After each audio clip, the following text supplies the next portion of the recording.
The sparkling stars in the night sky, below which thousands of weapons are planted into the ground, make this place seem like a battlefield of the mightiest on the continent. A group of knights emerges in the mist, led by a figure, the rest attacking to defeat that demon upon hearing his call. A black leather boot strides towards them, belonging to a young man with white hair, his face marked by battle scars. Surrounding him are cracks of void, emanating darkness, within which hide the sinister red eyes of demons. He charges towards the mist knights, clad in armor, who see him without hesitation. Attack swiftly. The cracks of void containing menacing eyes begin to overflow with dark magic, sinking into the body of the young man. His sword, like a vessel of immense power, with each strike, emits a deep purple glow, annihilating the knights. Moreover, he absorbs a red-hued magic sphere to enhance his strength further. Immediately, he reaches down, summoning a ring of magical flames, abyssal flames, resembling a microwave burning the ground around the knights. They cannot resist the relentless inferno. Their cries of agony resonate in the sky. Despite his powerful assaults, blood trickles from his mouth, indicating considerable expenditure of his vitality. He staggers to the ground, his body weakened. 3 cracks of void behind him forming a triangular shape, resembling a crown honoring him at this moment. We can clearly see the handsome face of that man. He grips his sword tightly, trying to stand, sensing something. He looks to the side where a woman advances with a sword in hand, seemingly confronting him. Her voice trembles with indignation. Why? Why did you make that decision? The two of them face each other amidst the battlefield scene. The girl, unable to contain her anger, demands, "Why did you make a deal with the demon? Why did you betray us, Glock von Ren?" He remains silent. His eyes, within the void-like marks, flicker towards her. He gazes at her, dumbfounded, sighing.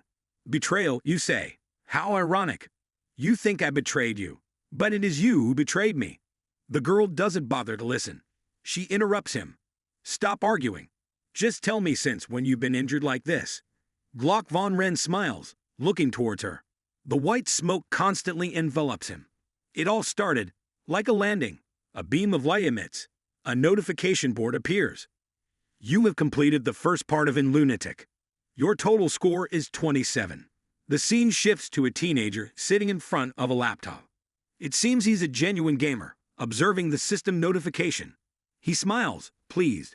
"Not bad at all. I also acquired a lot of items by now." It seems he's also a drug addict. After that notification, he looks back at the achievements he's attained, unlocking many hidden achievements. Not bad at all, he thinks, except for the fact that he'll die next month. It seems he contracted a severe illness 2 years ago. A doctor facing him delivers extremely shocking news. "Don't be afraid, Yu-chan, and listen to me. The disease you have is..." Upon hearing this information, his face turns pale. Yu-chan can't believe it. He has visited numerous hospitals, yet the results remain the same. Despite undergoing countless tests, the outcome doesn't change. He's been prescribed painkillers to temporarily prolong his life, but all in vain. He's reached his deadline now. Sitting slumped in a chair, 2 years have passed by. He glances at the pile of paperwork in the long, unattended house, suddenly coughing violently, blood splattering on his palms. "I'm really dying, aren't I?" he muses. "My guess about the final outcome wasn't wrong after all, just because I kept thinking about it." He notices a notification on his phone. Picking it up, he looks at the hospital notifications. But there's no response. No one really cares, he thinks. No one contacted him after he lost his memory. He has no one to reach out to besides those hospitals. Gripping his blood-stained handkerchief tightly, he can't go anywhere in his current condition. He looks at the reports on the conference table about end-stage cancer patients. "Have faith. Do you want to join us in the hospice?" The more he observes them, the angrier he gets. Clenching his fists, he throws away all those useless documents. Sweat beads glistened on his forehead, but he wasn't sure if it was real. He looked up at the screen. "Are you ready to start a new game?" He chuckled at himself, seemingly resigned. "It appears this is all I need to do before the end." He clicked on the start button. "Please enter user information. What's your name?" "Kala Yucha." He looked at it, smiling. This time, his character attributes should be good. Now, he continued with the final steps of registration to see what good attributes there were. A genius sensitive to magic and a master swordsman and martial artist. Suddenly, the system's warning sound rang out. If you choose 2 genius attributes or above, you'll be penalized. Only choose 1 or fewer to avoid penalties. Neutral attributes do not count as negative attributes. Incurable diseases. Yu-chan smirked bitterly at that. He was terminally ill, and his character seemed to be too. How ironic. Will you start the game with the character you've selected? Of course, he said, clicking the mouse. But unlike every other time, this time, a strange beam of light shot from within the computer, straight into his eyes. His body trembled violently. What's happening? Am I dead? I thought death was something I'd forgotten, but at least I wanted to die peacefully. So scared. He didn't notice that the notification on his screen had announced the successful character creation, emitting a strange wave. Suddenly, the notifications changed unexpectedly. The character's name had been forcibly changed. The synchronization process was underway. 4%, 8%, synchronization stopped at 71%. Character setup complete. His hands gradually moved, heavy breaths echoing. He jolted awake in a strange room, bewildered, so unfamiliar that it immediately struck him. This room is so familiar it's uncanny. He realized instantly. No way. Don't tell me I've been transported into this hellish game. Seeing his face in the mirror, he was stunned. He possessed the most villainous character in the game. Is this really happening? Glock von Ren. He was one of the master dark magic users of Lunatic, a family deeply connected to the world's most nefarious criminal organization. As the youngest of 5 siblings, the Ren family had produced talented individuals in both magic and swordsmanship throughout the ages. However, among all members, there was one worthless child, Glock, who foolishly made a pact with a demon from the Forbidden Realm. He became the most heinous disaster in the story of Lunatic. Yu-chan touched his flesh and blood face, thinking about becoming Glock. This wasn't a dream. Suddenly, a notification popped up behind him, providing basic information. Name: Glock von Rar. Gender: male. Species: humanoid. Magic element: dark magic. Achievement: none. Talent: sword use and magic perception. Mental fortitude. Steel. Neutral attribute. Incurable disease. Yu-chan felt pleased.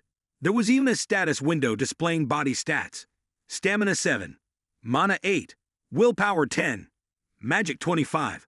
Looking at these stats, he couldn't believe it. Why were his stats like this? He only had 2 powers, and at the top, his negative trait was his incurable illness. The effects were debilitating. Constant pain, weakness, frequent paralysis of limbs, and stiffness. Don't tell me this is the character I customized. Before, I was not only limited in real life, but also restricted by time here. How can he only live for a year in this world? Yu-chan tried to think why he did that. He couldn't remember why he made such adjustments. But thinking back, it seemed like he had a vague idea.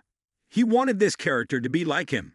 Someone with no one to rely on and would die. The remaining time was just like him. Of course, he didn't know it would turn into such a disaster.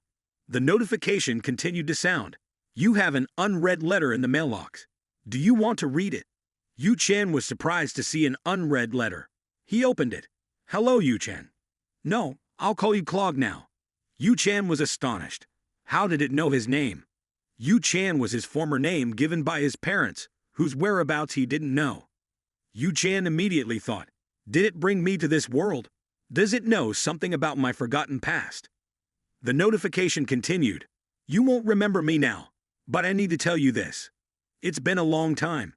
Yu-chan didn't quite understand what it meant. What does it mean, Clog? You've done well in the past 2 years, so you're allowed to come back here. Welcome back, Yu-chan. He didn't understand what was going on at all. What do you mean, come back? He continued to use his thoughts to communicate with it. You said we're not in our old world anymore, and now this is our reality. How does that even make sense? The system seemed to have its own insight to answer him. I can't tell you much about my identity yet, but I can help you. Yu-chan. He looked at it, seeking help. The system let you know where you need to go. Join the LDN Academy. Then, build up your strength and try to follow the main plotline as closely as possible. All the truths you want to know will be revealed naturally. After finishing its words, it slowly disappeared. Yu-chan still has a lot of questions to ask. Waiting, is that all there is? So now I have to rearrange my thoughts again. First of all, I was reborn as the final boss of this lunatic game, but I have to closely follow the main storyline. Even if I understand it in any way, in the end, I will still die. He remembers the first line of this letter, overflowing affection? No. I think I should call you Chloe now. Anyway, even if lunacy becomes my reality, it doesn't mean I'll give up on regaining my memories. He silently resolves that no matter what, he will follow the main storyline and rely on his lost knowledge. I will find out why I am in this world, and my ultimate goal is to survive, because it seems I have to become a true demon now.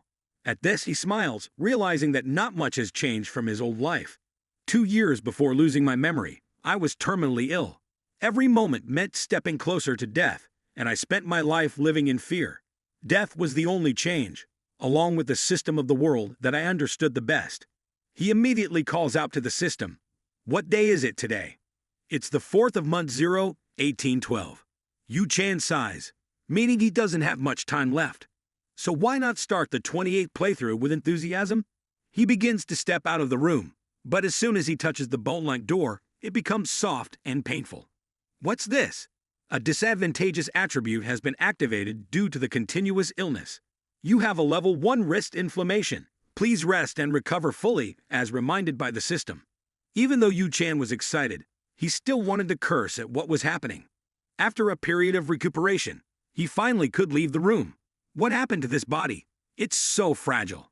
As he moved, suddenly a maid, unaware, collided with him, causing the sound of dishes and plates crashing to the floor, shattering. She was a beautiful maid, someone's daughter of the Glog family. Due to the adverse effects, he felt pain from the collision. After regaining his composure, he assessed her. Brown hair, light orange eyes. She's Rona, right? Rona quickly burst into tears, pleading, "Please forgive me for causing harm to you." Yu Chan quickly memorized this character's information, as she was just a minor character. All he could recall about her was her habit of speaking ill of Chloe behind his back. That's what stuck. Yu Chan looked at her innocent face. This naive girl spoke ill behind Chloe's back, not mine, even if he is the villain. Yu Chan tried to appear friendly. "I'll forgive you this time. But if you make another mistake..." Rona was terrified to the point of tears. "Yes, of course, there won't be any." Yu Chan sensed the strange atmosphere. Why does it seem so calm? The servants and butlers, they're all frightened, looking at you. They seem terrified. Rona spoke up. "Oh, all right," Yu Chan replied absent-mindedly. "Where are you going so early, young master?" Rona timidly asked. Yu Chan just gave a vague answer. "To the training room." His response surprised everyone. Yu Chan looked at Rona. "Come with me, Rona." She was immediately frightened. "Don't tell me he's planning to beat me up," she thought as they walked through the grand estate grounds. The two masters, they were walking in the corridor. Rona followed nervously behind him, fearing his gaze. At this moment, Yu Chan was contemplating what to do. First and foremost, he needed to survive. After experiencing death, he was sure he didn't want to go through it again. To survive, he needed to adapt to the new circumstances as quickly as possible. Lost in thought, he exclaimed aloud, "That doesn't mean I can't change." Rona, who was behind, heard the young master speaking strange things. She found it perplexing. However, Yu Chan paid her no mind. In his mind, the map of this continent began to appear. As a player who had played this game 27 times, he understood most of the game's hidden aspects. He used the concept of empathy perception, which would enhance the sensitivity of the owner, to summon the lunatic status window, with the storyline being a confrontation between angels and demons. The game had many fans worldwide. Its most notable feature was the freedom to customize characters, allowing players to adopt various styles, while low-rank attributes like normal or talented could be assigned multiple times. The genius attribute could typically only be assigned once. Using the genius attribute could quickly reach its peak. Yu Chan evaluated his current status. "Anyway, I possess both of those." In this game, there's a concept called attribute penalty. When assigning an attribute exceeding one's limit by exploiting the system, you can bear 2 genius attributes: swordsmanship and battle. It provides the ability to master swordsmanship and allows reaching the peak of strategy and magic for efficient spellcasting. Yu Chan's face radiated extreme confidence. Those benefits are indeed significant. Additionally, I have a skill called Insight, allowing me to see the status window of other players, and the master acting skill allows me to express any emotion in any situation. Furthermore, the steel spirit can be used in combat to maintain composure against mental attacks and give off a cold demeanor. But the biggest issue is my adverse attribute, the terminal illness, which is the worst. Looking at my disadvantageous stats from the curse of illness: frail, feeble, limbs cold, and haunted. Yu Chan chuckled bitterly to himself, feeling like a walking hospital. With limbs so cold, unless I have a warmth skill, venturing into a chilly area is almost impossible. Moreover, the continuous illness will cause me to faint once every so often. Even though he was extremely frustrated with this trait, Yu Chan felt like there was no other choice. Let's proceed step by step. They arrived at a spacious area. Rona looked ahead. We're right in front of the training room now. Does the master truly intend to enter? She glanced at the young master, who stood there, perplexed. At this moment, Yu Chan didn't know what he was thinking. The maid was about to remind him. But before she could, he opened the door. First things first, he had to get rid of that detestable adverse effect, the curse of illness, which made the owner weak and frail from birth, having the growth rate. Not only that, the resistance to adverse effects from enemies is reduced by half. He quickly stepped inside the training room with his maid. He chose a sword and tried to wield it with all his might. But due to the adverse effect of the curse of illness, after just a few swings, he quickly grew exhausted. Sweat poured down like rain.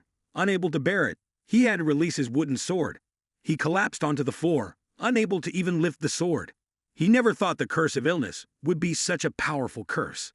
Glancing around his training room, he silently thanked his luck. As expected, there were numerous weapons, all thanks to the foundation of the Ren family. They were a family rooted in a sword, and when it comes to this family, there is much talk of praise. Their most famous title is the Noble Family of Sword and Darkness.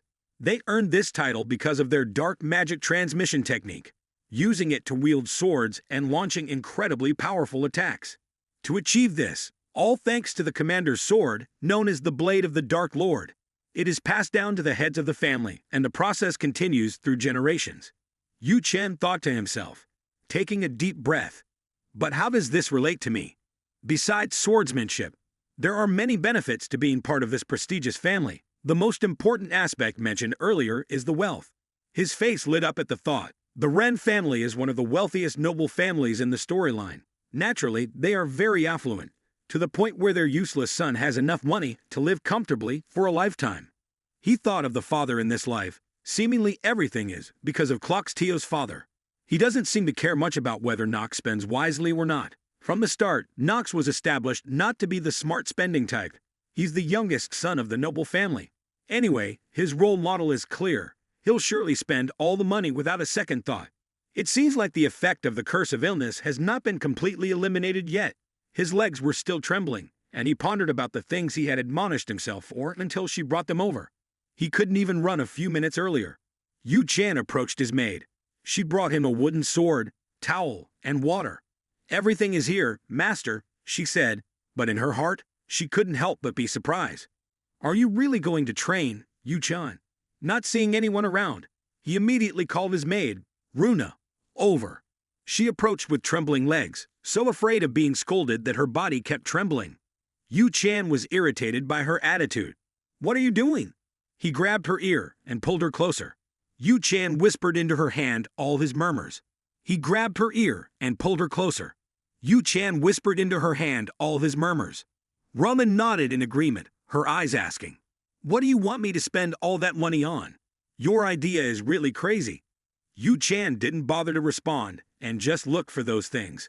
Seeing his change in attitude, Rona immediately nodded and said, "Yes, master, please don't raise your voice at me." She ran out of the training room in fear, muttering to herself, "He's changed." As she stepped out of the room, leaving him alone, Yu Chan walked over to the tea stand to have a sip. "I don't know how she manages to be so quick, but I need those things here by tomorrow," he thought as he sipped the tea. "Forget about what I need to do. It's time to quickly break the weakness curse. If not, I won't be able to do anything. I didn't think the curse would be this severe." Suddenly, as he was sipping his tea, someone approached him with a greeting. "Young Master Klo Yu Chan," he heard. Looking in the direction, he saw Roswell, the head butler, who managed the assets of the Ren family. Roswell was not someone to be easily dealt with. He also served as a direct advisor to Glock's father, the head of the Von Ren family. Why was he here looking for him? Yu Chan wasn't sure if it was the effect of the weakness curse, or if Roswell was intimidated. His hand holding the tea trembled slightly. This was a challenge he needed to face. Roswell never cared much about him. Could he have sensed something strange about him? Remaining calm, Yu Chan set his tea down. There had to be a way to handle this situation, relying on acting skills and a steely resolve. Despite the chill in his demeanor, he inquired, "What brings you here when you should be attending to my father, Radwell?" Ceremoniously. After being entrusted by the patriarch, Yu Chan was supposed to report to Roswell about certain matters. Although surprised by Roswell's statement, Yu Chan remained composed. "What's going on?" "The butler is requesting my presence at dinner tonight." His inner turmoil surfaced. "I've only just arrived and haven't had a chance to adapt. Why does he want me at dinner?" Despite his reluctance, the butler's request had to be obeyed. "The girl from the street, Liner family, has come to visit our family. It seems she's here to be trained as a knight. If you don't participate, the master will be furious." Yu Chan looked at him for a moment before making a decision. "I understand." His attitude piqued the butler's interest. "Master, you seem a bit different today." Roswell faced him. "Is there something else you want to say?" "Just about your sword." He gestured towards Yu Chan's side. "You've never wielded a sword before. I noticed you've been training alone here." "I don't know if I was supposed to hear that," Roswell continued. Yu Chan knew there was no hiding it, but he wasn't about to easily yield. "Allow me to clarify this matter." His tone was icy. "Don't overstep your boundaries with your master," he warned as a butler. "Whatever I do and whatever my purpose is, it's not your concern." "Roswell," he snapped, his eyes meeting Roswell's apologetic gaze. "I've gone too far, master. I apologize." Yu Chan didn't respond. Instead, he walked straight in. Roswell observed the change in him, feeling the need to report this to the family's patriarch outside the family estate remained as tranquil as ever. Inside the training room, Yu Chan felt extreme pressure and tension. He hadn't anticipated this situation, wondering what would happen if he made a slight mistake. Roswell wouldn't follow him. He decided to let it go. He remembered what he had just been informed about. The daughter of the Steiner family had arrived. What was she doing here? As the evening approached, inside the Ren family's dining room, everything was neatly arranged. A member of the Ren family sneered, "Look at that fool coming in. I doubt I'll be able to stomach it this time." Yu Chan sat unaffected, ignoring the two who looked like twins, smiling mockingly. "Don't tell me you're still not accustomed to these encounters." The person sitting next to him replied. "Seems like that's the case," Yu Chan remarked. They were the twin pair, Haz and Alan, who continued to mock him. "I never thought they would dare to show up here," he muttered. "It's unbelievable, isn't it? Do you know that it's aimed at that unnamed maid? It's really out of patience." The person next to him intentionally spoke loudly for me to hear. Yu Chan didn't say a word. I hadn't even done anything wrong when the door opened. The maids, seeing this, immediately bowed as if everyone was already here. Hearing this voice, Yu Chan quickly stood up, advancing towards the person entering inside, who happened to be his father in this life, Tan Ren. Yu Chan glanced at them, the heads of the Tan Ren family, and a girl quickly stepped forward to introduce herself. "Hello, everyone. I'm Talia von Steiner. Nice to meet you all," T. von Ren said to the three of them. "The Steiner family has requested to train Talia to become a knight, so she'll be staying here with us for a while." The twins quickly became interested. Because of her beauty, Tio, the knight trainer, said to the three of them, "Treat her like family." Yu Chan immediately got information about this girl. Talia will later become a hero of inner lunatic and fight against the great demon in the future. She'll be the one to plunge the sword into its chest, Glock, the family head, said, looking at Yu Chan. "Today, I called you here because of this matter." I could see sweat starting to form on his face. Talia also noticed him. Tio addressed everyone. "We'll discuss that later. For now, let's start dining since everyone is here." They quickly indulged in the European-style dishes on the table, the twins chatting happily with each other. Then, the eldest brother, Alan, spoke up to the family head. "Father, we've been thinking about the time to decide who will join the Elden Academy and become a new talent for the family." Yu Chan also looked serious at him, showing his interest in this matter. Tio heard his son's question and pondered. I know. Certainly, he finally replied. Now it was time for those who didn't know that the Aryan Academy was the most important place on the Inner Lunatic continent. Because within Inner Lunatic, there was a legend that the students had to fight demons through various training sessions in the academy. Yu Chan was extremely determined. Certainly, the one to be admitted must be me. As long as it doesn't affect the game's storyline, we need to find our teammates. Tio, after some thought, spoke to the boys. Though everyone knows each family is allowed only 3 members to join the academy, it's to protect the institution from the power of noble families. I've secured 2 admission tickets for my 2 sons. If there's only 1 ticket left, that ticket is Yuchin's goal. Before I find my ally, obtaining the ticket would be extremely advantageous. Tio continued. We'll select the remaining person to join the academy. Yuchin stated his thoughts at that moment. So, Father's idea is to choose the person by having us siblings compete against each other. Right. Tio looked at him with disappointment. He hadn't expected him to speak up like this. Indeed, we'll have the showdown next month. I'll decide who will be chosen after witnessing your performances at the training ground. Tio sighed. The twin siblings immediately taunted him. Brother, if you want to give up, just accept it now. A weakling like you who has never wielded a sword won't stand a chance against us. Talia glanced at him. Yuchin remained unfazed by their remarks. Why don't you talk after winning? Let's speak only after the battle. He calmly lifted his glass of wine, not bothering with their biases. This confrontation will be an opportunity for me to gain admission to the academy. No need to concern myself with their prejudices. He looked at the deep red wine in his glass. I will be the only one chosen for Elden Academy. Teve declared confidently. His self-assured words intrigued both sets of twins, each feeling indignant. Only the young lady from the street Liner family found it amusing. The youngest of the Ren family is quite confident, isn't he? She smiled, looking inwardly. Despite feeling extremely nervous inside, she maintained a composed exterior, thanks to her steely determination. I think I've caught the attention of someone I shouldn't meddle with, she thought. As night fell, in the master's chamber, the steward was briefing Roswell about Yuchin's actions. Roswell was also surprised. Based on your report, it's clear that its behavior has suddenly changed. Roswell nodded. Indeed, T began to ponder. I can't believe it changed without me witnessing it firsthand. Could that brat somehow have been influenced to alter its personality? Could it be under the sway of a demon? Anyway, I'm really curious. He glanced at the steward, who nodded in acknowledgement. Roswell, I'll look into this, he said. As the light just began to fade over the R family estate, a heavy sigh echoed, stirring chatter among the onlookers. They watched the young master, who was training vigorously. Look at him, even the maids are gossiping. He's really something, one whispered to another. I heard he's preparing for a competition next month. A competition, you say? But why is he just running around like that? Yuchin was utterly exhausted at this point. He no longer had the energy to pay attention to them. Though he pretended not to notice, he still glanced in their direction. How could I hear what they're saying in such a hushed tone? I don't remember having such heightened senses. He thought to himself. He remained unconcerned and continued running. The system board showed a 0.1 increase in stamina. Yuchin felt disheartened at this slight increment. Is that all? He thought. Why am I running around like this? Because that's my only weakness. Stamina is essential to activate the sword talent, which requires a physical level 4. Under normal circumstances, I could have activated it instantly, but now I'm under the curse's effect. He glanced at his skills on the board.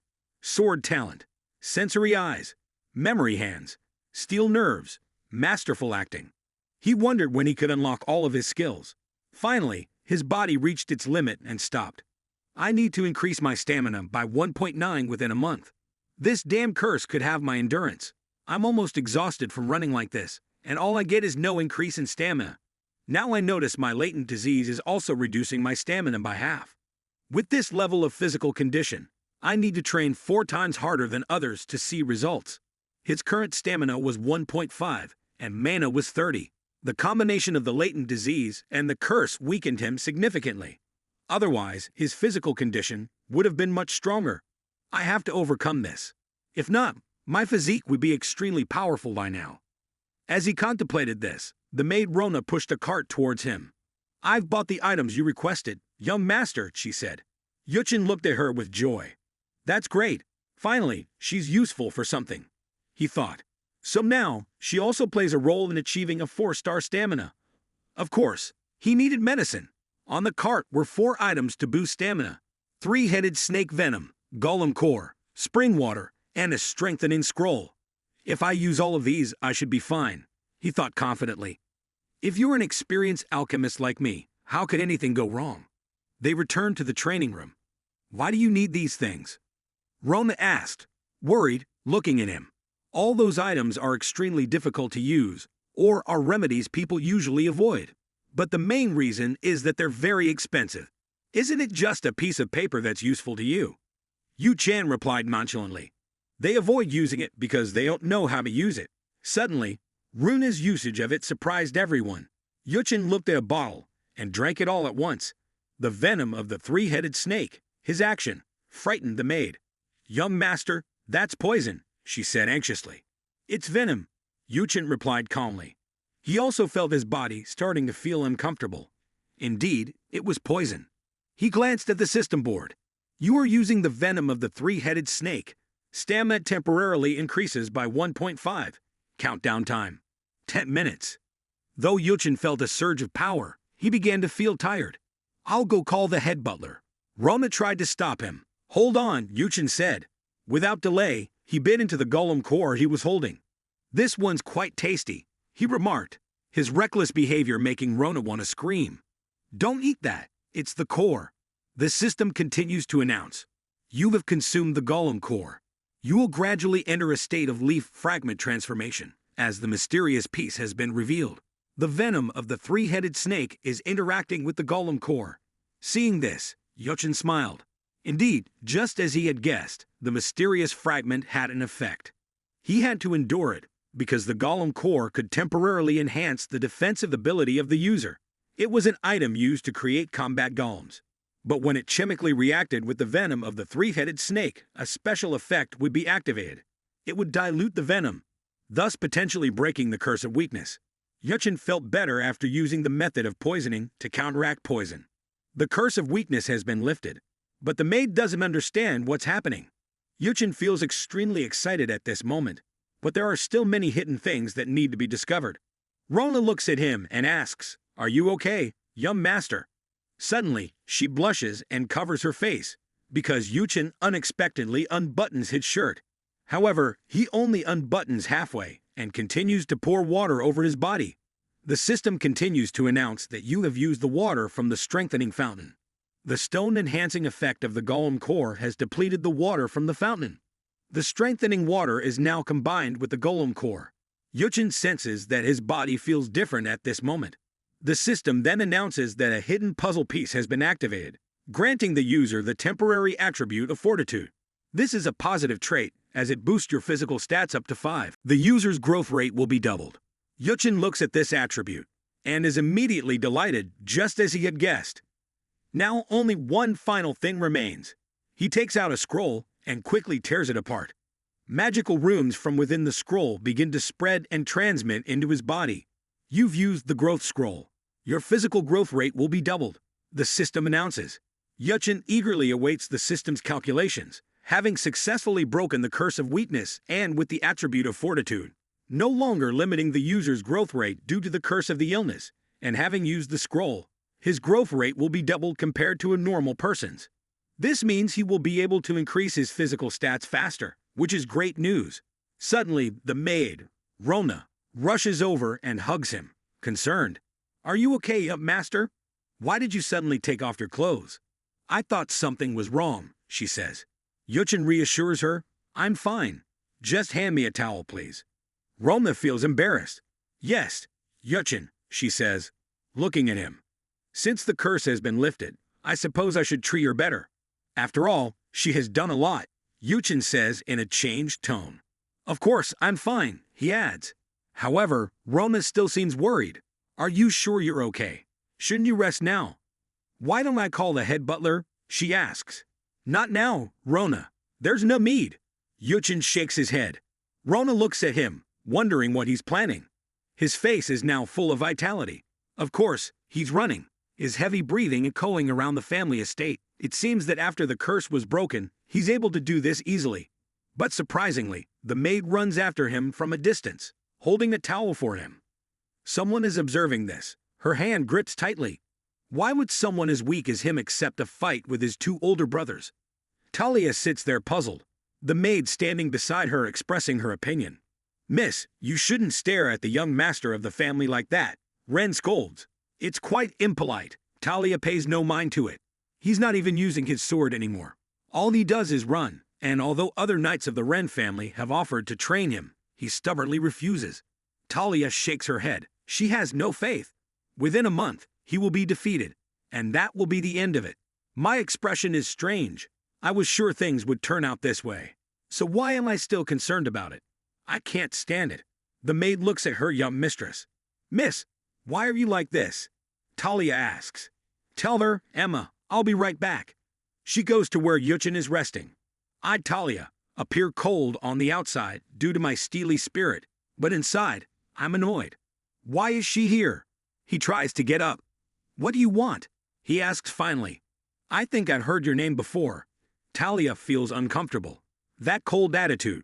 What's up with that? Surely he's stunned by her beauty. That must be it. I want to ask, are you sure you can defeat your two older brothers? That's why you agreed to the battle. Yuchen looks at her, not answering. Talia continues. Do you think just by running around like that, you'll have a chance of winning? Rung agrees with her. She's right, Talia. If you ask, I'm ready to help you, she says. Yuchen shakes his head and turns away. I refuse. I'm not interested, so just go. No farewell. His rejection leaves Talia completely unable to bear it. How dare you? This is how you behave when I offer to help. Rung also finds her young master utterly clueless about how to behave. He talks like that. Girls don't like it. Talia is now angry, forgetting herself. Then do it your way, she says to Yuchen as she walks away without another word. Things are getting complicated now. He uses empathy to be able to see Talia's information board. Talia Voni Liner. Female, 14 years old. Humid subtype. Main elemental affinity. Fire. Achievements. Physical strength. 6. Mana.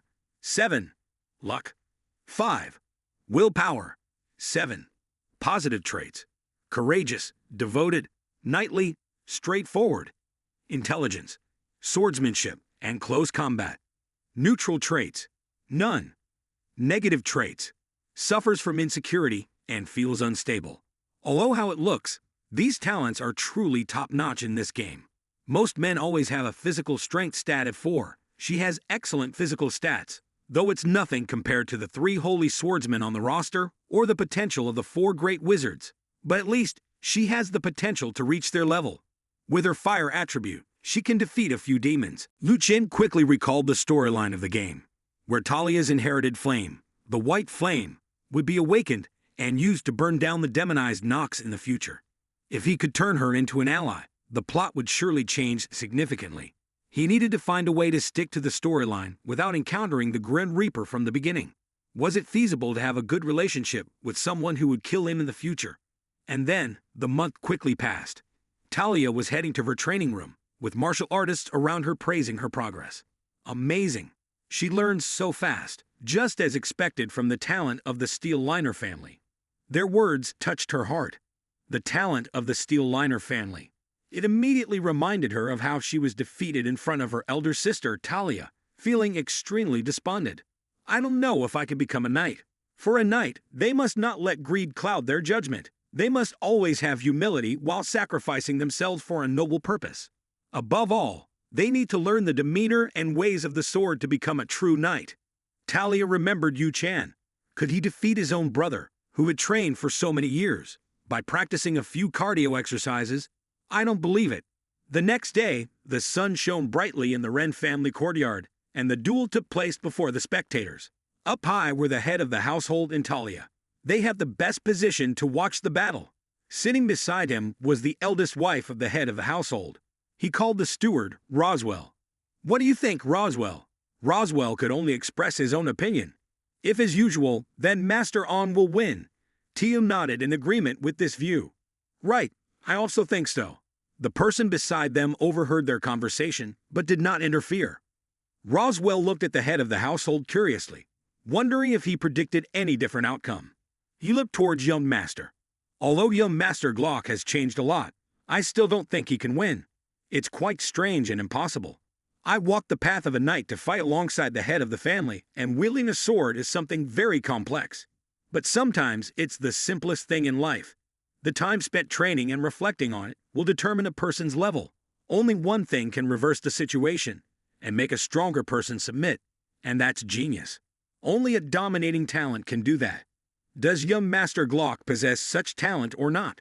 As he pondered, the voice of the head of the household interrupted his thoughts. However, it's not like the kid doesn't stand a chance. You never know with the Ren family blood running through their veins. Would such a renowned child be born with remarkable abilities like the three sword emperors or not? Like what they were discussing a few days ago before the first match. At this moment, the status board appeared. The attributes genius, swordsmanship, and martial arts were not activated. Yu Chan exerted all his strength to wield his sword desperately. Why do I have no luck at all? Even though my luck stat is very high, or was I inherently unlucky from the start? He brushed aside that thought. First, let's talk about the final training result. He couldn't increase his physical strength to 4. The system's notification rang out again. This attribute is in effect. Physical strength increased by 0.1. Physical strength increased by 0.1. But even so, his physical strength only increased to 3.8. The maid beside him chased after him, out of breath. Young master, I really have to run with you all day. Yu Chan looked at her. Of course. As my maid, if you don't run with me, who will serve me? Rona was panting, but I was truly exhausted. Yu Chan handed her the towel. Here, take this, and I'll give you a task. Rona immediately held her breath. She was silently cursing me. Rona quickly shook her head. I didn't find her cute actions amusing, making him smile. In this month, it seems like her physical strength has also increased a lot.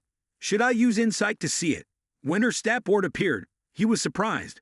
Physical strength 4.5, mana, luck, B control. What are these 16 creatures? A maid is stronger than an ordinary man. What did the Ren family make her do to be like this? Rona has one more attribute than me, and attributes I haven't achieved after a month of diligent training. It's really unfair.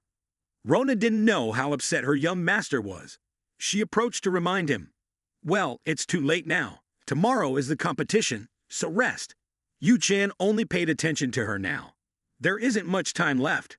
Now, at the arena, Alan sneered, Chloe, are you going to retreat? Even though you are a stain on the family, you are still my little brother. I shouldn't beat you too hard, right? Yu Chan looked at him. Judging by his expression, it seemed like he didn't want to retreat. Alan, on the other hand, didn't bother hiding it anymore. He glanced at Talia. You've been discovered, huh? Actually, I just want to leave a good impression on the Stanner family's young lady. You see, I believe you'll help me. Yu Chan shook his head, guessing that Alan didn't know. Is this a trick? Alan continued talking as if to himself. Don't tell me you also have intentions towards this young lady. Yu Chan, not paying attention to his words, used insight to observe Alan's attributes. Alan's physical strength was at 8. There was no way he could win against him with conventional methods. Based on this situation, the referee had just announced, all right, everyone is ready. Let's begin. CL Von Ren and Alan Von Ren both must accept the outcome of the match without questioning it. Yu Chan faced him, determined that he must win. If I lose here, then I will fail to regain my memories. Not only that, I have to find out who sent me the letter, and although my life has been postponed for a year, it will still come to an end. Gripping his sword tightly, Yu Chan listened to the referee's declaration. Everyone is ready, right? Then let's start. Alan, with the superior physical advantage, advanced to attack. Yu Chan had no choice but to dodge. He couldn't compete with Alan's physical strength. Alan struck with his foot. Fortunately, Yu Chan managed to use his sword to block it and step back a distance. Alan continued his relentless attack. Let's see how you'll defend against this. He continued to attack with his exquisite swordsmanship. Yu Chan was trying to resist to hatch some kind of plan. He must find out the damn truth about this game. If he loses, everything will end. But if he wins, before him appeared the attribute. Physical strength increased by 0.1. His eyes looked at it and smiled. I will win. Everything is within my control. Alan looked at his younger brother. You're too weak. Maybe I should give you a few more hits to wake you up. The battle was completely in Alan's favor. The stepmother saw this and felt relieved. Maybe I was too worried unnecessarily after hearing that it changed. Finally, the child will join the Elden Academy from the Ren family. Yu Chan looked from his perspective. He was completely overwhelmed. The head of the household's voice rang out, attracting her attention. Look at him, so pitiful. Frustration is written all over his face. Despair appeared on his face. The eldest wife smiled. This family will be like that one day, Tan Ren. I've been looking forward to today because I thought it would change. Finally, this is all it can do. Roswell sensed the hatred in the head of the household's words. Should I stop this fight? If we let the competition continue, young Master Glock will need more time to recover. Alan is still completely unaffected. He continues to charge at Yu Chan, and although they both have potential, it's not to the extent of a rough gem compared to the eldest son, Garen. Their skills still have many flaws. The law of the Black Sword has brought everything to him and made the enemy submit. It's the complete dominance of power. Yu Chan was extremely tired. T felt his interest waning. He was about to stand up. The competition should stop now. Just then, the notification board appeared. Physical strength increased by 0.1. Suddenly, his whole body underwent a transformation. His strength increased drastically due to the activation of the genius swordsmanship and martial arts attributes. The genius swordsmanship and martial arts attributes have been activated. Yu Chan smiled. Alan still hadn't realized the change in his opponent. He remained arrogant. Are you crazy, clocks? The notification popped up again, revealing that the time shift skill had been activated. Tio immediately sensed something changing from the boy's body. Around Yu Chan appeared magical clocks, constantly revolving around him, and time began to warp. I've heard this phrase somewhere. Geniuses and commoners live in different moments in their lives. It wasn't just the head of the household who didn't notice, but even Alan failed to recognize the difference. Yu Chan smiled. This was the time shift. Everything seemed to slow down. This skill made the perception of time slow down significantly. Once the opponent was slowed down, it was entirely different from moving faster. Although it was extremely difficult to fully utilize the potential of this skill, as long as the attributes of genius swordsmanship and martial arts were activated, everything was predetermined. Before he even lifted his sword, the space around him began to twist. Every movement of his seemed to distort space, affecting the surroundings. In front of everyone's eyes, he swung his sword, knocking away Alan's weapon. Alan was completely unaware of what was happening. What he could witness was Yu Chan's confident face. Rest assured, Alan, I will be the victor. Alan's sword was knocked away as he stepped back about 6 meters from the powerful blow of Yu Chan. He immediately found himself with his wrist held tightly by Yu Chan's grip on his sword. His eyes were cold as he looked at him. You'd be pleased, wouldn't you? Alan was intimidated by his attitude. What are you? Yu Chan didn't answer. He was still contemplating strategies. Although he could potentially move faster than Alan, he couldn't afford to lower his guard. His skill only had a usage time of 5 minutes. I'll have to end this within that time frame. Yu Chan activated his master performance skill. I've been lenient with you so far, but I'm no longer interested in doing that, he said, his face full of confidence. Let's end this quickly. Both of them, unable to believe that he dared to challenge the twins, asked, What are you saying? Yu Chan looked towards the patriarch. Father, please allow me the right to fight both of your sons at once. Talia couldn't believe what she was hearing. What is he planning to do? Tio smiled as he looked at his son. That temperament has changed, hasn't it? It seems my son still has some secrets hidden. Observing him a little more won't hurt. He pointed towards them. We'll allow this second match. The matriarch was startled. He doesn't care about her at all. She began to walk away. Alan, let's go, she said angrily, looking at her husband. How dare he humiliate us like this? Yu Chan stepped into a defensive stance, and so did the twin brothers. Prepare yourselves. We'll give you a taste, they said, immediately launching a combined attack. However, with his time reversal skill, Yu Chan perceived their movements as too slow. He easily intercepted their sword strikes. As their blades clashed, making a clang sound, Yu Chan looked towards his elder brother. Attack deeper to the left, Alan, he said, but Alan didn't heed him, lost in the time reversal state. Yu Chan's eyes could capture all their movements as they fought. A notification appeared. indicating that the proficiency of his lowland sword technique had increased due to the special effects of his genius time talent. Yu Chan fought with increasing joy. Proficiency has increased, and that's enough.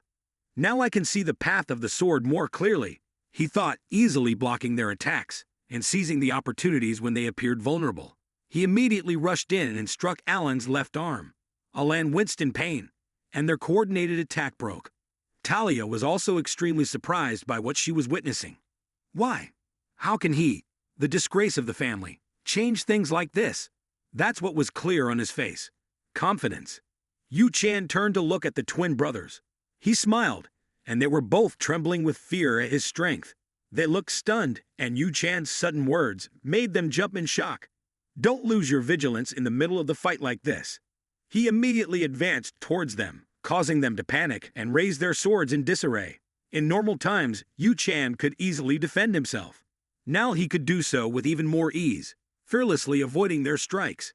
He only needed to seize the opportunity to attack to bring them down. Yu Chan was still pondering, considering something more important and dangerous than this match, but the sensation of wielding the sword's weight, like this, was truly admirable, a moment to cherish. He immediately thrust his sword forward, surprising everyone. Even the patriarch couldn't believe it. Alan turned to look at his younger brother. It seemed impossible. He was thrown backward. Next, he was struck down mercilessly. Then, the notification board announced the end of the time reversal.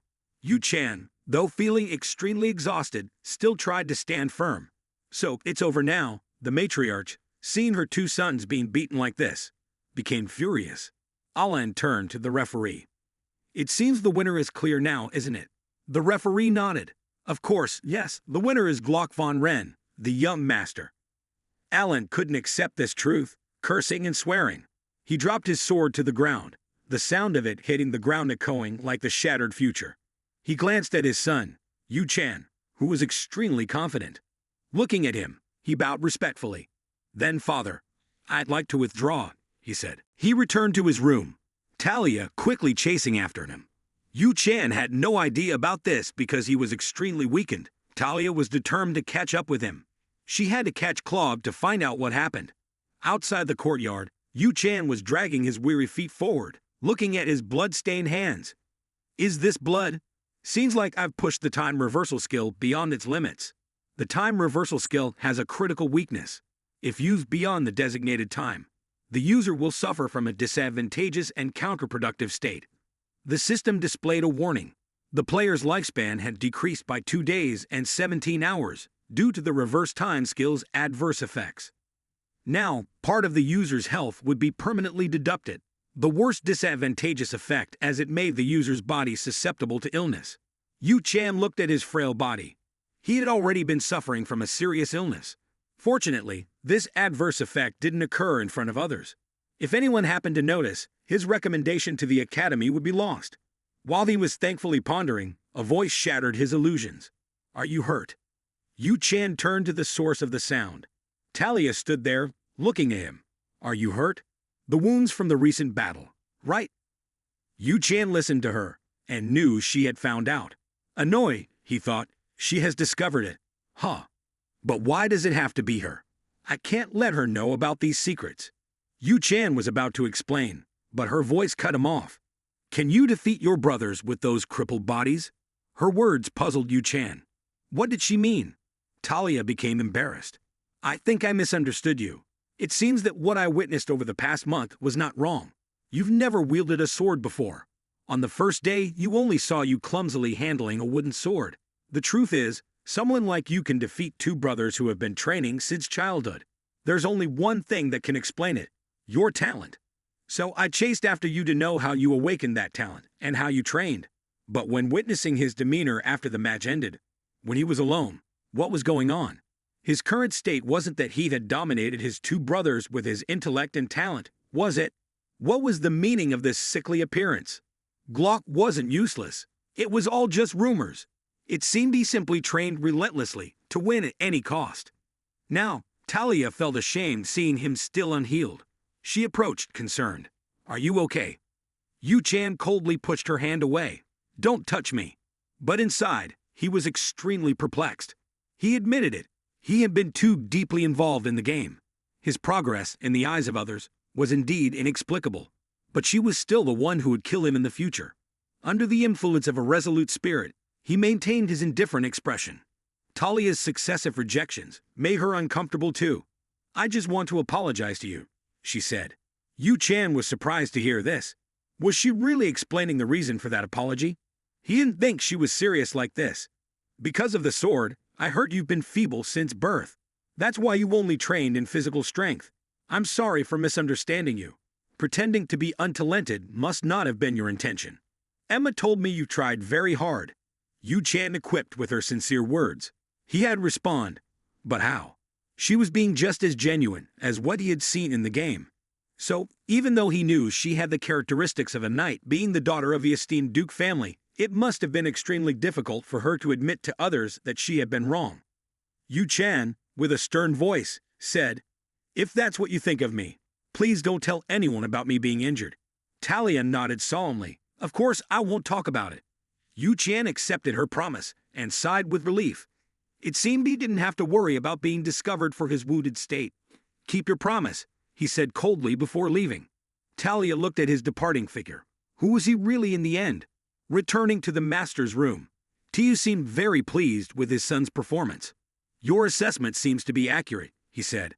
"What do you think of Clock's talent, Roswell?" The head butler, Roswell, looked towards the master. "At first, I couldn't understand why the young master will allow himself to be struck like that. But for children his age and other young masters, I think Clock's talent is indeed exceptional." Tiu nodded in agreement. "I concur with your view, and I don't know why, but when looking into his body, I can sense there's another talent still hidden. Let's observe all of his actions, and do nothing else but observe, no matter what he does." Roswell nodded in agreement. "Yes, sir," he said. Tio's hands touched his chest. He spread them out. "I wonder if my son has enough talent to inherit the power of the Black Sword God," he said, clasping his hands tightly. "I don't have much time left." He looked towards his most trusted steward. "Radwell, what you're doing is extremely important."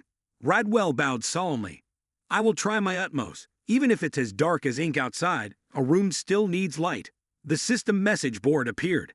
"You have completed your training mission. You have won the first battle." Yu Chan looked at it with a pensive expression. This was a world that had become real, but the game system was still here, and the notification window was still displayed. The lines on the notification board had changed. "You will receive your rewards. You have received 13 attribute points." Yu Chan looked at the rewards and felt pleased. "This is good," he thought to himself. "I needed this the most." He had spent a month to increase his stamina by 2 points, which shouldn't have been given to him earlier. But the required attribute points appeared on the status window immediately. After some consideration, he realized he couldn't add more to his stamina. It was already sufficient. He decided to increase his luck instead, and his luck immediately rose to 13 points. This was a valuable attribute, not just for training, but also for various other purposes in the game. "Let's see what it's worth," he thought as he accepted the welfare benefits. The welfare board immediately lit up with benefits. Sweeping 27 times, and he received a lottery ticket. "You have received a skill confirmation ticket." Yu Chan was reassured that the welfare system was still functioning well. "Let's start spinning the lottery wheel." At that moment, a roulette wheel appeared in front of him, enveloped in a dark power. Yu Chan looked at the marvel before him and took a deep breath. Witnessing this was truly eerie. He pressed the button on the roulette wheel, knowing that his luck stat had reached its maximum. He anticipated that the chances of intermediate and advanced prizes appearing were extremely high, perhaps 95% or 97%. The lottery began to spin. Yu Chan was extremely excited about what he could receive. He hoped for items below intermediate level to be silver, while advanced level items to be gold, and the top tier items to be rainbow colored. "Please give me gold or higher. I need it to enhance my strength," he thought as the lottery music began. A ball dropped into the roulette wheel, emitting a bright golden light that blinded Yu Chan momentarily. When he regained his vision, he saw a shiny golden scroll in his hand. As he unfurled it, a notification popped up. "Congratulations! You have received a premium grade item." Yu Chan couldn't believe it. Adding to his luck stat had indeed paid off. The skill information immediately appeared on the notification board, revealing the name of the high-grade tower, high-level specialty tower. Incompatible attribute effect. Reduces the composite stats of others by 20 when your total stats are lower than theirs. Despite his steely resolve, Yu Chan couldn't hide his joy. This is a masterpiece. I can't believe such a high-grade item appeared, and it even comes with a skill. But it seems there's still another reward. Do you want to use the skill confirmation ticket? Yu Chan immediately considered its benefits. With the predetermined skills already determined, one of the hidden pieces that could only be obtained by becoming a member of the Ren family was likely to require this skill. Surely, all the siblings in the household would need to gather for this, and it would be the time to use that skill. Suddenly, he remembered something. Ah, yes, it's about time. This seems to be the moment when that person returns to the Ren family. It's been a while since the graduation ceremony at Elden Academy ended. That person is Gran Von Ren, the second son of the Ren family, who is training to become a knight. He must be on some adventure now. I need to find the hidden piece and handle it. He probably doesn't have time to rest. The lucky thing now is that I don't have to worry about Talia anymore. Right. Thinking about her, she wasn't the type to break promises. There was no reason for her to approach him again after yesterday morning's incident. However, just as his face appeared in the mirror, he continued to feel bothered by what happened last night. Why does she continue to stay here? Yu Chan appeared cold. Didn't we settle everything yesterday? What does she want to talk to me about? Talia, with all of her courage, spoke up. Tell me. Yu Chan didn't understand what she meant, what she said. Come on, stop pretending. Tell me how you can become strong so quickly. I'm really serious talking to you. Please just teach me how to become strong. Yu Chan looked at her without answering. She coldly walked past her. Secretly follow me in training for a month. Then you'll have your answer, she said. Talia didn't understand why it had to be secret. She quickly chased after her. Wait, I've been waiting for you. At least we should train together, right? Or at least you could tell me how to train, she added. Yu Chan quickly thought about why she acted like that according to what she remembered in the storyline. She was a character always seeking her older sister's recognition. Yu Chan suddenly turned to look at her. Do you know, before asking me such things, consider your own training methods. Her face still stiff. Are you really reflecting on what talents you possess? These words made Talia speechless.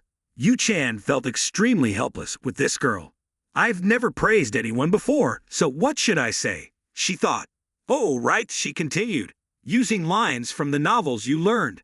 Never compare yourself to anyone, she said and quickly left the room.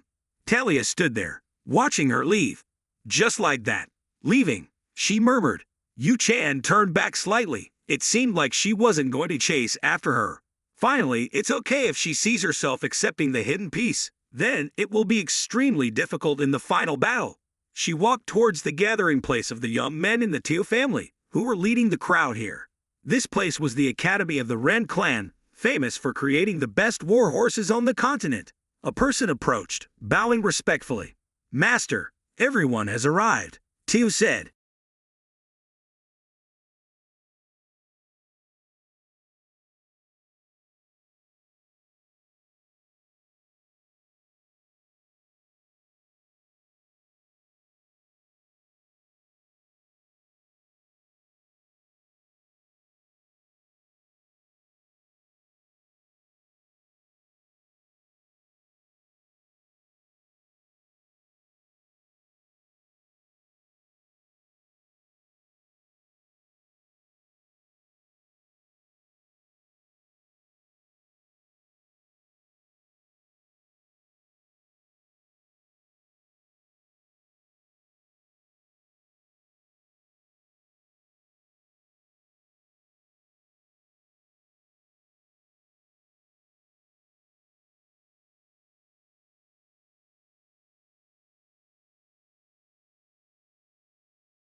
He looked towards his three sons. I'm sure you all know why I've called you here. It's time for you to choose a lifelong warhorse companion.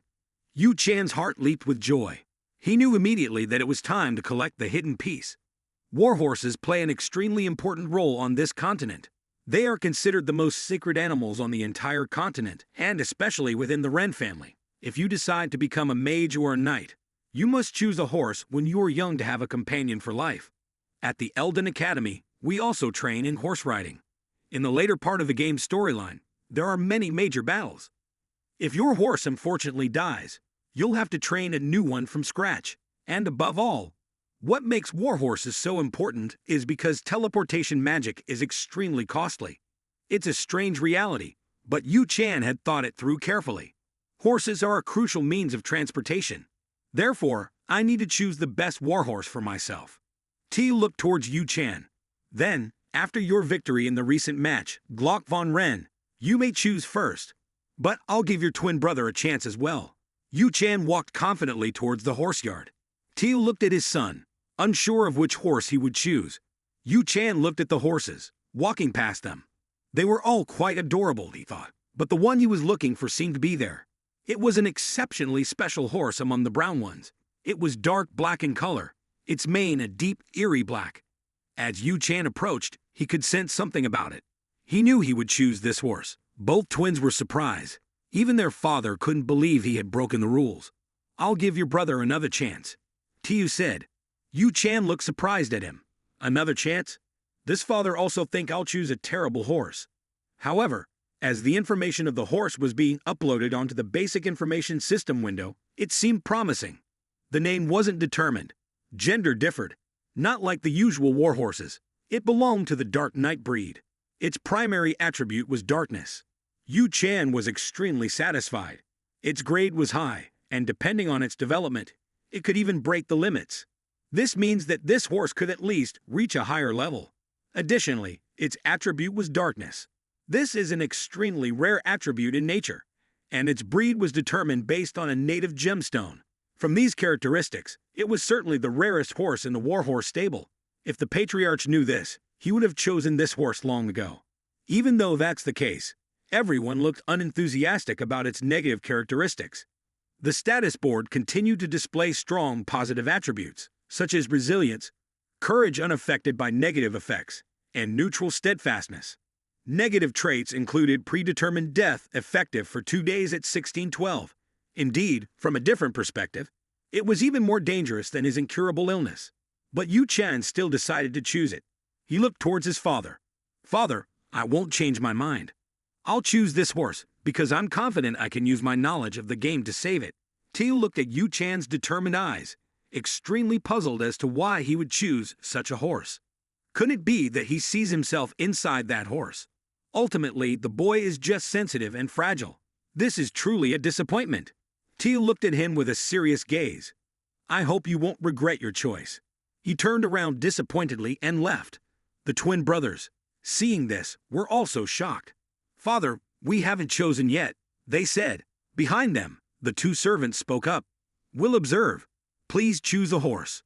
Yu Chan could see the disappointment on the master's face. His choice disappoints him so much, Roswell. At this point, Roswell walks over to his side, asking the young master to name his horse. Yu Chan nods, turning to look at his dark horse. After a moment of thought, he finally makes a decision. I've got a name for my horse. Roswell looks at him expectantly. Yu Chan takes a moment before revealing the chosen name. These names are the same nicknames he used to break this limited game 27 times. It's a name of great significance to Yu Chan. As the sky darkens, Yu Chan leads his horse back to his room, where the new master sits in a corner. Yu Chan looks at his horse. First, I can't let others know what I'll do with you. It seems like his room will be the best place to hide. He looks at it without saying a word. The horse also seems to have a curious nature, looking at him as if it's curious. Yu Chan looks into its dark eyes and sees a strong desire for life, similar to his own struggle for survival. I'll take care of you too. Even if I'm alone, I'm still trying to fight to keep living. Yu Chan looks towards a corner. Rona, I know you're there. If you don't answer me now, you're in trouble. Rona rushes over, almost tripping over. I'm here, How did you know? I'm here. She looks flustered. I was just tidying up. I'm here. How did you know? I'm here. She looks flustered. I was just tidying up. How did you know? I'm here. Yu-chan looks at her with disdain. Do you think my senses are that weak? Why do you keep falling like that? Do you like the floor that much? He points towards the horse. Take good care of it for me. Roman looks at it puzzled. But why is it on the master's bed? I have to clean up this mess. Yu-chan isn't too bothered by this. It's a sick horse, so try your best. He looks towards the maid, as if assessing her level of danger. Roma is visibly nervous. Okay, I'll do my best. Yu-chan looks at her, silently amused. Well, this is a bit annoying. The next thing is going to be a shock. I hope she can handle it. The maid is now communicating with the horse. Your name is Kak. Ha, are you hungry? Yu-chan isn't paying much attention to her. 3 days later, in the late afternoon in Yu-chan's room, the maid's crying can be heard.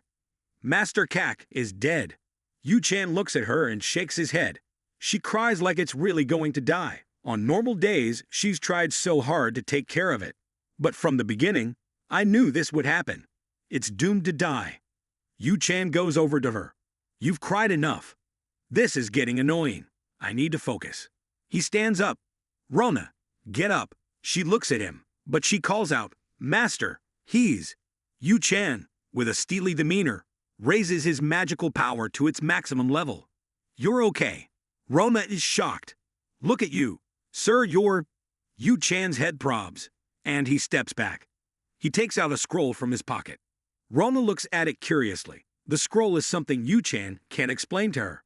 If I inject mana into this scroll, a magic circle will immediately appear in the room. From within it, a powerful source of energy will burst out, affecting everyone nearby.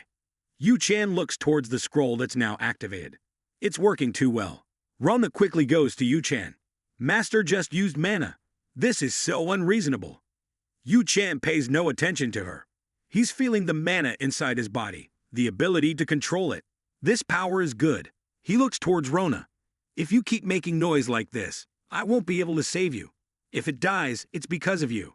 As he speaks, he raises his magical power to the highest level. Rona listens in shock. Finally, everything is quiet. I need to focus and forget about whether I'm allowed to use mana or not. I can't even enlighten the attributes of mana geniuses anymore. In this empire, there's a law that those under 15 are not allowed to use mana except for royal members. Thanks to that law, the children of the royal family can possess powerful magical skills, much better than those who learn mana later on. All I can do is pour my mana into this scroll. I can sense weak streams of energy coming from my fingertips. This is mana. Yu-chan smiles as he feels it.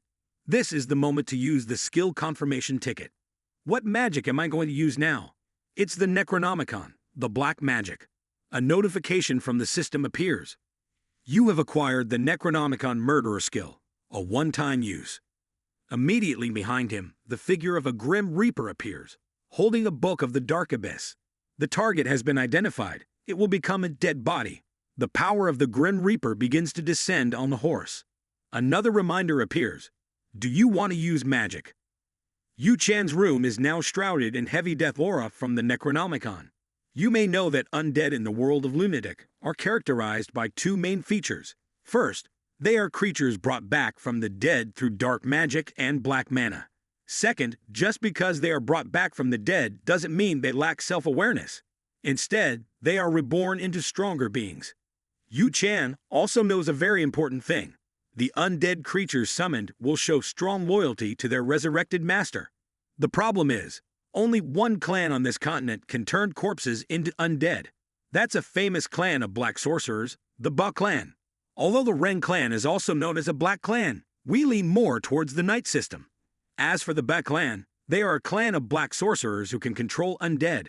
But don't think that if you have no connection with that clan, you can't use the summoning skill. That's completely wrong because I have the skill confirmation ticket. However, the one-time skill selection is extremely powerful. The skill I have chosen is the Necronomicon, also known as the Book of Murderers. He looks at the summoned warhorse in the form of an undead. At this moment, the dark souls from hell are slowly emerging, enveloping the poor horse's body. They seem to be eager to devour it. But at the same time, they are gradually resurrecting its body from within Yu Chan's mouth. Blood is overflowing.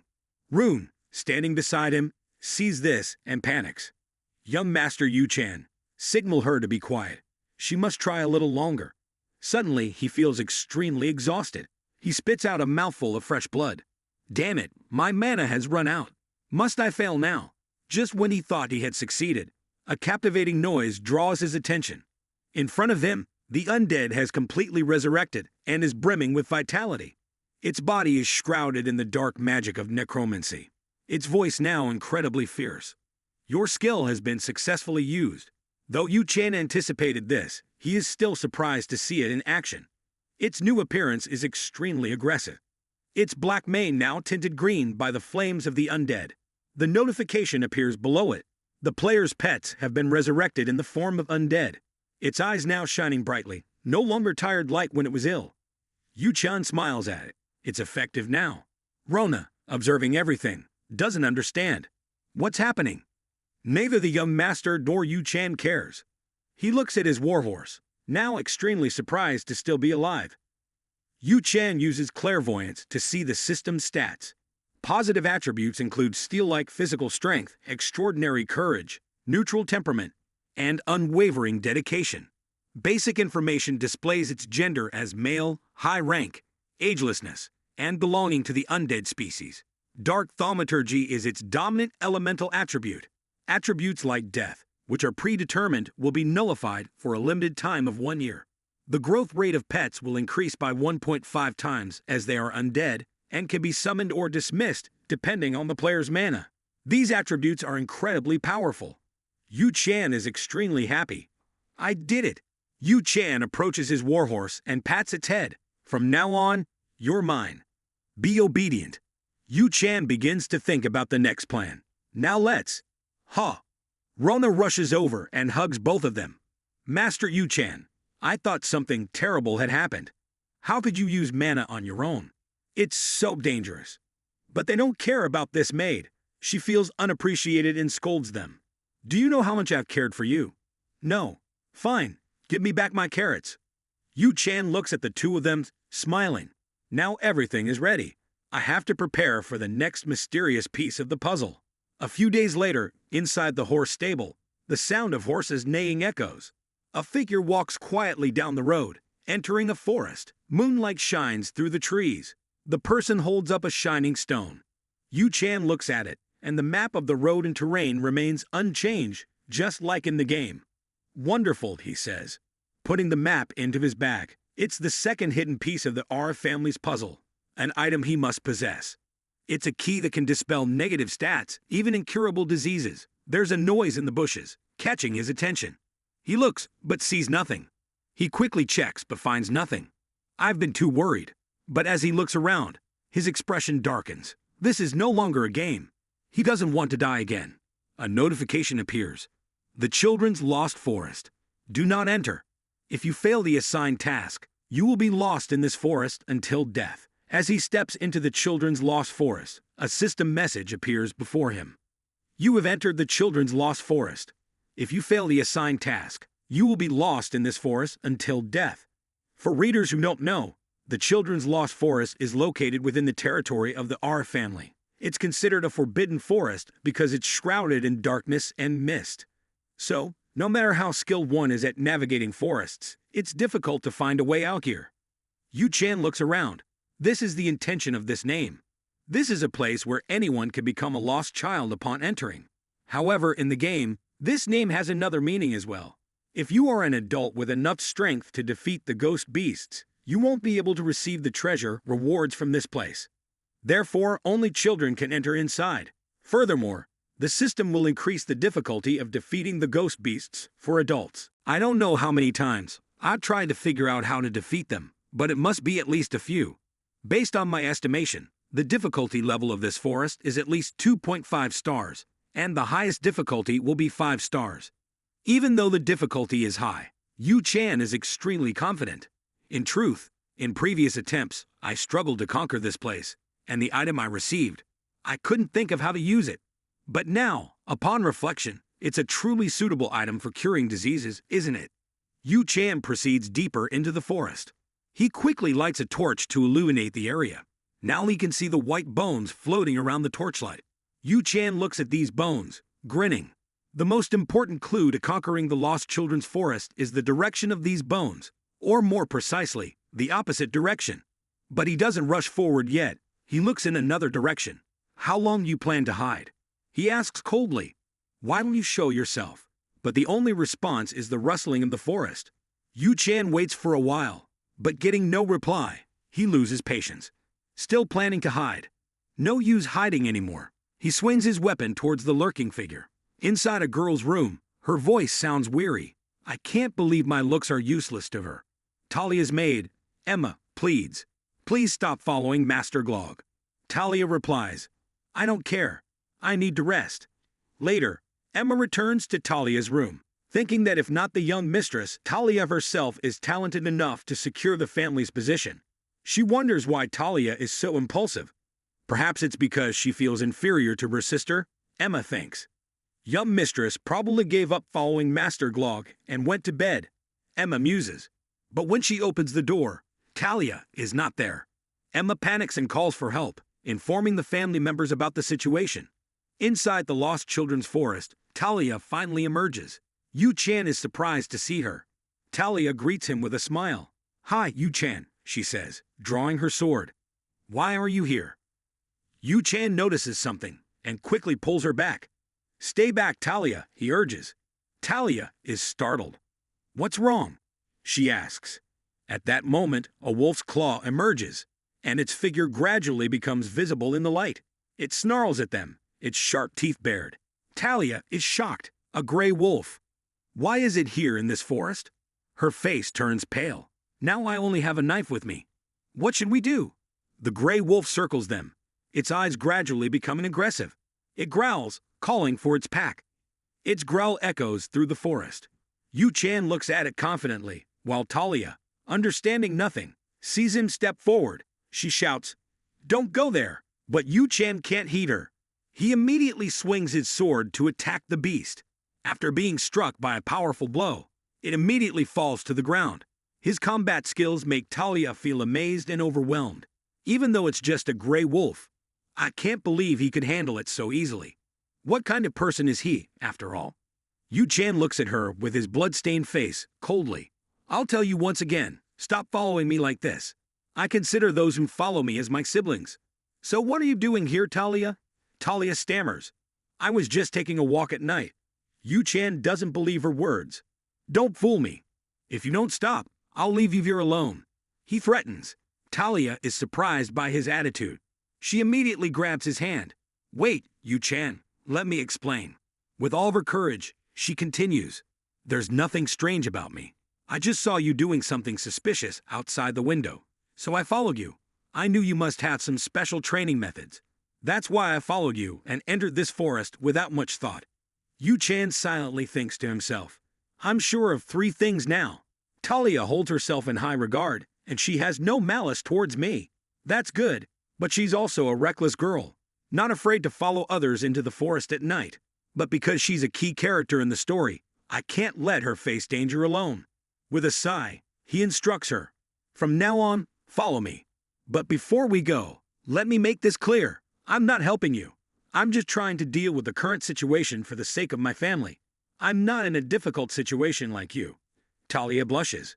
I understand, I'm sorry. It seems I was wrong to come here. Yu Chan looks at her demeanor.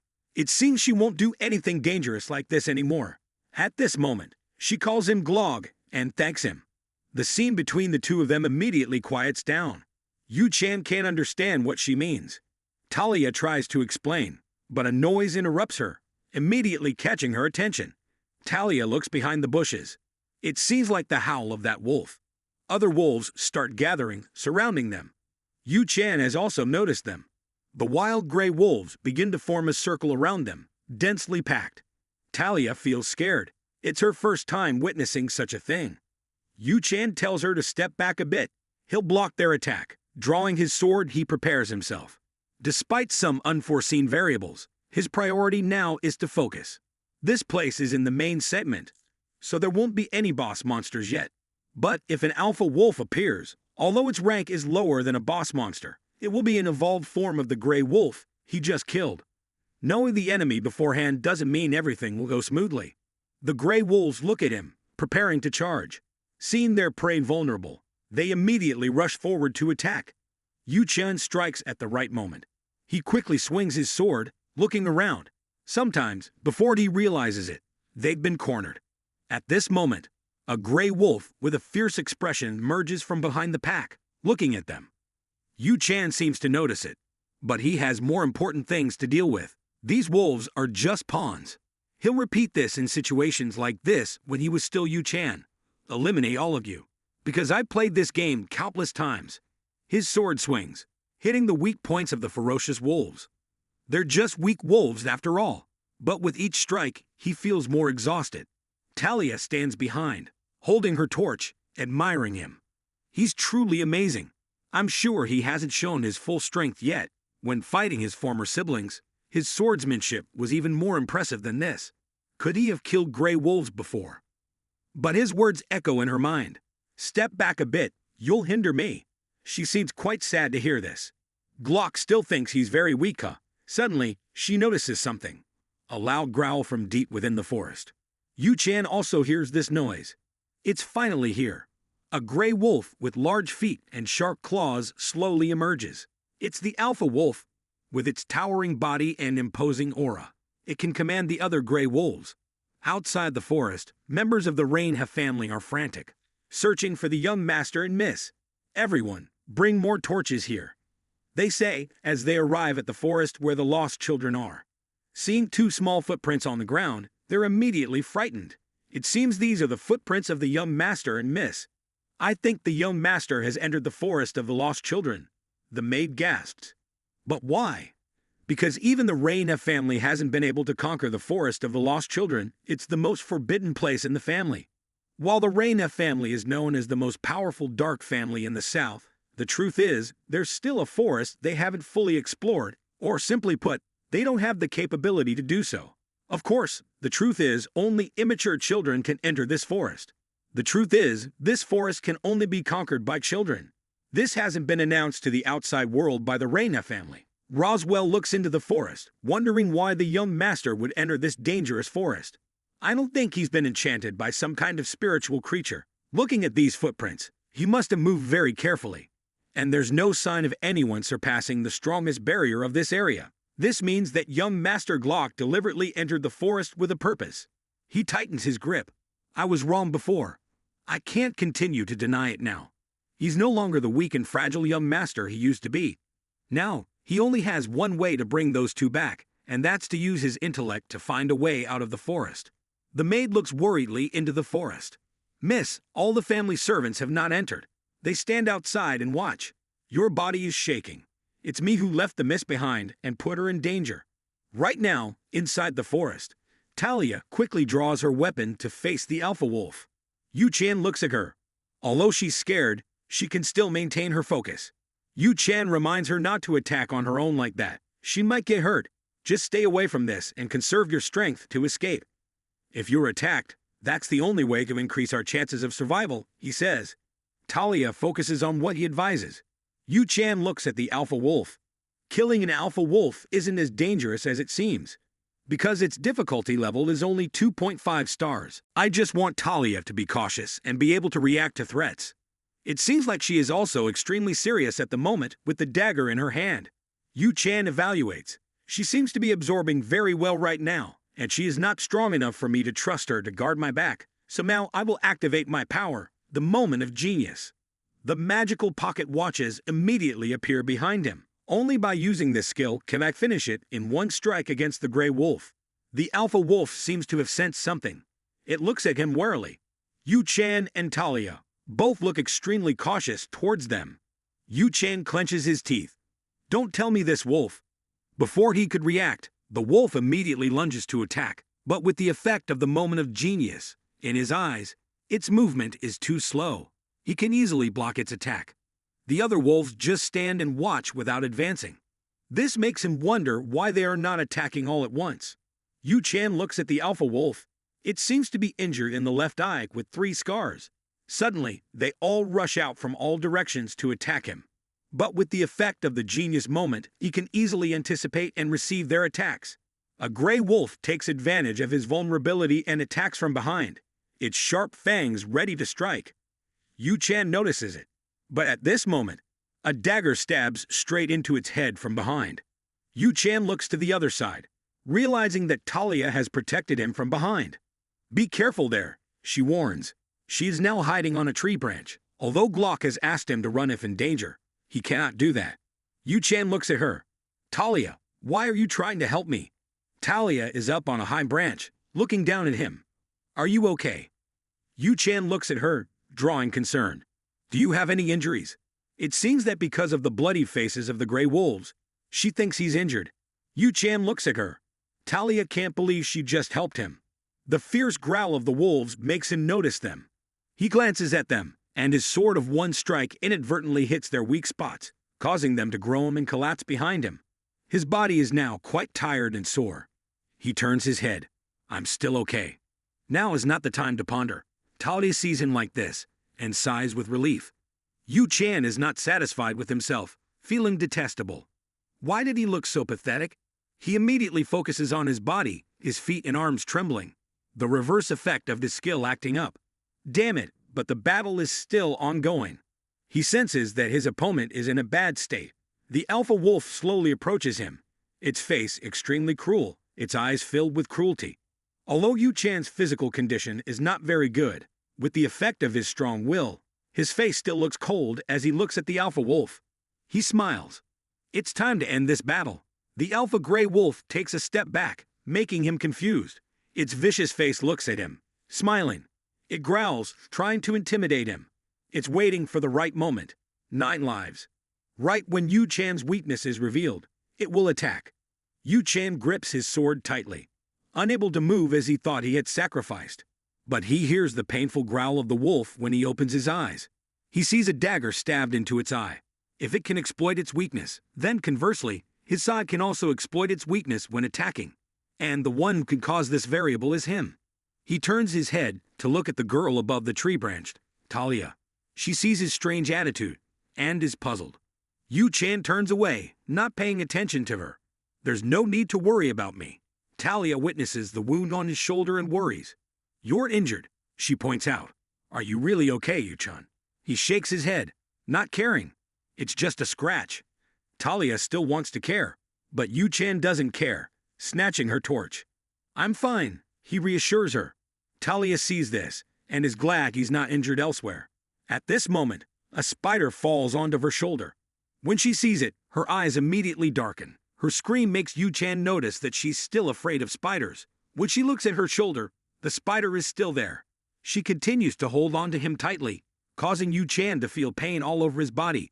She's still clinging to him. How long will this go on? She's scared of spiders, isn't she? He smiled and glanced at the spider, quickly brushing it off. "What's got you so scared of spiders anyway? Why follow me into this forest?" He teased. "That's just a spider, aren't you afraid of it?" Yu-chan smirked, teasing her. "You surely won't become a knight then." His remark made her blush, and she immediately let go of him. "I'll become a knight." Yu-chan sighed with relief. "Finally, you let go of me." Suddenly, his body felt dizzy, and Talia looked at him. "Are you okay?" She tried to adjust his state. "I told you not to worry." He glanced at the young girl. "Well, I guess she has her own worries, surviving because of her." "Even though I didn't say it aloud," she suddenly exclaimed. "But thank you." Talia was still very persistent. "Are you really okay?" Yu-chan looked towards the setting sun. "We just need to leave this forest now." Outside the forest, the maid Emma seemed to have cried a lot overnight. "I'm the one who killed Miss Roswell," standing next to her, looking towards the gloomy forest. They couldn't overcome the forest. Roswell couldn't believe his eyes. "Look, the forest bones are gradually disappearing. The white bones flying into the sky, blending with the air." Roswell couldn't believe it. Looking at the direction of the forest, where the lost children were conquered, Roswell was extremely happy. "I can't stop rejoicing. Now surely the social status of the descendants in the Rainhair family will undergo a major change." Yu-chan looked at them. "Why are people gathering here?" Emma looked at her mistress, worried. "Are you okay, miss?" She stepped forward to hug Talia. We've been very worried about you. Roswell stepped forward to face his young mistress.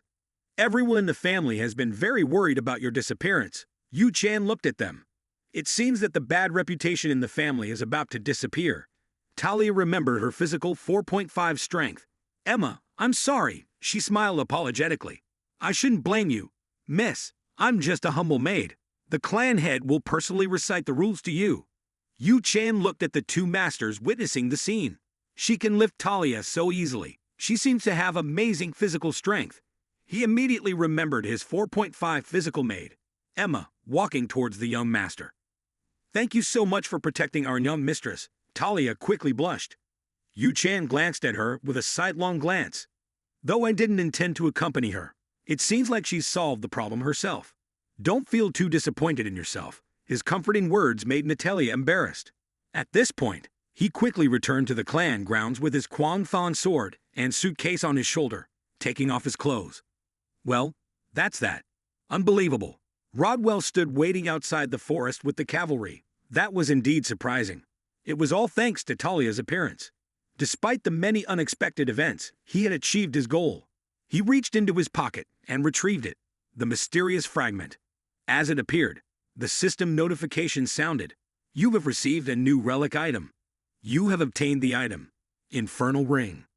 Basic information of the item appeared. Name, Infernal Ring. Equipment type, Ring. Quality, Mid-tier. Attributes, Dark. Strength +1. Mana +1. Usage condition. Only magic users of the Dark Abyss can wear it. Special effect. When you defeat an opponent while wearing this equipment, you will steal a portion of their vitality and turn it into your own. The higher the opponent's level, the more vitality you steal. Yu Chan quickly equipped it on his little finger. The only relic item that can steal someone else's vitality, the Infernal Ring. Though owning this ring alone didn't mean he could live longer than anyone else, he tightly clenched his fist. A human's lifespan cannot be extended indefinitely. Considering that only a very small portion of vitality is taken away, overcoming this deadly disease won't be an easy feat. As long as I can struggle and grow, it's better than living a hopeless life on the brink of death. I'm sure I can feel my vitality and mana gradually increasing, he declared, calling out, Rona, I know you're inside, so come out for a bit. The door slowly opened. Can you see through objects, or something, Yu-chan? He joked, in good spirits. Perhaps, the maid blushed immediately. That means you can also see through my naked body, can't you, Yu-chan? She gave him a playful tap on the head. What are you saying? He chuckled. Rona, are you okay? The young master asked concernedly as she held her head in pain. She touched the wound on her arm, feeling as if it hurt more than just a mere scratch. Don't talk nonsense anymore. Come over here and pass me that item, the young master said, walking over to the nearby table. What item again? Rona asked, puzzled. The young master then approached her. If I win this time, you'll have to give me a raise, won't you? Yu Chan said, assuming a stance. I've already told you, but if you lose, your face looks extremely confident. Yu Chan smirked.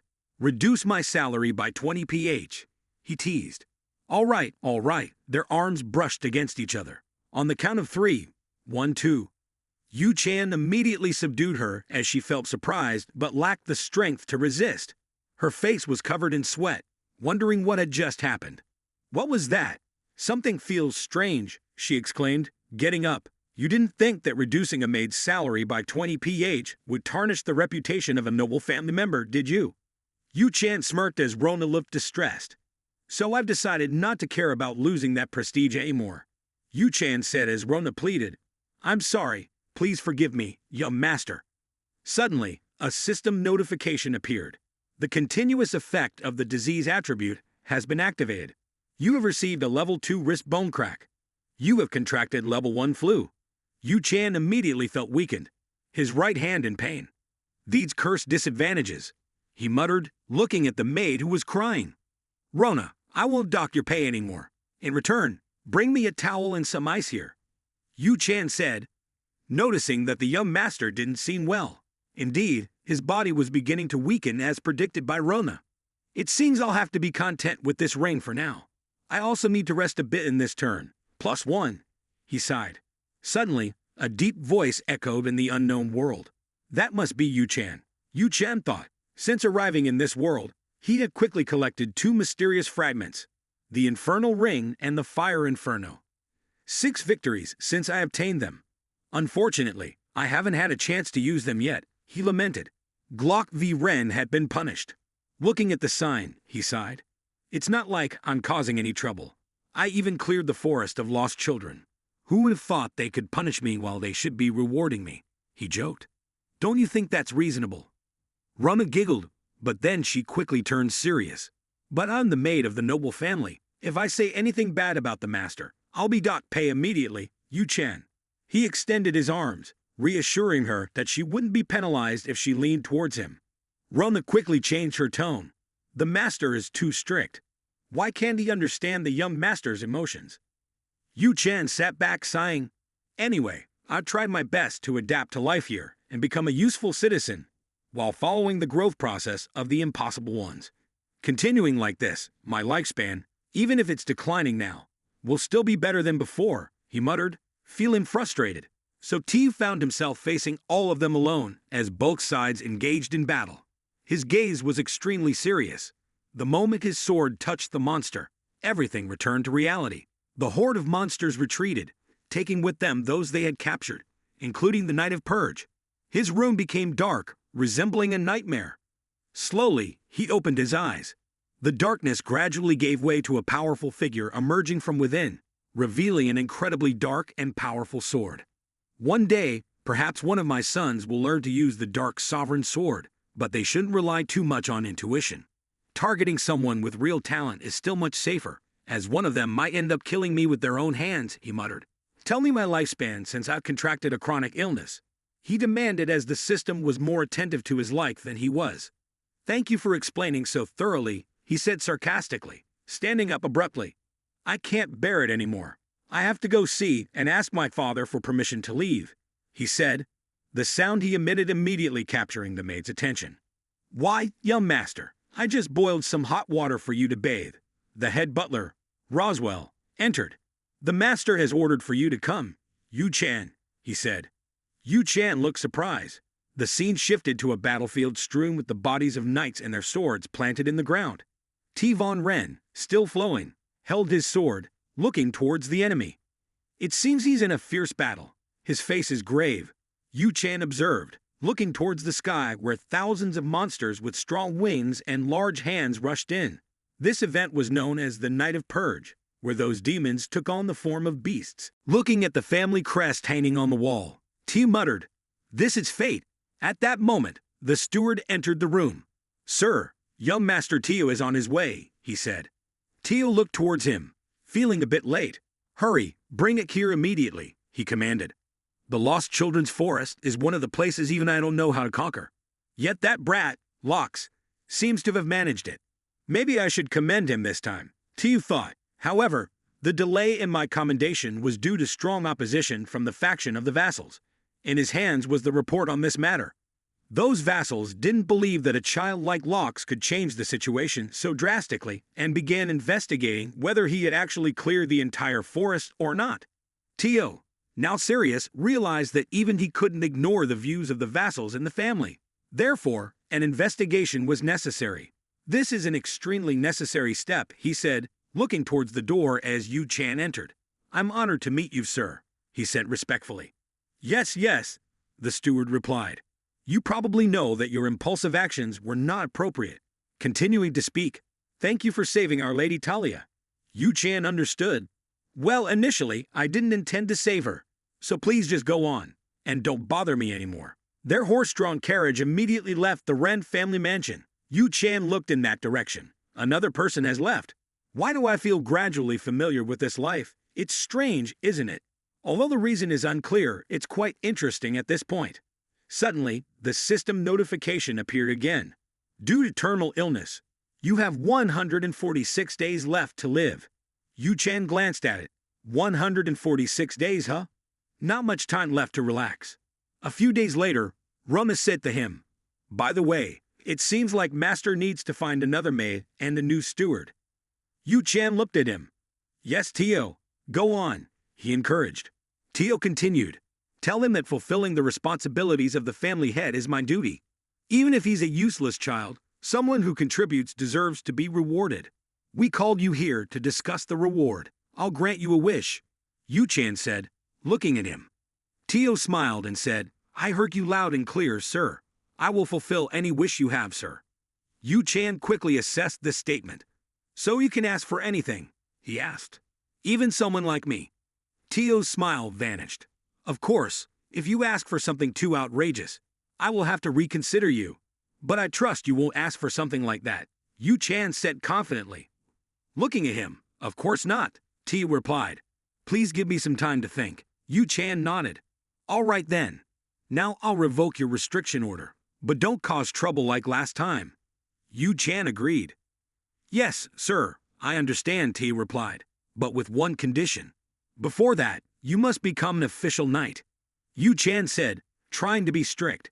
Talia immediately blushed and punched him annoyingly. Yu-chan winced in pain.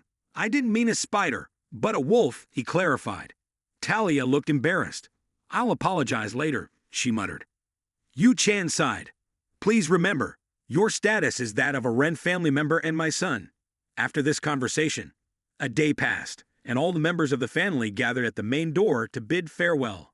Emma, a maid, stood aside, smiling while Talia, in a feminine outfit, looked towards Yu-chan. See you at the E-Academy, she said. Yu-chan deliberately avoided her. She didn't respond, but she was very persistent. I'll meet you later, she insisted. Roswell approached him. Young master, you shouldn't answer the lady's question, he advised. Yu-chan could only nod. Yes, Tio. Go ahead, he said. Tio smiled and said to him, I understand, but with one condition. Before that, you must become an official knight. Talia quickly moved forward. I promise, she said confidently, but remember to keep your head safe before you meet me. Tio warned. Talia now looked hesitant. Is she planning to take my head? Tio thought. No, she's more likely to stab me in the back, he concluded. Yu-chan's maid stepped forward, thanking everyone, especially Glow. Young Master Yu-chan. Yu-chan looked at her, puzzled. What does a Signer family maid have to thank me for? Her words made Yu-chan think. A maid, huh? Just then, the head steward appeared before him, greeting him good morning. Master Roswell, what's the matter? He gestured behind him, introducing a maid from the Ilin Academy.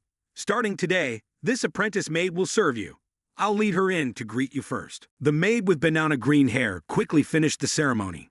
It's a pleasure to meet you, young master. My name is Jik Lovevillia, and I will begin serving as your exclusive maid from today, she said as he nodded in acknowledgement. Hello, I'm Glock V. Ren, he quickly interjected, using his clairvoyance to observe her vital information. Her name is Chij Lovevillia, female, 15 years old, primary elemental race, Earth. Talent, neutral, with a focus on dedication. Strengths, highly talented, neutral, focused. Weaknesses, duplicitous, sympathetic, skilled in deception. The information display showed.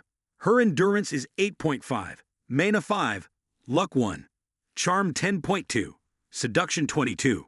It continued. Yu-chan sighed at the time constraint imposed by the disease. We'll always feel time slipping away so quickly. The positive thing here is the resistance stats. 4.5 in endurance, 9 in mana, 10 in luck, and 10.2 in charm, he noted. I'm extremely satisfied with the stats I've achieved. Despite this dreadful illness, I've developed rapidly, Yu-chan thought as he gazed out the window. Meanwhile, the maid Rona's face appeared on the display. In 2 months from now, you will finally be joining the Ilin Academy, she said. Yu-chan looked at her. Are you happy because I'll be leaving to attend the academy? Roma tried to act. I haven't even started missing you yet, Yu-chan replied, not fully convinced. Don't overact. I won't deduct your salary, he warned, and she immediately dropped the act. Yes, young master, she said, looking away. I won't even have time to bully her anymore in the next 2 months. If I don't increase my stats even a bit, I won't be able to bear it at the prestigious Elan Academy. Yu-chan thought. After passing there, I'll officially step into the main storyline. I'll also have to play the role of the antagonist, GLX and Von Ren. Damn, it's tough, he grimaced. Roma then asked, by the way, do you meet a new maid and servant? Yu-chan lifted his head. Come to think of it, Let's return to the scene where the butler came to see him. Good morning, young Master Roswell. Is there something wrong? The maid from the Ilin Academy quickly introduced herself. From now on, I'll be serving you, so let me introduce myself. Call me your personal maid. I'm DJCHJ Lovevillia, she said with a smile. I'll do my best to serve you, she added, and Yu Chan knew immediately that it wouldn't be easy to leave this place. Tan Ren was one of the world's biggest antagonists, and also one of the most powerful. When discussing how he attained his current position, many people would wonder whether it was due to his martial skills or his exceptional talent. However, there's no need to doubt anymore. The main reason Tio can hold the top position in the Ren family is because he is always contemplating everything and everyone around him. Going back a few hours earlier in the master's room, he stood facing Yu Chan's new maid with a cold expression on his face this time. I have high expectations for you, DJTH Lovevillia, he said, and she nodded in response. Yes, sir, Tio continued. I've heard that you will inherit the Laya family, right? If you perform well this time, the Ren family will fully support you in inheriting your own family. DJCE nodded again. I will assist you to the best of my abilities, she said. However, Tio shook his head. That's not it, he said, looking at her. What I mean is, with the power of dark magic immediately enveloping Tan Ren's entire body, this tremendous pressure made DGCH feel exhausted. She immediately understood and changed her answer. I will monitor him closely and report everything back to you. I'll observe him meticulously, she said before quickly leaving the intimidating room. His words lingered in her mind, causing sweat to drip down her chest. She took out a citrus-shaped watch from her chest, inside of which were images of her parents. From now on, I can't hesitate anymore. Inside Yu Chan's room, the lights were still on. He lay on the bed, lost in thought about the events of the afternoon. Inside, Tia was certainly eager to confirm whether the person in this body was Glock or not. He contemplated all scenarios because demonic possession was a common occurrence in this game, and Glock was a character who had been possessed by a powerful demon. As long as he hadn't yet discovered who he truly was, it was fine. He sat up, contemplating the encounter with the maid from earlier in the afternoon. DGCH was the issue. The Lovevillia, because she was unrelated to the main storyline. So, ignoring her would truly be a waste. Initially, she was supposed to be the next successor of the filial lineage, but her parents were killed by her own uncle, causing her to lose that position. What happened afterward was clear to everyone.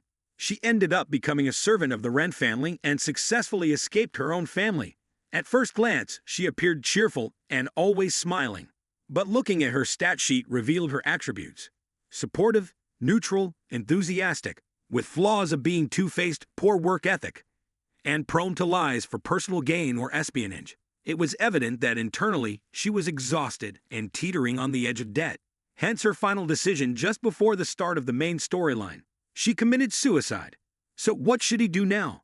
He looked at his own hands, wondering, is changing the plot by saving someone who should have died the right choice? He was extremely conflicted. Even though he knew it was akin to tying a noose around his own neck, he deliberated extensively. The next day, he looked towards his two new maids. From today onwards, we'll hunt monsters in the forest within the family territory. Of course, both of you will accompany and support me. Rona, one of the maids, looked at him with fear. Hunting monsters within the forest territory of the lost children. I request permission to be excused due to illness. Digi was wiser than her, nodding. I understand. Go ahead, Rona. She nodded. Thank you, Master. Rona's excuse was convincing, but something about her response seemed too compliant. Yu Chan observed the two girls.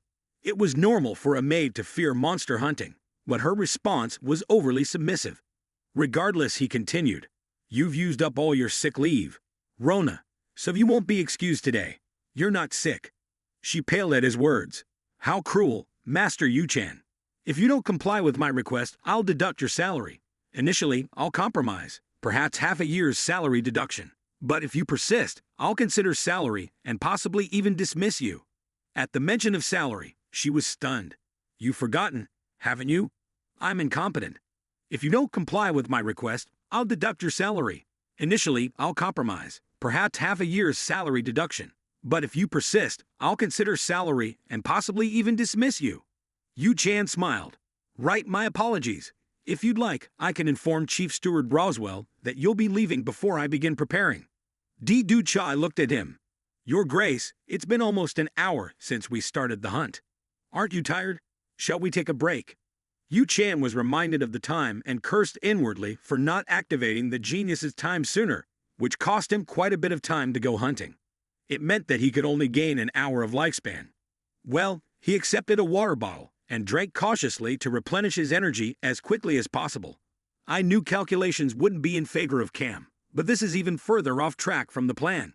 Moreover, I can't go monster hunting like this every time.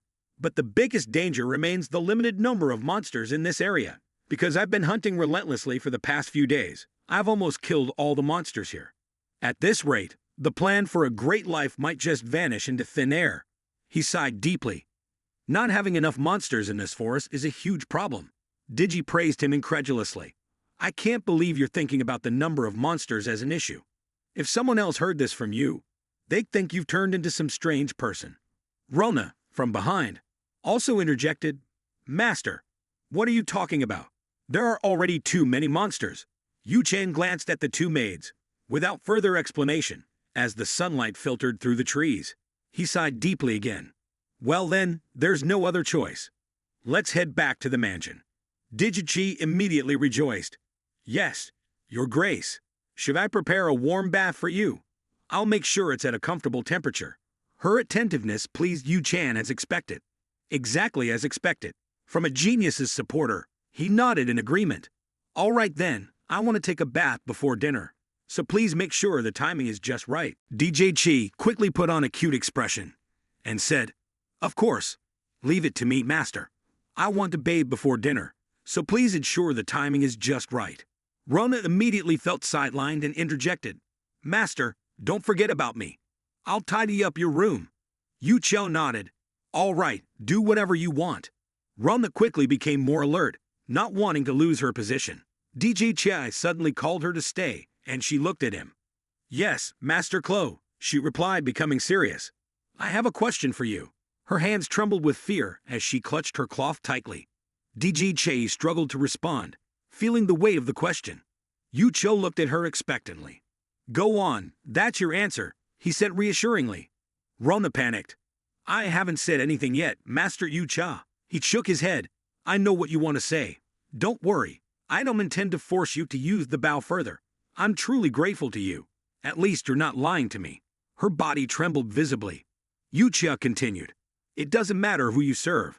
I'll consider you under my protection. If you need anything, feel free to ask. That's all I want to say to you. But deep down, he had conflicting thoughts about whether trusting each other would be more logical than taking advantage of one another. Nevertheless, that was the kind of relationship you wanted with her. Meanwhile, DJ Cha, lost in thought in the forest, couldn't shake off his melancholy. Back at the mansion, in the maid's bedroom, Rona was still trying to badmouth her master. Isn't Master Klo a bit too much? How could he say things like, if you don't chase after me, what fun is there in training? Every time we train, she doesn't think it's excessive. Mom, she smiled faintly, wiping away her tears. She looked out the window, wondering what she should do.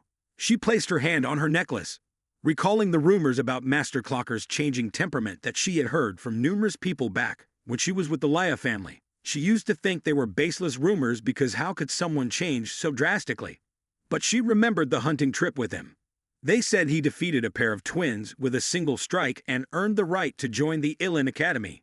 He also asserted his position in the family, completely different from her, who had fallen despite being the rightful heir of the family. She felt inadequate compared to him, especially after what he said today. Yu Cha's indifferent face seemed to say, use me as you wish. That's all I want to say to you. She gripped the pen tightly in her hand. What exactly was he planning? Shortly after, an unfounded rumor emerged in the RF family, claiming that Digi had been expelled from her own family and was no longer worthy of being a maid for the Ren family. In the letter she held, DJ Chi seemed unable to believe its contents. It stated, DJ Chai Love Vilya. Listen up, you useless member of the family. Love Vilya has officially been sold off by the family. You will receive the punishment you deserve. She crushed the letter in her hand, stripped of all the privileges she had as the direct heir of the family. Her face couldn't hold back the tears. It seemed she couldn't stay in the Ren family any longer. She had anticipated this turn of events, so she could accept it calmly, but it was foreseeable. However, the Ren family was a prominent one, along with other shadow families, and even though she was only used as a maid for their child, as a commoner who had just lost her title, she had no right to serve him. It seemed she would be removed soon. She quickly stepped out into the hallway. Was she preparing to serve a new master, or something? She opened the door to greet everyone. The maids, seeing her, all intentionally avoided her. Sensing their attitude, she immediately knew that everyone must have heard about the rumor. She was accustomed to being scrutinized by those eyes. Then, a voice made her realize that Digi Chai had arrived. "You're here." It was the knave maid, Rona. She still seemed cheerful, as if nothing had happened. "I've been looking for you everywhere. Come on, hurry up." Her enthusiasm puzzled Digi. She wasn't sure if she knew about the rumor. Digi hadn't had time to think further when Rona's hand firmly held hers. This action touched her heart. Could Rona be playing around? Or perhaps she genuinely considered her a close friend? Regardless, she was being incredibly naive. Rona, and Clocker too, were all acting foolishly, she thought. Meanwhile, Yu Chan sat in the room, gazing at the letter on the table.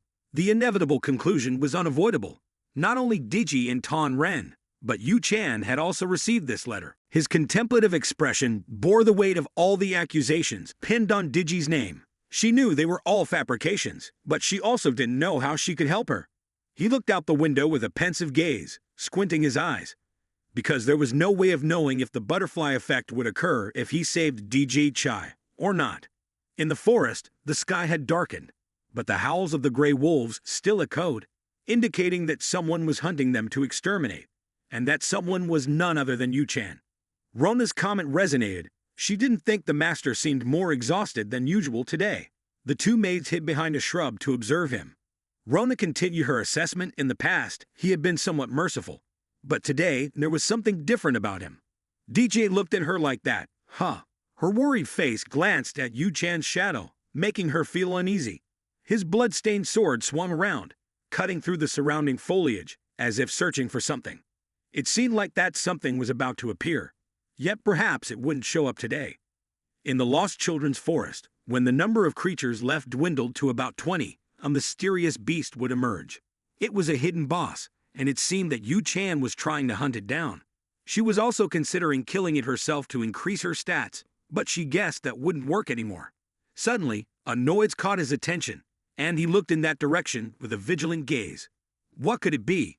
A figure dashed past him, and he quickly intercepted it, the detestable speed completely belonging to another tier. Was the hidden boss appearing now? His face didn't show fear, but rather extreme joy. Finally, you've shown up, Golden Phoenix, King's special breed. It was an immensely huge bee with sharp stingers and keen eyes. Damn, this one would be hard to deal with. But it wasn't an unbeatable monster. He continued to fend off its attacks, while a tempting voice caught his attention. Master Digi, quickly appear in front of that Golden Phoenix King to shield a life-threatening blow aimed at her chest. Yu Chan looked at her. Even though it wasn't necessary for Digi's help, it was an attack that I could completely dodge or block. But why did she deliberately do so? Yu Chan looked at her puzzled. He had been wondering how many people would rush in when such a monster suddenly appeared. I will have to make good use of this to attack. It's all just to save her. He clenched his teeth and activated the genius's time frame. Now lines of memory. About this time. Those are Digi's childhood memories. A voice full of hatred rang out. Why does our beloved Digi keep falling like this? Not a single day has the little wound on her knee completely healed until she rose up. That's all her parents ever told her. That my wounds have never fully healed. Her face looked sad, but that doesn't just apply to the wound on my knee, but also to the wound in my heart. I wonder if that's a prediction for my future. It's that moment when Yu Chan asked her whom she served. This question made her think a lot. Serve whom? Who am I working for?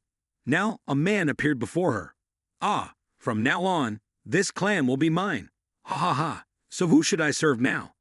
This question haunted her. Serve whom? If needed, just use me comfortably because I will also take advantage of you. She slowly opened her eyes in front of her. Before her was Yu Chan's strained face and the concern of the maid Rona. Digi, are you okay? Along with that, there were notifications of defeating monsters and receiving special rewards. But Yu Chan didn't pay attention to them. He's just worried, trying to hold on a bit longer. Everything is settled now, so I'll bring her back here. Rona also advises, we need to quickly return to the mansion. DG Cheed's mouth corners smile. You're indeed a confused person. That's the expression of someone with intentions to take advantage of me. Why do I wonder why my heart is slightly fluttering? Yu Chan's figure is what she finally sees fading away slowly. She closes her eyes, and her thoughts gradually fade away too. And I also feel a bit irritated now in the Lord's mansion. Tio is holding a letter. This is quite annoying indeed. Butler Roswell stands before him. Based on our investigation, the content written in the letter is true. The Villia clan has indeed decided to cut off all ties with DG Chai immediately. Reflecting on why I brought Ditchy here, it was to gain control of the Villia clan, because they lost their current head. Now they are in an extremely unstable situation. I also think this will be the perfect opportunity to take over her family, assuming if the situation within the family is so unstable that even the position of the heir is shaky. Then, with the intervention of the Ren family, we can make them bow down in some way. But what if DGI is expelled from that family before any plan can start? Tio shakes his head. It's okay. It's just a trivial move. He looks at the butler. So there's no other way. What do you think we should do with DG Che? Roswell, quickly expressing his opinion. Although it's regrettable, we cannot have a maid who doesn't belong to any family alongside taking care of the clockmaster. We will be looked down upon at the Ilan Academy. If it leaks out, I think we need to quietly solve this problem ourselves. Tio agrees with this view. This is also my thought. A door is hastily opened, and the furious chief butler glares at him. Why did you rush in here without the master's permission? The other quickly realizes his mistake. I apologize, sir. But Clockmaster Glock brought back a maid who was injured on the hunting trip just now. He becomes intrigued, looking at him expectantly. Continue. The servant quickly reports that the maid has been poisoned and is in critical condition. He used a lot of antidotes without permission, so I came here to report back. The chief butler is now flustered. Don't tell me he used the ginseng antidote that day. The other nods. Exactly, sir. Roswell rubs his temples. That's expensive, Tio. Quickly assess the situation. The kid got attached to that servant so quickly, who could foresee the consequences of personal emotions? So now in the maid's room, disfigure, Chico, is there anything wrong? The vague silhouette of Rona appears before her. It seems that after using various medicines, she has recovered a bit. Rona sees her open her eyes and immediately bursts into tears. She's awake. I'm so happy. DJ Chide doesn't remember what's happening. What just happened? Clockmaster Glock? Is he safe? I remember I rushed to stop that attack for him, but why did I do that? Rona observed her master had used an antidote to help her. What is ginseng again? I forgot its name already. Anyway, he used it that day, and they say it's very effective. She completely ignored the physician's advice. Moreover, he said, use it for her unless you want to die. I guess that incompetent part of him is still there. When DJ heard that, she became emotional. But why did the master do that in the end? Why would he do that instead of just using me? Her hands clenched the bedsheet as she tried to sit up. Seeing this, Rona advised her to rest more. Her wound was not fully healed yet. Where is Clockmaster Glock now? Rona, with her limited memory, immediately recounted that he was looking for the Chamberlain.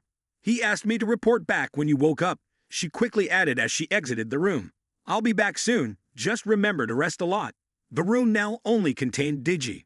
Trying to get out of bed, she opened a box and quickly packed her belongings. I shouldn't be here. The truth is, I know I don't belong anywhere anymore. She took out a pocket watch from her chest. An image of her parents appeared. But it seems she had made a decision. She took the photo with her as she quickly wrote a letter with the content. Clockmaster, I heard that you gave me a miraculous medicine. I believe it wasn't easy to obtain. Thank you for saving my life. I will leave this watch as a token of gratitude. Please accept it, though it doesn't have much value.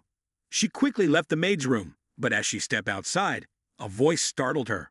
Where do you think you're going now? Yu Chan stood in front of her cold. I'm asking you, where are you going? Time rewound a few hours ago, when Yu Chan's voice echoed inside the room, where someone was dying, and all that mattered was how expensive the medicine was. The doctor hesitated before speaking. I'm sorry, but without permission from the aristocracy, I can't use that medication. Upon hearing this, Yu Chan intervened, cutting off the doctor. Master, how can that be? Look at DJ lying on the sickbed.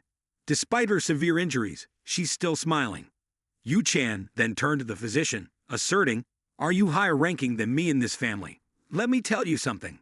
The doctor, visibly frightened, quickly apologized to the young master. Yu Chan, with a cold demeanor, instructed him, "I will personally report to my father about you. You'd better hurry." The doctor nodded in understanding. "Yes, young master, I understand." Rona glanced worriedly at the doctor. "But will she be okay?" The doctor reassured her. "She'll be fine now. The toxicity has been neutralized. She'll recover quickly." He administered the medicine while speaking. Rona was relieved. "Thank goodness," she exclaimed. She looked towards Yu Chan, curious about where he was headed.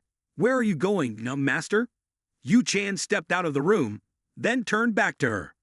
"Let me know when Duich regains consciousness," he instructed. In the master's chamber at this moment, Teo glanced forward, surprised to see his son there. "Glock, what brings you here?" he asked. "It's all because of that little maid, isn't it?" Yu Chan looked at him seriously. He quickly activated his communication system. "System, activate the master actor mode for me." Then, he changed his facial expression and tone to a more composed one. "I came here because of something. I just remembered that father promised to grant me a wish. Is that true?" Teo looked at his son with a grave expression. "Yes, it is," he confirmed. Yu Chan quickly voiced his desire. "Did she love Vilya? I want father to give her to me, the one who was expelled from the family." Teo looked towards his son, unable to discern his thoughts.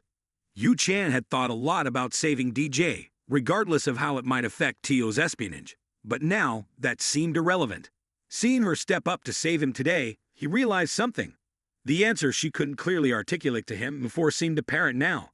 Back then, her eyes seemed hesitant, but now it appeared she had used her actions to prove her point. Yu Chan, with a determined gaze, looked towards his father Teo, who nodded in understanding. "I see. If you decided so, I'll comply with your wishes," Teo affirmed. Yu Chan stood up, continuing to address him. "Father, this incompetent son of yours has one more thing to say," he said firmly. "Go on." Teo nodded. He was about to continue when a warning alert from the system appeared, indicating that the master actor mode was decreasing in effectiveness due to Yu Chan's agitation. Unperturbed, Yu Chan proceeded with his speech. "Father, please stop bothering my attendant," he said, looking at him. Teo sat there, looking at him as he left without saying a word. Outside in the family corridor, Yu Chan was standing, preventing Deutsch from leaving. With a serious tone, he asked, "Where do you think you're going?"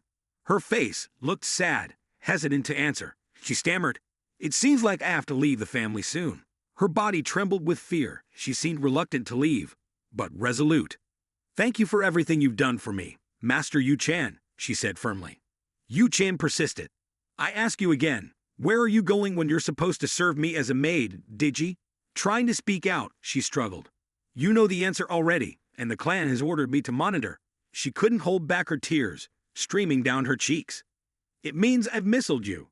But Yu Chan looked at her, wanting to hear more. She sobbed, "But why are you trying to keep me here? Even if you send me away now, I have nothing left to say. So why? Tell me why." Yu Chan smiled at her. Her heartfelt words made him reassess this maid. So Digi Che was like this, hiding her true feelings behind her usual acting facade. It seemed she had more vitality than he initially thought. This was an aspect she would never reveal outwardly, deep within her heart. She was resilient, refusing to give up and determined to overcome any obstacles, no matter how thorny the future might be. After waiting for her to finish speaking, he finally spoke up. "Initially, we were all deceiving each other, weren't we?" She looked at him in surprise, her face still wet with tears. "But I have offended you." Yu Chan continued, indifferent. "That's precisely the point. After offending me, you want to run away without facing any consequences. Who allows you to do that, Digi Chia?" He looked at her. "Yes, Master Yu Chan," she replied. Yu Chan extended his hand to her. "You are living here. I don't care what my father thinks. But I don't need your Vilya family's reputation. I only need your talent. Come here." His words stirred her deeply. "Why, Yu Chan?" she asked as he walked past her. "So I want you to continue serving me until you have compensated for all mistakes you've made. As my servant, do you understand?" DG Chai couldn't express her emotions at this moment. She stood frozen in place, her face contorted in even more intense crying. Tears streamed down her face, even more profusely now. She seemed to have made her own decision. "I understand, Master Knox," she said. "I will stay by your side forever. I swear on my honor that I will serve you with all my might." Yu Chan, now content, smiled approvingly. DG Chai, resolute, looked at him. "You asked me earlier if I was working for someone, didn't you?" Yu Chan turned to her. "Indeed I did, and now the answer is DG." With a smiling face, she looked at him. "Now you know who it is, right, Master?"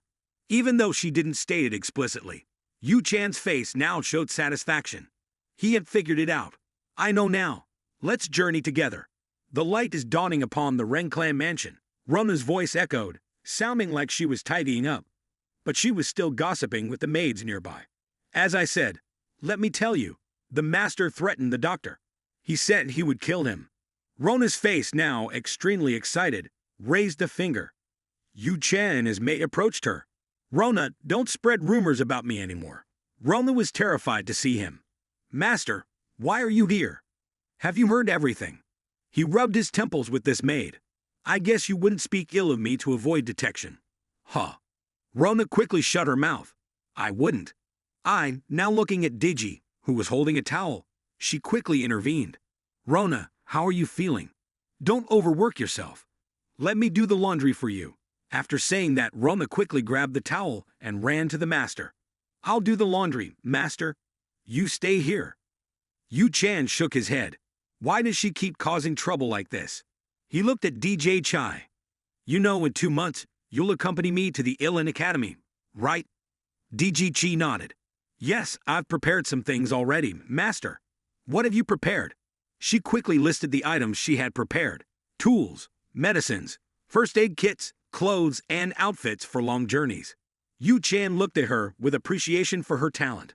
It seemed she had done very well. DG Chi no longer forced herself to smile as before. She remembered last night. Her face serious, she said, "I'm tired of pretending. I've never been good at acting. It feels more natural this way, because neither of us needs to praise each other unnecessarily or engage in useless exchanges anymore." As she was speaking, she noticed him staring intently at her. "Me?" She was surprised. "Why, Master?" But suddenly she understood and smiled. Yu Chan nodded, even if pushed to a dead end. In whatever situation, whether we turn our backs on each other or not, she will never betray us. Right, Digichi? He smiled contentedly. "That's all I need."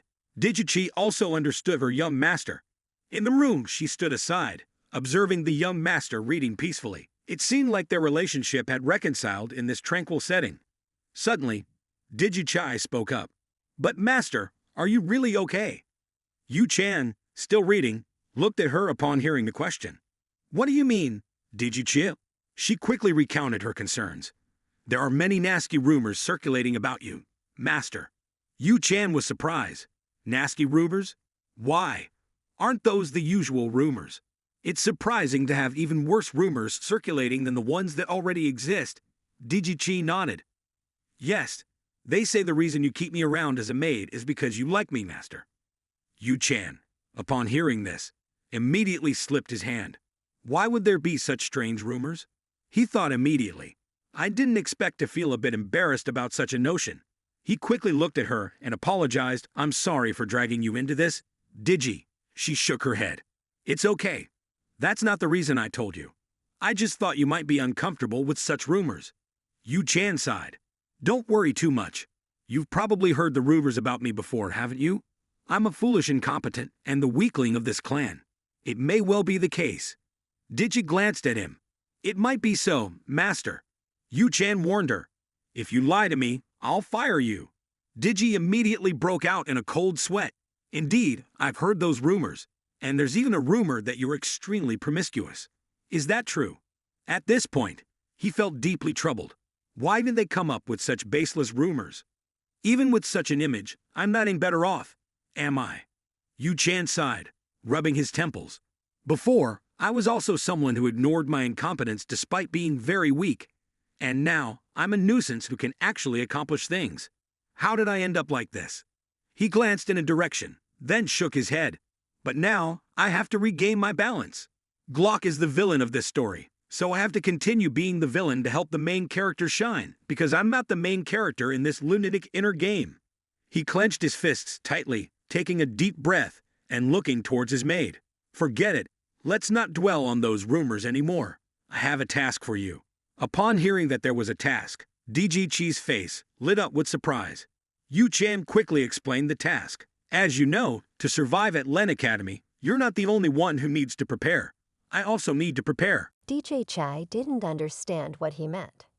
What are you talking about?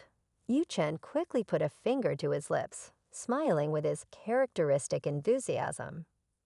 Your trust in certain people is unwavering. So if I let her in on part of the plan, it shouldn't be a problem, right? Actually, I want her to understand me better so she can assist me more easily. Tell her. After careful consideration, Yu Chen smiled at her. I intend to study magic before entering the Black Academy. I want you to help me with that. Surprised by the request, DJ Chi asked, Magic? Why are you thinking about that? And why would you consider it, knowing that studying magic is illegal until you're of age in the Empire? Yu Chan nodded. Of course I know that, but no matter what, I'm still incompetent, even super incompetent like Di Chi. He glanced at her. You really are mischievous. How can you have such a rebellious idea? I understand. Yu Chen looked at her seriously. You have a reason for this decision. I'll go through some basic books to assist you in learning magic. Yu Chen smiled, satisfied. Indeed, you are very talented in this field. As voices from outside started moving quickly, Yu Chen responded, Yes, let's prepare quickly. Yu Chen quickly got drawn to something outside. What's all that hustle and bustle out there? The call still echoed. You'll be in trouble if you disrupt the preparation process. Yu Chen quickly stepped out onto the balcony to assess everything. A voice echoed, Young Master Gren has returned. Yu Chen was immediately surprised. Gren, he's back after graduating from the Black Academy. Almost forgetting the significant event, outside the family compound, a convoy slowly advanced towards the mansion, carrying many items for the young master. Yu Chen smiled. Here he is. Then he looked at DJ Che. It seems I have to go on a mission to a distant land. It's been a while. DJ Chai didn't understand his meaning. What do you mean, young master? Yu Chan nodded. Certainly, I know what you mean. I need to get ready too. Yu Chan began to observe from the outside. Inside the room of the host, sunlight streamed through every door crack, and the glasses were neatly arranged. The host was sipping European-style wine to celebrate his son's graduation from the Black Academy. A young man with his handsome face emerged. He smiled, thanking his father. It seemed that this was Ryan von Ren, Tel's son, and one of Glock's older brothers. Yu Chan was also dining with them to welcome his older brother. At this point, Yu Chan quickly used clairvoyance to see Gren's announcement.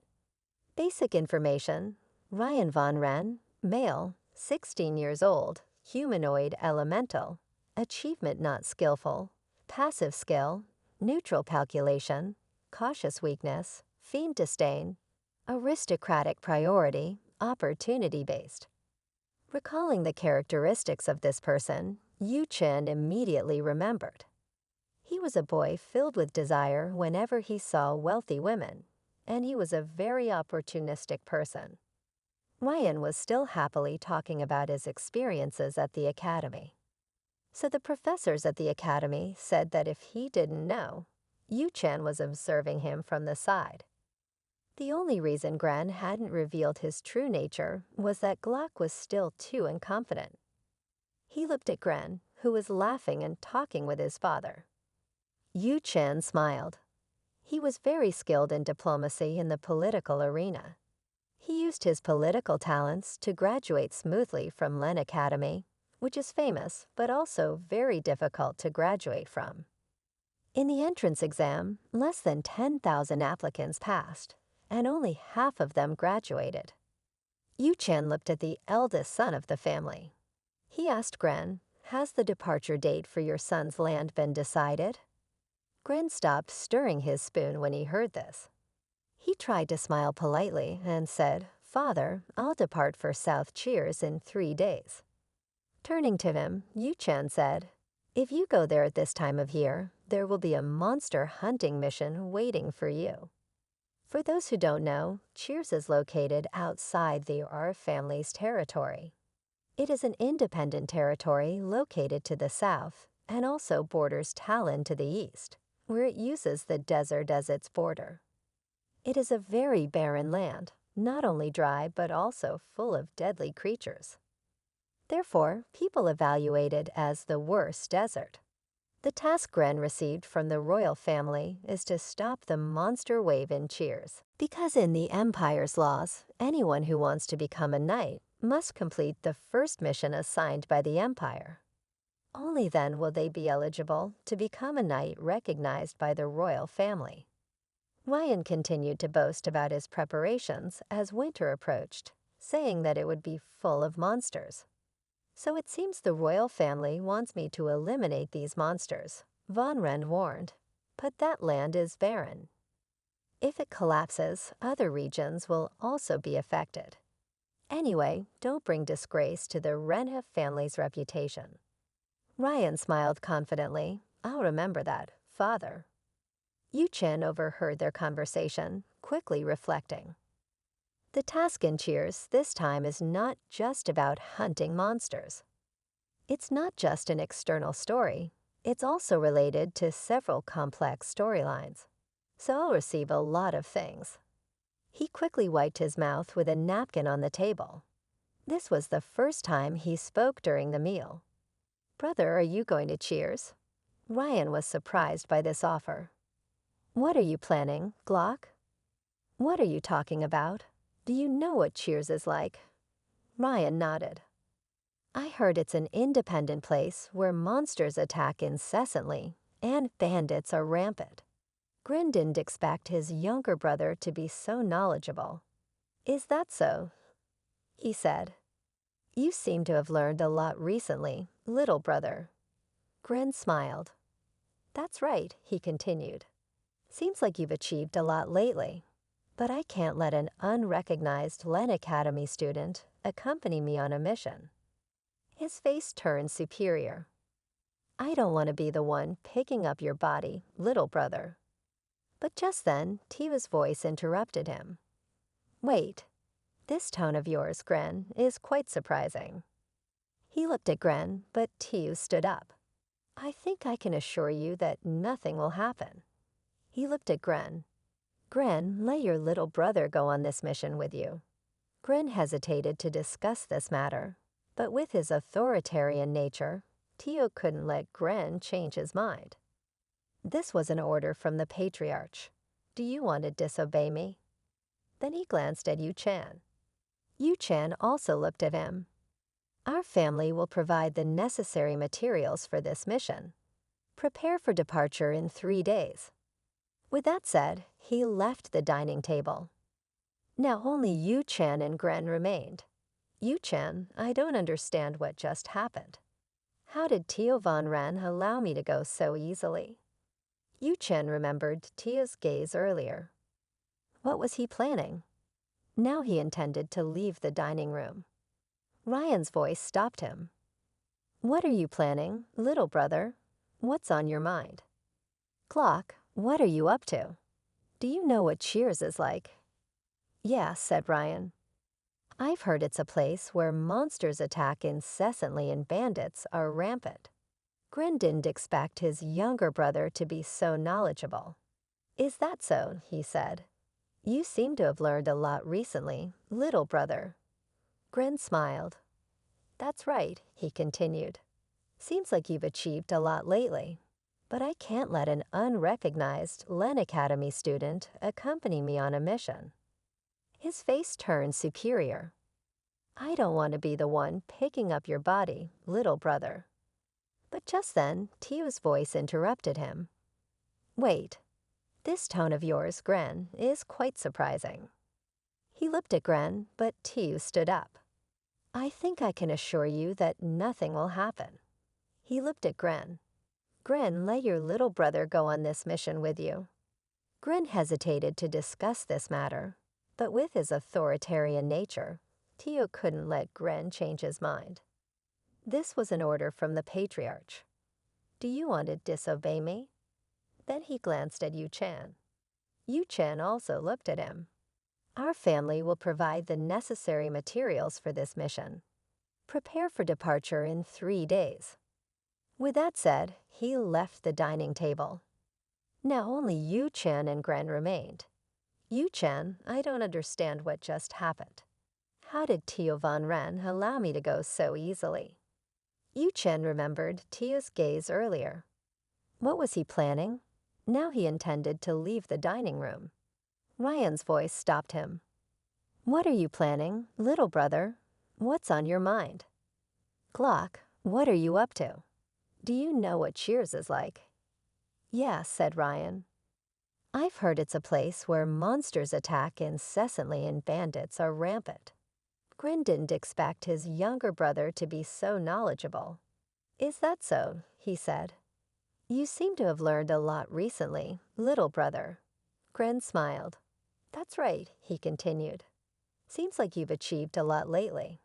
But I can't let an unrecognized Len Academy student accompany me on a mission. His face turned superior.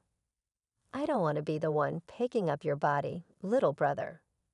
But just then, Tia's voice interrupted him.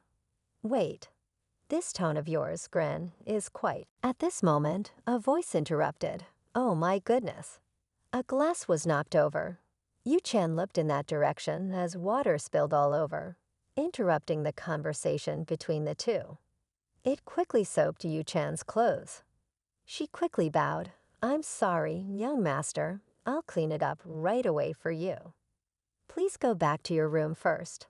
Ryan was very angry at the disturbance, but he couldn't do anything. Yu Chan seized this opportunity to speak to him. Sir, I'm sorry, but it seems that your servant has caused trouble. I'll go ahead and handle it for you. Please go back to your room first. Di-Chai lowered her voice. I apologize, young masters. Yu Chen quickly led her away. You go ahead, young master. He turned his head and smiled. I'll see you later on the day of departure to Cheers in 3 days. Ran was angry about his younger brother's attitude. Outside the corridor, Yu Chen looked at the maid and thanked her. Thanks to you, I was able to avoid trouble. Di-Chi teased him. You're really the best at getting into trouble. But she's worried you'll be okay. About the trip to Cheers, Yu Chan turned back, shaking his head. It's okay. Don't worry. But as he opened the door, a scream echoed. The maid Rona shouted, Young Master Clo, where are you going?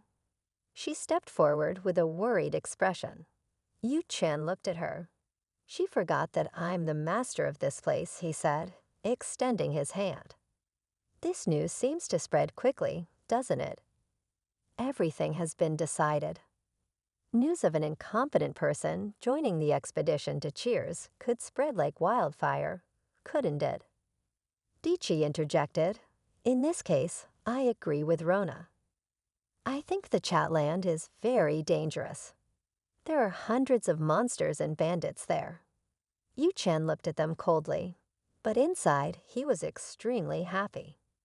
That was the reason he initially wanted to go there. But this is an opportunity for me to extend my lifespan by eliminating those monsters and bandits. But outwardly, he remained cold. It's okay. I know what I'm doing. You two can rest assured. I'll go on the expedition without needing you both. So I want you two to stay here, Di-Chi said apologetically. But I can't let you do that, young master. As your personal servant, I have a duty to support you wherever you go. She spoke with extreme determination. So I'll go with you to Cheers. Yu Chen looked at her seriously. You'll get hurt. Have you really thought this through? She nodded. Yes, I've thought about it carefully, she said seriously. But you could also get hurt. I heard Rona say you're very fragile and prone to illness. Rona stood beside her, frowning. Why did she reveal this secret? Dichai latched onto it, saying, "How can you go on a long journey without me? You also often forget things, and your belongings need to be washed too." These words were like arrows piercing his heart. Say it firmly, you can do all this when I'm not by your side. Yu-chan hugged his head, feeling dizzy.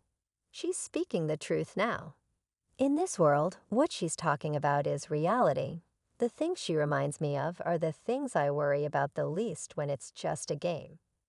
And if I die, her position in the Rena family will also be secure. Dichi was very serious. "Young master, have you thought it through?" Yu-chan frowned again. "It seems like Diche has no choice but to follow me, right?" "All right then," Diche sounded relieved. "Thank you, young master." Yu-chan was serious now. "But you must obey my orders. You also have to learn how to control yourself." "I understand," she said happily. "I've become more familiar with it." Rona heard this and immediately panicked. "What have you become familiar with?" she said, alarmed. "How can you do that?" Dichi quickly explained. "I used half of my salary to buy some high-quality sugar cubes for the horse, so it could adapt quickly like this." Rona was angry, holding some dried grass. "Damn dry grass isn't food or anything. Your master is such a jerk." "Yes, you're exactly like your master," she replied angrily. Yu-chan smiled and looked at both sides. His maid admonished, "Whatever happens, stay here, Rona." Rona, angry, turned away, muttering, "I know, sir." Dichi smiled at her. "Yu-chan doesn't care. Go back to your room." "Dichi, you have to help me. Because you will go with me. So I need you to prepare well." He glanced at Rona, who seemed very worried earlier. "Will it be okay?" Rona didn't say anything, but her face still showed concern for her master. Knock knock. Outside the room, there was a knock on the door. The three quickly paid attention. The head butler, Roswell, entered. "Master Clock, the master has something to give you." Yu-chan looked at him, realizing another item was about to be presented to him. He remembered Tia's words in the family dining room. "Our family will provide the necessary items for the mission." So this is one of those items. And I don't know why, but Tio always supports me. He must have a plan. He quickly went to Tio's room. "Here I am, father." He heard Tio's voice say, "There's something I want to give you." Tio nodded. "Indeed, but whether you want it or not, it's up to you." He handed him a sword. "This is the first blade of the Ren clan, Renha." Yu-chan was surprised. "That's the first blade of the Ren clan, Renha?" His face showed unexpectedness. "I couldn't believe that my father would give it to me." He looked at his serious face. This item had never appeared in Lunatic before. Even veteran players like me, who had won and completed the game 27 times, had never encountered this item. But why would he give this to me? I don't quite understand the current situation. I have to accept it.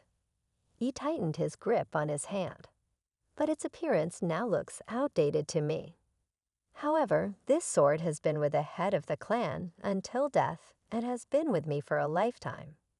Now let me tell you the challenge you need to overcome to own this sword." Tio said, "Just try holding the sword." Yu-chan put his hand on the sword. As soon as he lifted it, a surge of dark mana poured out from inside the sword. He immediately felt that the mana in his body was being rapidly absorbed by the sword. His hand began to tremble, and not only that, after absorbing his mana, the blade also changed color. Tio looked at him in surprise. "You've begun to feel mana." Yu-chan looked at him, surprised. Father knew. Tio didn't say anything, just walked past him. Well done, just as I thought. Tio quickly explained about the sword. This sword can absorb the owner's mana and release it in a much larger amount than its owner. Yu Chen was surprised. It can release mana several times more. It seems this sword is not as easy to use as I thought. Suddenly, he was attracted to the black blade. A surge of dark mana poured out like rain to the point where the system had to warn him. Warning. Warning. Host's mana is being absorbed at an extremely fast rate. Due to sudden changes in characteristic conditions, the master performer system becomes unstable. Yu Chen sweated profusely. Hold on. If mana is absorbed too quickly, it will be dangerous for me. Now Tio's voice sounded. If you want to use this sword, just hold it for 10 minutes, and I'll let you use it. Yu Chen, with a difficult face, had to hold it for 10 minutes. In this state, his arm began to tremble violently. You, damn bastard, introduced the sword's name. The warning continued. Continue to warn the host's life is rapidly depleting. Every drop of sweat incessantly fell on his face. The wretched sword he was about to let go, to give up. It seemed like he had to quit here. But then he realized something strange. He couldn't let go of his arm from the blade of the fierce envoy. Could it be that the sword was forcing him? He gritted his teeth. This sword, the fierce envoy, sucked harder and harder. It seemed that after days of not being nourished, it had become extremely hungry. Tio stood aside, watching him struggling with the sword. He remained as cold as ever. There was something very strange in his eyes. He remembered those who had touched that sword before. A voice suddenly rang out, scolding the fierce envoy. What kind of sword is this? A demonic sword that can bestow terrifying power upon someone, but in return, it will also cause great harm to those who wield it. The first tribal leader used this sword to establish and build the glorious tribe as it is today. However, while the Ren tribe is famous as a dark aura clan, its descendants couldn't control the tremendous power of that sword. Tio had passed on this sword to many, but out of 10, 9 would collapse from exhaustion as soon as they held it. Holding the sword for 10 minutes was already a long time. He remembered himself, even he could only endure for nearly an hour. But now he was commanding his youngest son, who hadn't mastered mana control yet, to hold the blade. If the kid could hold the sword for 10 minutes, it meant Clock could become the greatest patriarch in Ren tribe history, surpassing even him. Suddenly, a loud noise interrupted his thoughts. Yu Chen drove the blade of the fierce envoy straight into the ground. His face was now filled with exhaustion, breathing heavily. Sweat kept pouring down his face, but his eyes remained resolute. Tio looked at him, silently thinking. It seemed like he might be the one who could defeat him and inherit this patriarch position. Tio was pleased. Just as I thought, you've been hiding your strength, he said to Yu Chen. But why wasn't he saying anything and walked away? Tio turned back to him. From now on, this sword will belong to you. Take good care of it, he said. You need to try to conserve your energy. Yu Chen couldn't understand. Before leaving, he said, at least he should return the vitality he took. It seemed like he was still regretting the vitality drained by the fierce envoy 3 days ago. 3 days later, the expedition to Churs departed. A group of people rode on horseback into a forest, heading towards the Churs desert. Meanwhile, Yu Chen rode on horseback with his maids, Dijche, behind him, carrying many things. Dijche felt lucky looking down at the luggage. Luckily, the second yuan bag could contain all these items. Yu Chen, with a cold face, rejected any input from Dijche. Dijche wondered why the young master, who had been looking forward to this trip, seemed so upset now. Yu Chen sighed about 3 days ago. Although Tio had given him another weapon besides the blade of the fearsome boy, losing vitality like this made him ungrateful. Suddenly, he noticed something. Brian was carrying a lot. He was trying to brag about his experiences at Len Academy, including stories of the monsters he had defeated during his time there. Yu-chan felt uncomfortable. Brian making him carry all these things just to tag along was a bit too much, but he was also using him. A voice interrupted their thoughts, drawing the attention of both their masters. Hey, over there, Yu-chan and Dij-chi, two leading figures, were arguing. I said it's not this way. I'm sure it's the other way, one argued, shaking their heads. You've already lost your way before we even started. Ryan looked at the two, annoyed. At this rate, when will we get there? He rode forward. I thought you said we would definitely get there. He quickly bowed his head. It's my fault. I've never been on this road before. He was a guide hired by Gran to lead the expedition. This time, Yu-chan quickly rode up and told the two of them, We're lost, aren't we? These two idiots. Dij-chi clung to Yu-chan's clothes. Glock turned to look at her. I didn't say that. It was them, he said, pointing at them. I said, this isn't your business, he said, annoyed, turning to look at Yu-chan. Didn't we get lost already? He turned back to him. I already told you. This isn't your business. Go away, Yu-chan smiled confidently at him. I can lead us there. Brian gritted his teeth. What did you say? He sneered. It's ridiculous that someone who's lived in a mansion their whole life thinks they can guide us there, he said mockingly. Yu-chan, with a confident face, looked at him. If you hired me as a guide, then I'll get you there, he said. Let me show you how good I am. Even the servants of the clan had to praise his talent. He was so talented that Brian, with his acting skills, thought he was genuine. Only Dij-chi knew his true nature. She looked at him. How can the young master lie so blatantly? She wondered. Ryan quickly assessed the current situation. If we arrive late, it will be extremely troublesome. But if that little brat Luke can't do it, then what? He said, maybe we can lower his confidence, he suggested. In that case, even if we take a detour, it wouldn't be too bad. Thinking this, he smiled. If you're that confident, then I'll let you lead the way, Brian said through gritted teeth. Go ahead, little brother, Yu-chan replied with a confident smile. He quickly led the group on this side. They ventured into an area where large trees appeared more and more.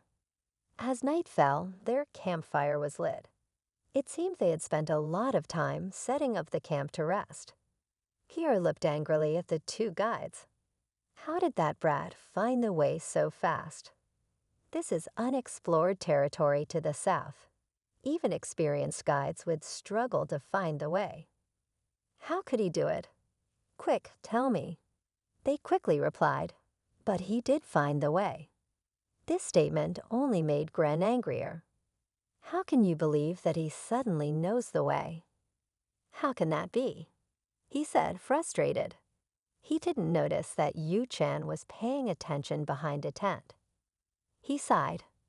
Unfortunately, my father already knew the way beforehand. For seasoned players like us, this is as easy as pie.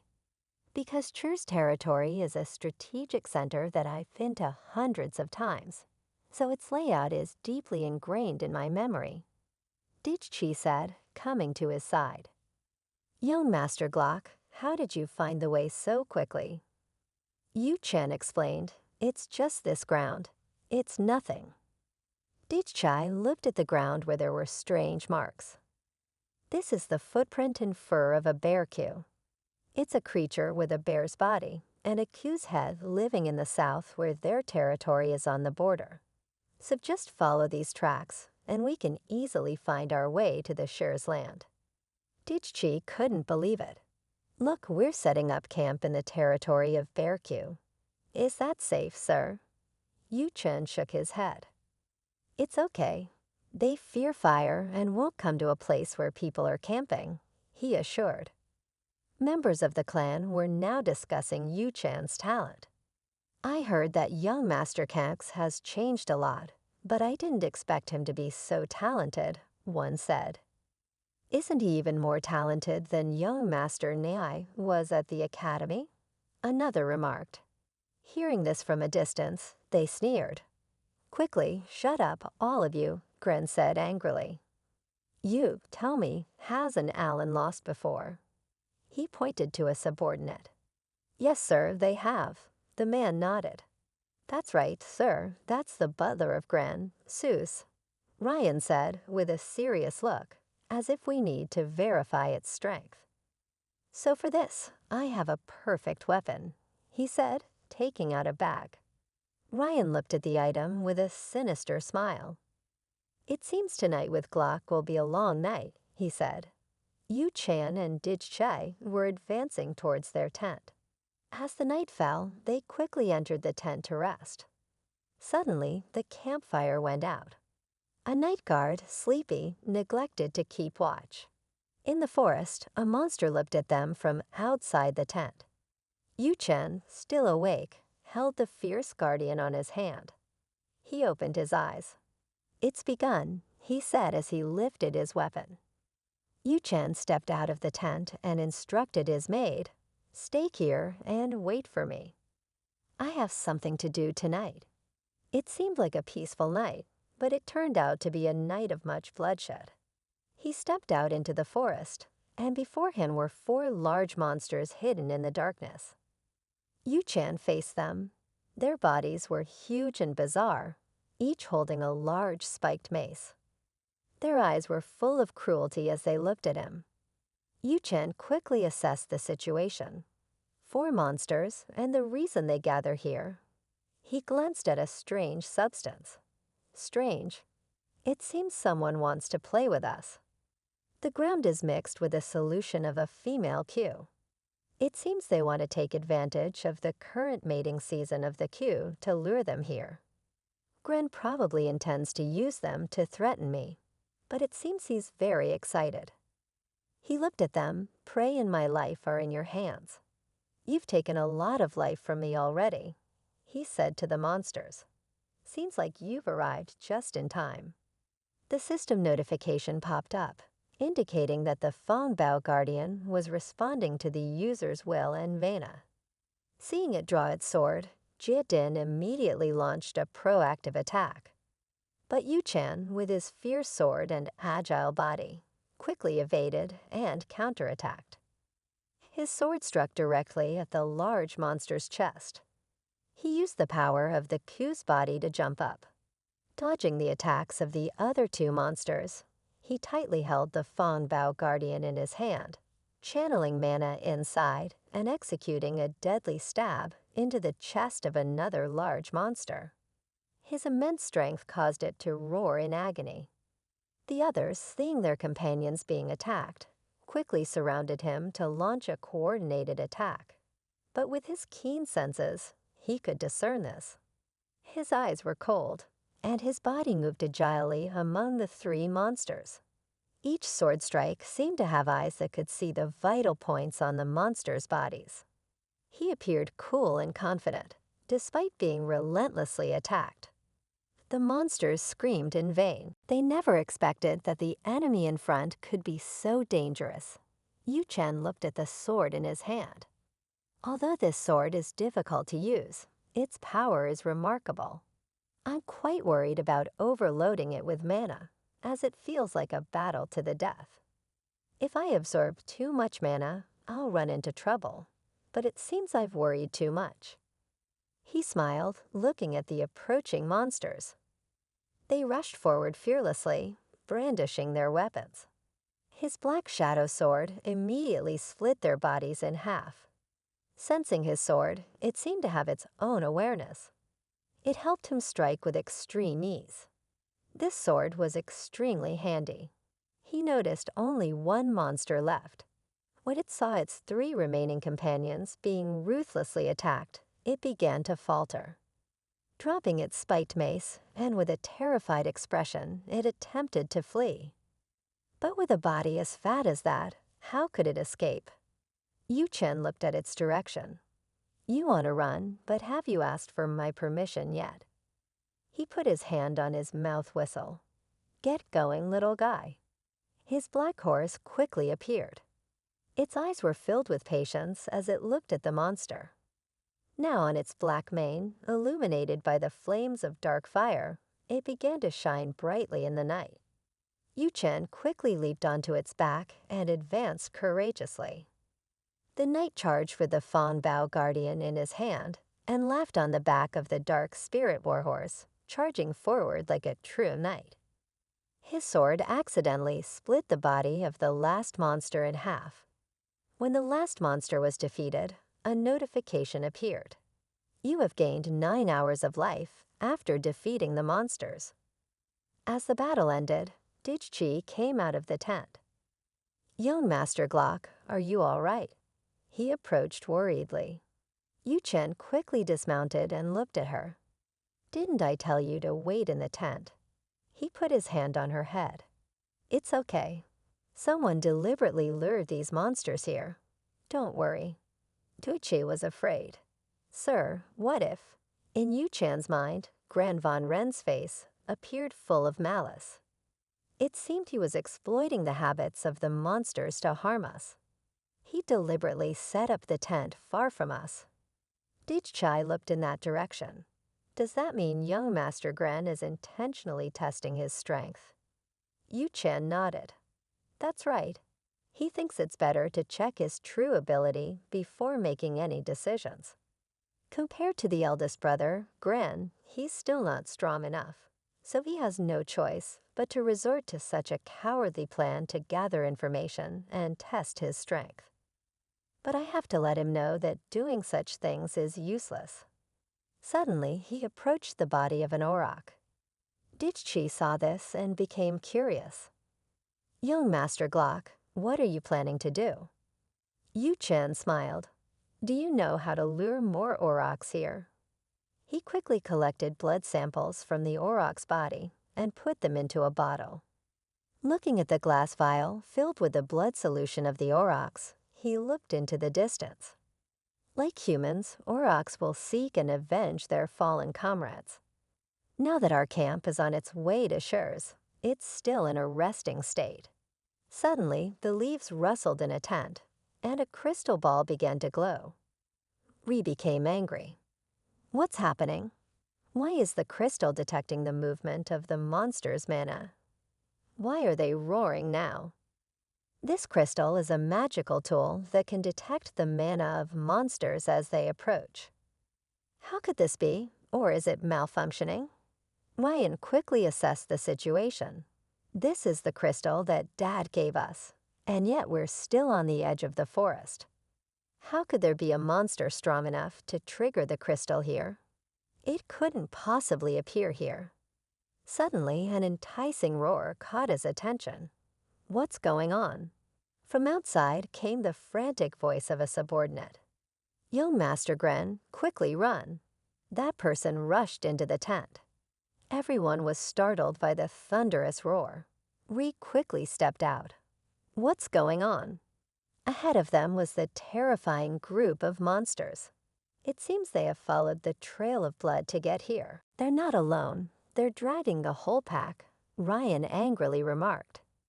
What the hell is going on? There's not supposed to be any monsters here. They usually fight all night until dawn breaks. By now, it seems like they've been wiped out, but the casualties are also numerous. Ryan quickly called out, "Bring the wounded here. Move quickly." Gren then approached a subordinate and scolded him, "You wretched fool. There are seeds of demonic bait on our tent, aren't there?" The subordinate shook his head in disbelief. That's strange. I'm sure I placed it on young Master Glock's tent. Yu Chen, just waking up from her nap, seemed satisfied.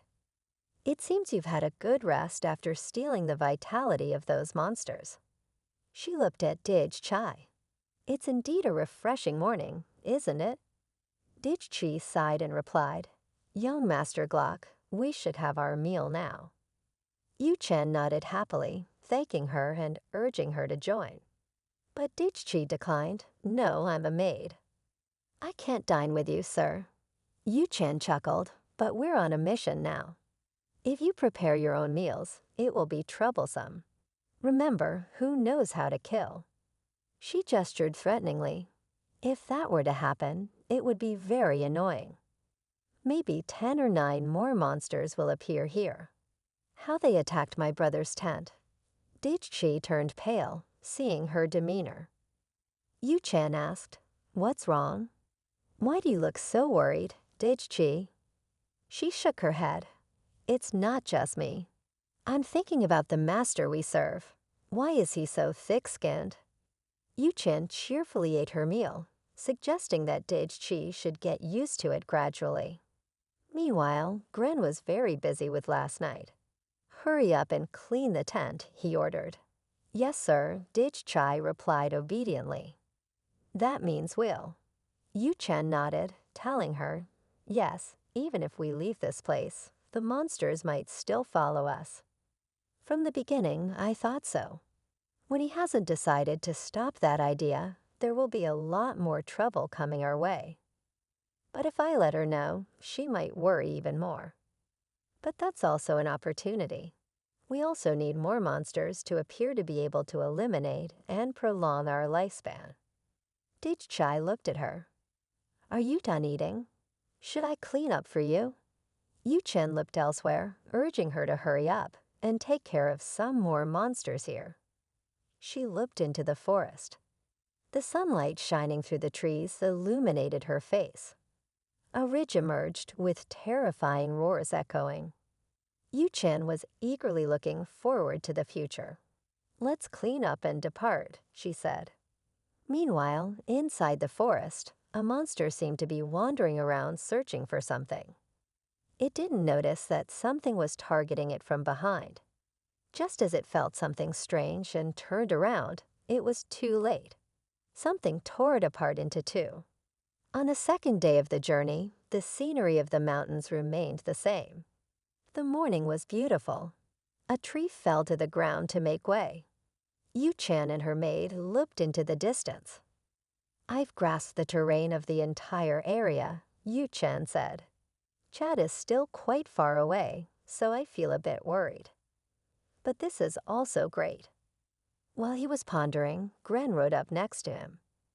"Klaus, what are we going to do about the monsters coming towards us?" "I think we can cut off their tails."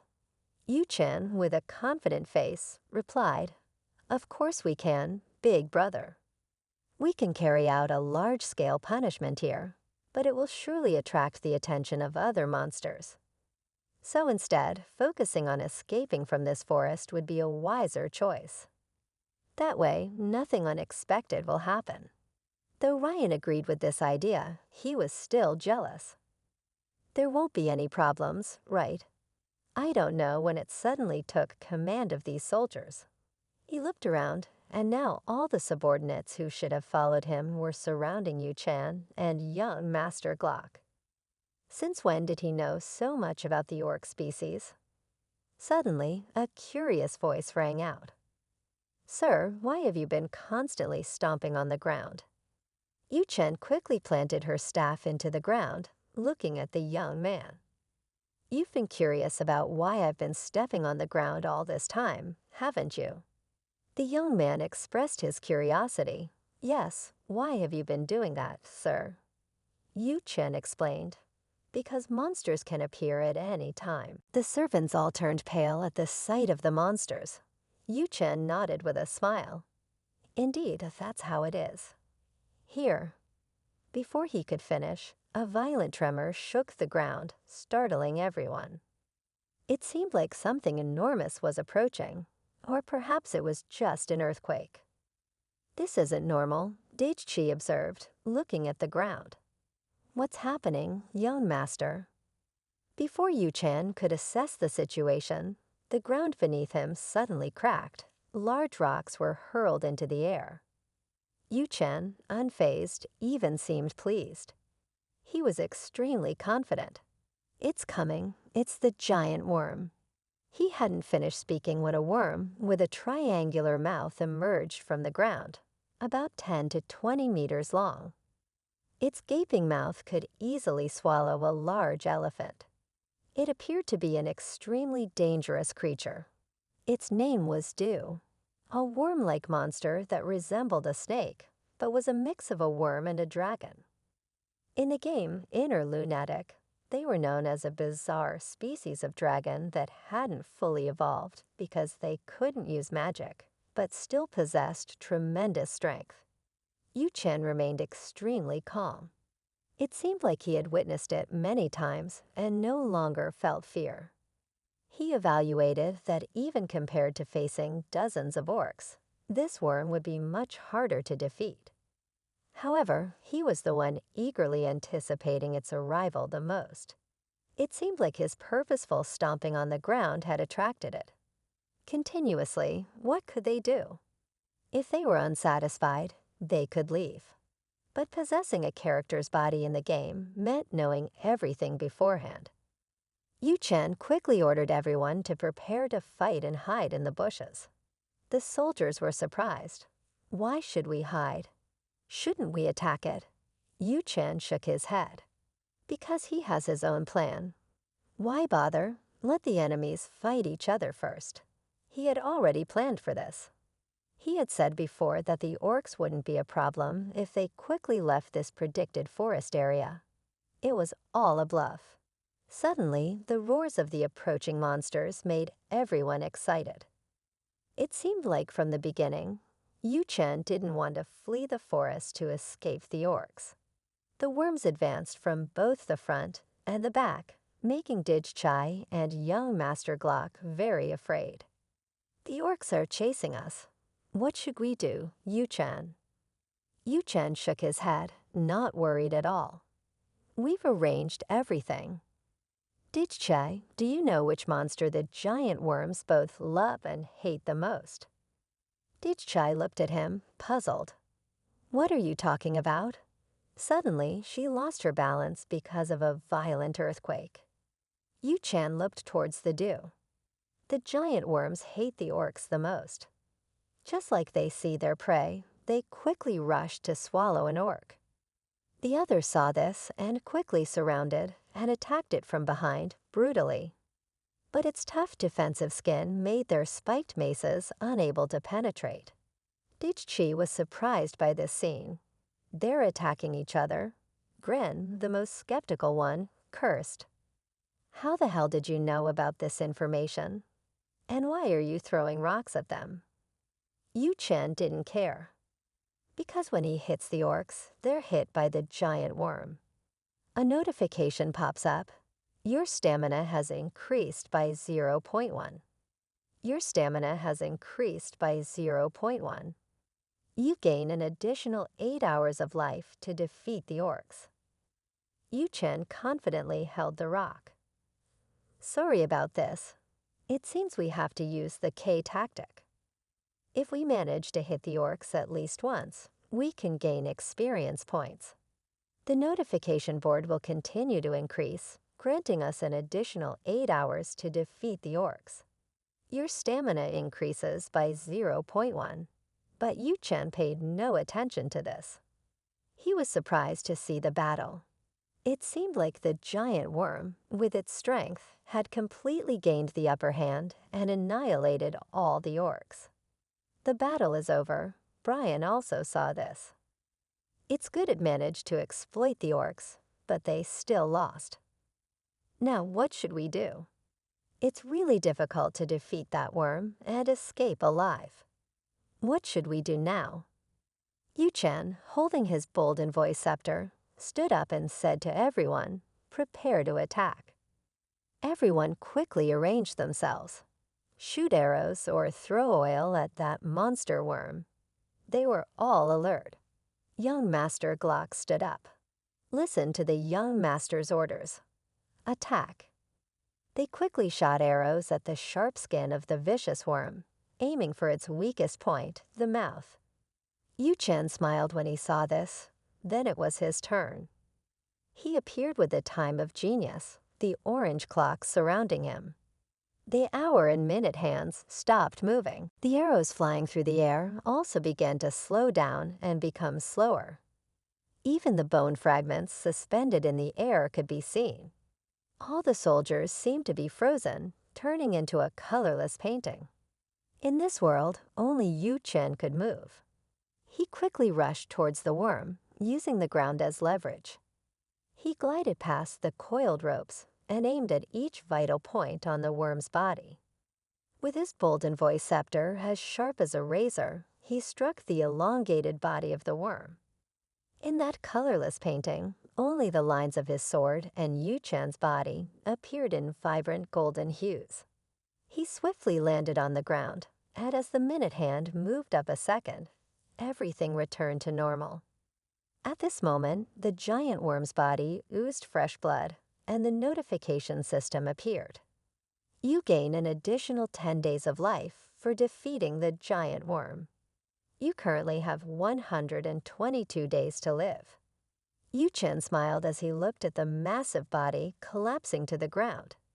10 days more than expected. It seems like I scored a hit. If not for that weak spot weakening its strength, I wouldn't have been able to kill the worm so easily. Suddenly, a notification appeared.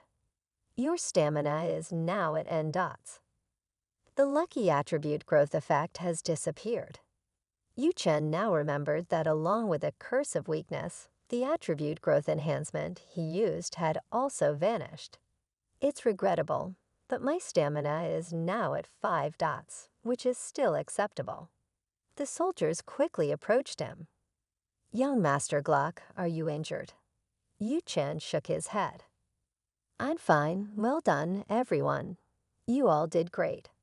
At this moment, everyone was jubilant. No, you did great, young master. You're truly amazing, they praised. Yu Chen glanced at them. It wasn't such a big deal. Let's regroup. Suddenly, right next to the giant worm, a pit began to appear. The soldiers also recognized it. Now, another worm was emerging from the ground, right at the spot where the body of the worm that had just been killed was. Everyone was startled to see another giant worm. Quickly, retreat. Yu Chen was about to advance when a shout rang out. Get out of the way. Just as he saw the giant worm emerging, it was immediately cut in half. A young man appeared behind its body, with his face obscured by his hair. No one could see who he was. Yu Chen looked at him, puzzled. What's going on? Why is he here? As he swung his sword down, his face appeared with a watch on his left eye. He was an extremely cold young man. The youth stepped on the carcass of the monster he had just defeated with a confident smile. He looked toward Yu Chen and his followers, along with his subordinates. They were all amazed at the tremendous power he possessed. Yu Chen quickly recognized his identity. His face gradually became serious. He's the sword genius, the strongest among the swordsmen in Inner Lunatic, one of the 3 sword emperors, alongside Tio and a disciple of Celsus Paracelsus. Paracelsus looked at them with an extremely unfriendly attitude. Gentlemen, I just saved you, but you can't even say thank you. Nobles are so impolite. Yu Chan's face lengthened. Every drop of his sweat showed how much he despised nobles to his bones. He heard the disdain in Paracelsus's tone. Inside his words, he was furious. He pointed to Gren. Do you know who he is, Paracelsus? Still with an indifferent attitude. Sorry, who is he? Gren was angry. You should ask who he is first before asking who I am. Why are you here, Paracelsus? Paracelsus smiled. Hell. Introductions, isn't it? My name is Paracelsus. You can consider me a mercenary. Yu Chen looked at him thoughtfully, recalling the youthful incidents he had experienced. His resentment towards the nobility was understandable. But the important issue here is that the first encounter with Paracelsus should have happened at the Elden Academy. I've played this game countless times, but I still haven't. When will I meet him before the academy opens? He clenched his fists. Is there something that happened to change everything in the plot? What should I do now? At this point, his subordinates approached Paracelsus. Can you prove that you're a mercenary? I want to verify your identity first. Paracelsus nodded. Of course, I can't work without proof. After everything was settled, Paracelsus quickly joined forces with the Jia clan. Gran rode his horse to Paracelsus's side. You said you're a mercenary, right? Paracelsus looked at him. That's right. What's the matter? Ryan smiled. Are you also heading to Churs? He nodded. Yes, indeed. That's my first stop. I heard it's an ideal place for monster hunting around this time of year. Upon hearing their conversation, they quickly pondered on monster hunting. Why is he looking in that direction instead of advancing his cultivation further? Paracelsus had traveled extensively throughout the kingdom before the official opening of the school. Could he be planning to train in any area to maximize his strength? After witnessing his powerful abilities, Ryan immediately tried to be friendly to engage the young man in conversation. Are you traveling alone, or do you still have confidence in your skills? He extended his invitation. I'm sure I can offer you something if you become my subordinate in monster hunting. Paracelsus looked at him, smiling because he was the son of one of the sword emperors, Von Ren. It seems I won't agree then. He continued. To that end, suddenly, he turned to Yu Chan. I'm actually more curious about those two. Yu Chan and Dichen were surprised to be mentioned and looked at him suddenly. Wes saw that Paracelsus dared to refuse his master and got angry. How dare you speak so rudely to your master? Ryan intervened, raising his hand. Let him rest. I'll give you time to think. Ryan looked at Paracelsus, considering his skill level. Being able to defeat a Deadwood with just one move, I must commend him to be recruited. Ryan smiled confidently. Only then can I regain the attention of the soldiers from Glock's side. They arrived at a village in the desert. As this place was dry all year round, there didn't seem to be much life around.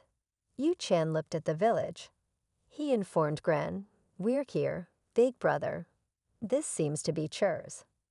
This place seemed even more desolate than when I played the game. The real world is truly different. This place is so impoverished that even the beggars have no rice to eat. Gren looked at them with disgust. It's filthy. At this point, a little girl approached them. She was dressed elegantly and asked if there was anything to eat. Ryan looked at the girl with a disgusted face and immediately ignored her. Yu Chan, with his limited lifespan, shook his head. He knew that even if he helped, the girl would be robbed by others, perhaps more cruelly than the other girl, with a sad and tearful face. Paracelsus looked at the girl. He also understood that, so he turned and walked away.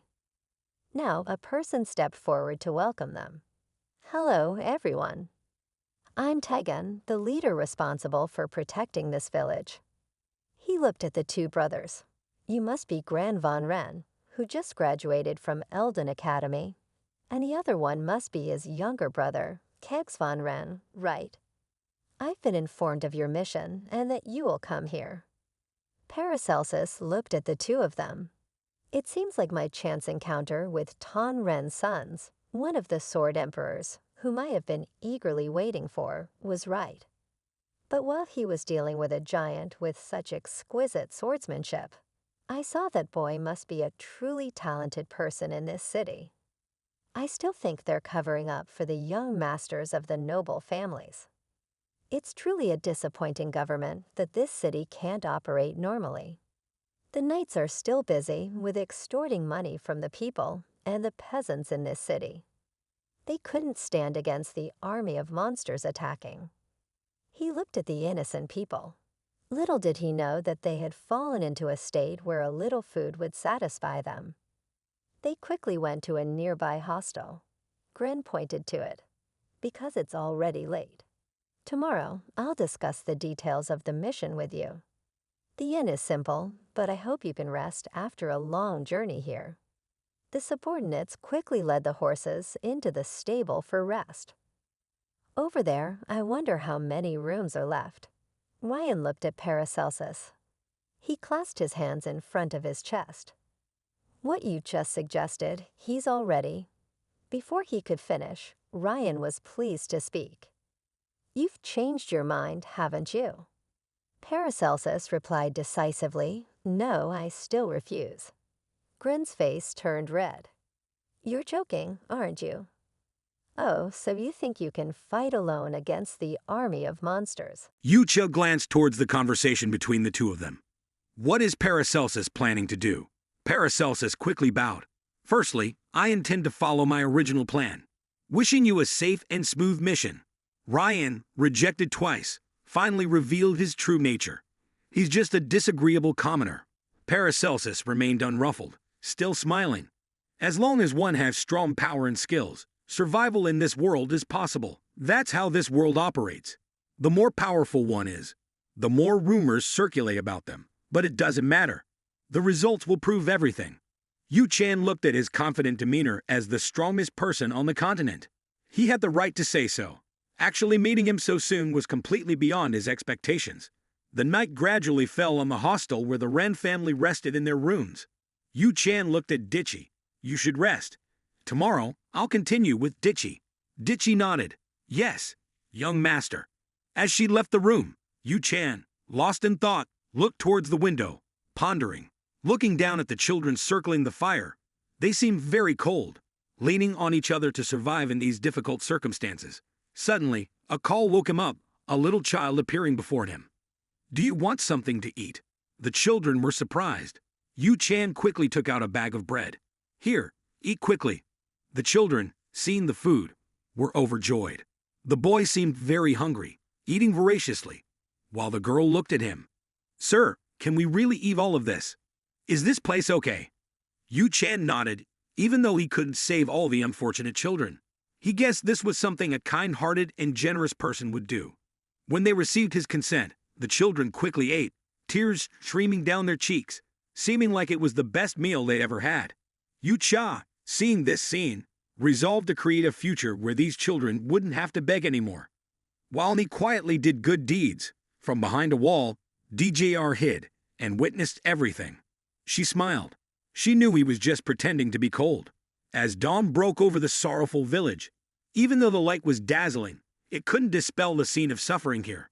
Tikken was leading the two young masters of the Ren family, and said, As you know, the southern region of Churs is always the area with the most concentrated monsters in winter. Therefore, we always request additional funding and support from the Royal Army. Ryan pointed at the wooden gates. You protect the village with just simple things like this. Tikken nodded. Yes, it's been a long time, so I need to repair them, as he said. The signs of monster attacks on those gates are still present. It's truly extremely harsh. Yu Chan sighed. Just as the monster wave began, they had less than an hour before the monster horde was wiped out. Even though this was an external matter, he was considering whether to decide to rescue the village or not, and in any case, he would choose to help the Churs region. The reason is very clear. Yu Chang Fakir smiled. Because it benefits me immensely. Chad will become a gold mine in the future. Tikken turned to look at them. Now the monster horde is very different from previous years. The number of monster attacks has increased significantly, and they are more ferocious than before. Yu Chan heard this information and quickly remembered these people. Now they didn't know that having more furious monsters would greatly benefit them in the future. Tikken continued. What's worse is that some villages have seen the appearance of a behemoth. Ryan and his subordinates were suddenly shocked. So a behemoth would make things much more serious. Ryan quickly asked, Have you seen it? Tikken replied, It's in the wilderness, quite desolate. It seems that one of the main reasons for the Churs region's occupation is the attack of that behemoth, isn't it? The behemoth is the lord of the wilderness, born with tremendous power. Rumor has it that a behemoth cannot be defeated. Yu Chan narrowed his eyes as he planned to destroy it. This would be a valuable source of strength for him. He quickly asked, "Is that area of the endless sky region of the wilderness?" Taken nodded. "That's right. It borders Tahan to the east. It's a neutral zone. It's famous for being the most barren and desolate area." Yu Chan looked at him. "Is that it? But it's very strange. Normal behemoths won't appear near villages like Chad. They usually stay near the Tahan area. Do you know why?" This statement of his attracted Gren's attention, and the other subordinates also looked at him. Yu Chan quickly speculated. "I've guessed who the traitor among us in this massacre is. It seems like the mission has officially begun. Let's get rid of the rotten elements in this village first." They quickly left the gate area. When returning to the hostel area inside a room, someone was rummaging through documents. Suddenly, he tightly grasped his hands, tearing a page. It was Grand Souza's subordinate, and he seemed on the verge of exploding. Globs. V. Ren used to ignore him because he thought he was useless. But who would have thought I'd fall into his plan, losing trust in Gren? I've worked hard to earn Gren's favor, and I won't let him off easily. At that moment, someone descended the stairs. It was the maid, Digi, who quickly noticed her presence. She was a servant of the other person.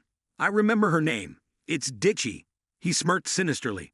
"I've heard she's a commoner and a maid." Ditchy had just moved a bit when a pair of hands quickly stopped her. She was surprised as Suze held her back.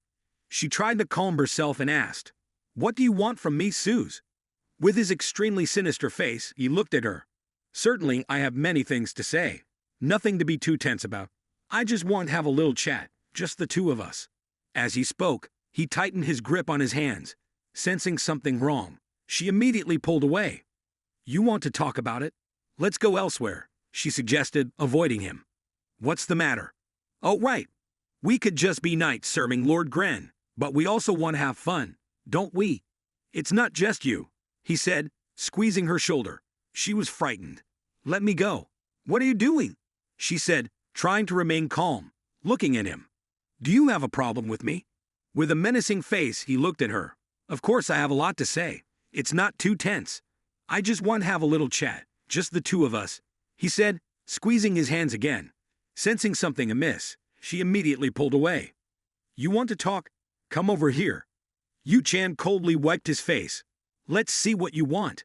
Looking at her, with a face full of aggression, she clenched her teeth.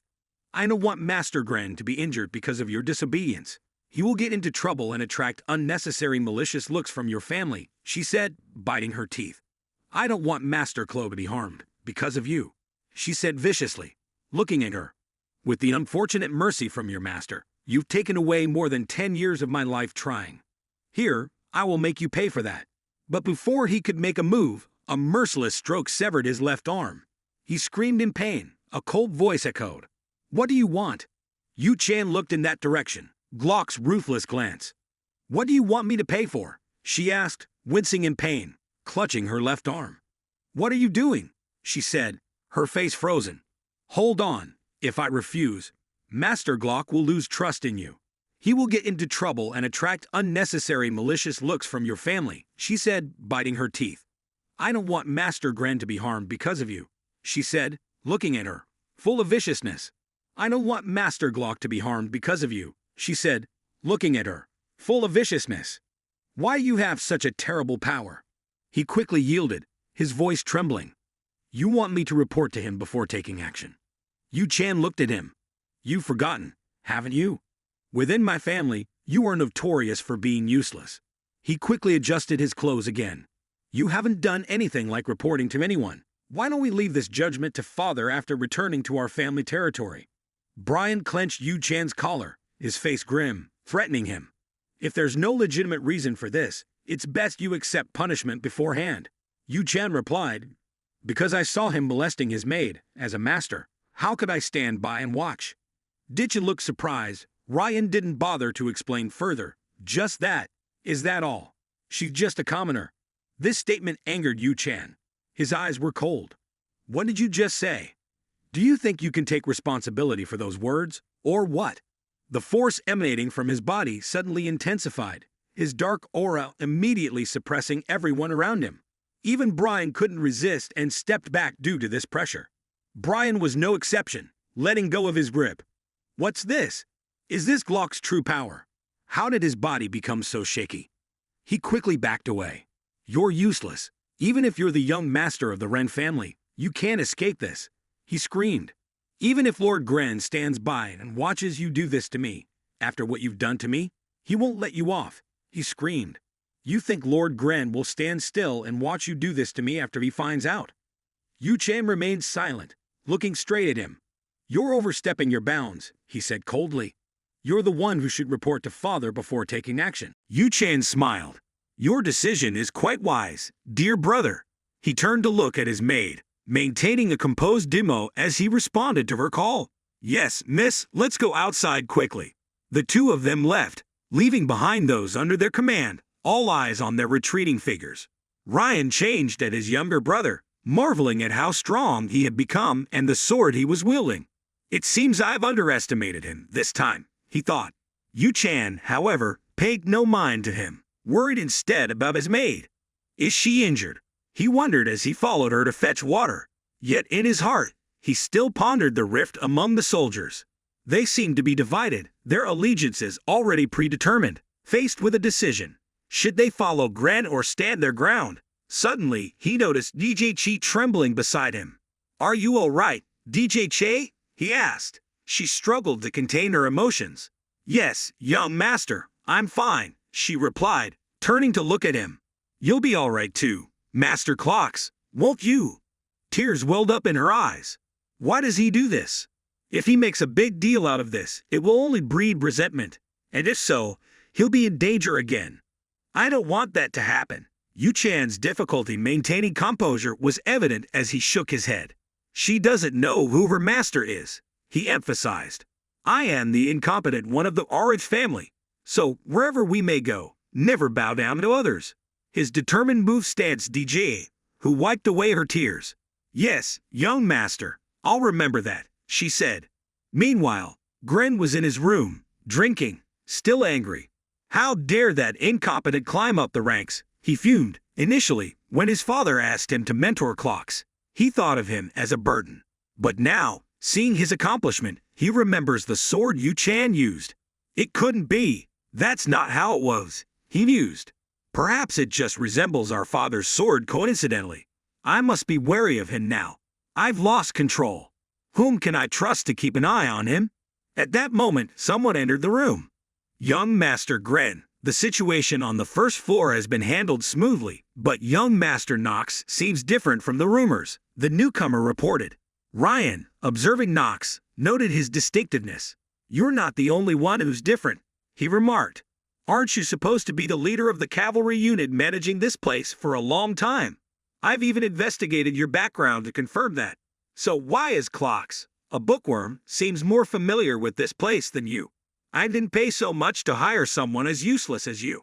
And since the monsters haven't attacked yet, it seems I'll have to make use of his cavalry unit a bit more. Brian quickly ordered to ensure the extermination of all pirates and monsters surrounding the area. If Glock acts strangely or suspiciously in any way, you must immediately inform me, he said, the captain of the cavalry unit, who nodded in acknowledgement. Yes, young master. Another night descending upon this poor village, DJ Chi's voice echoed. What have you been up to all day? She inquired. Yu Chan held up a special glass vial. DJ Chi continued her questioning. Are you just observing the walls of this village? Yu Chan nodded.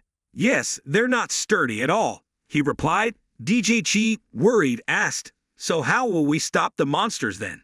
Yu Chan didn't answer. Let's go, he said. All right. DJ Chi looked in the direction he was heading. Where are we going, young master? This direction is opposite to the way back to the inn, she noted. Yu Chan, full of confidence, shook. I think we need to recruit always some more to our side. Even in such a small village, there will still be some talent overlooked. Helen is one person I recruit whenever I come to Chardu, a genius herbalist. She'll be my valuable herbal repository. He entered a damp place. To hide his actions, he had changed into a more discreet outfit. DJ Chi followed closely behind him. So, as you said, there really will be a hidden genius herbalist in a place like this, she remarked. I'm curious.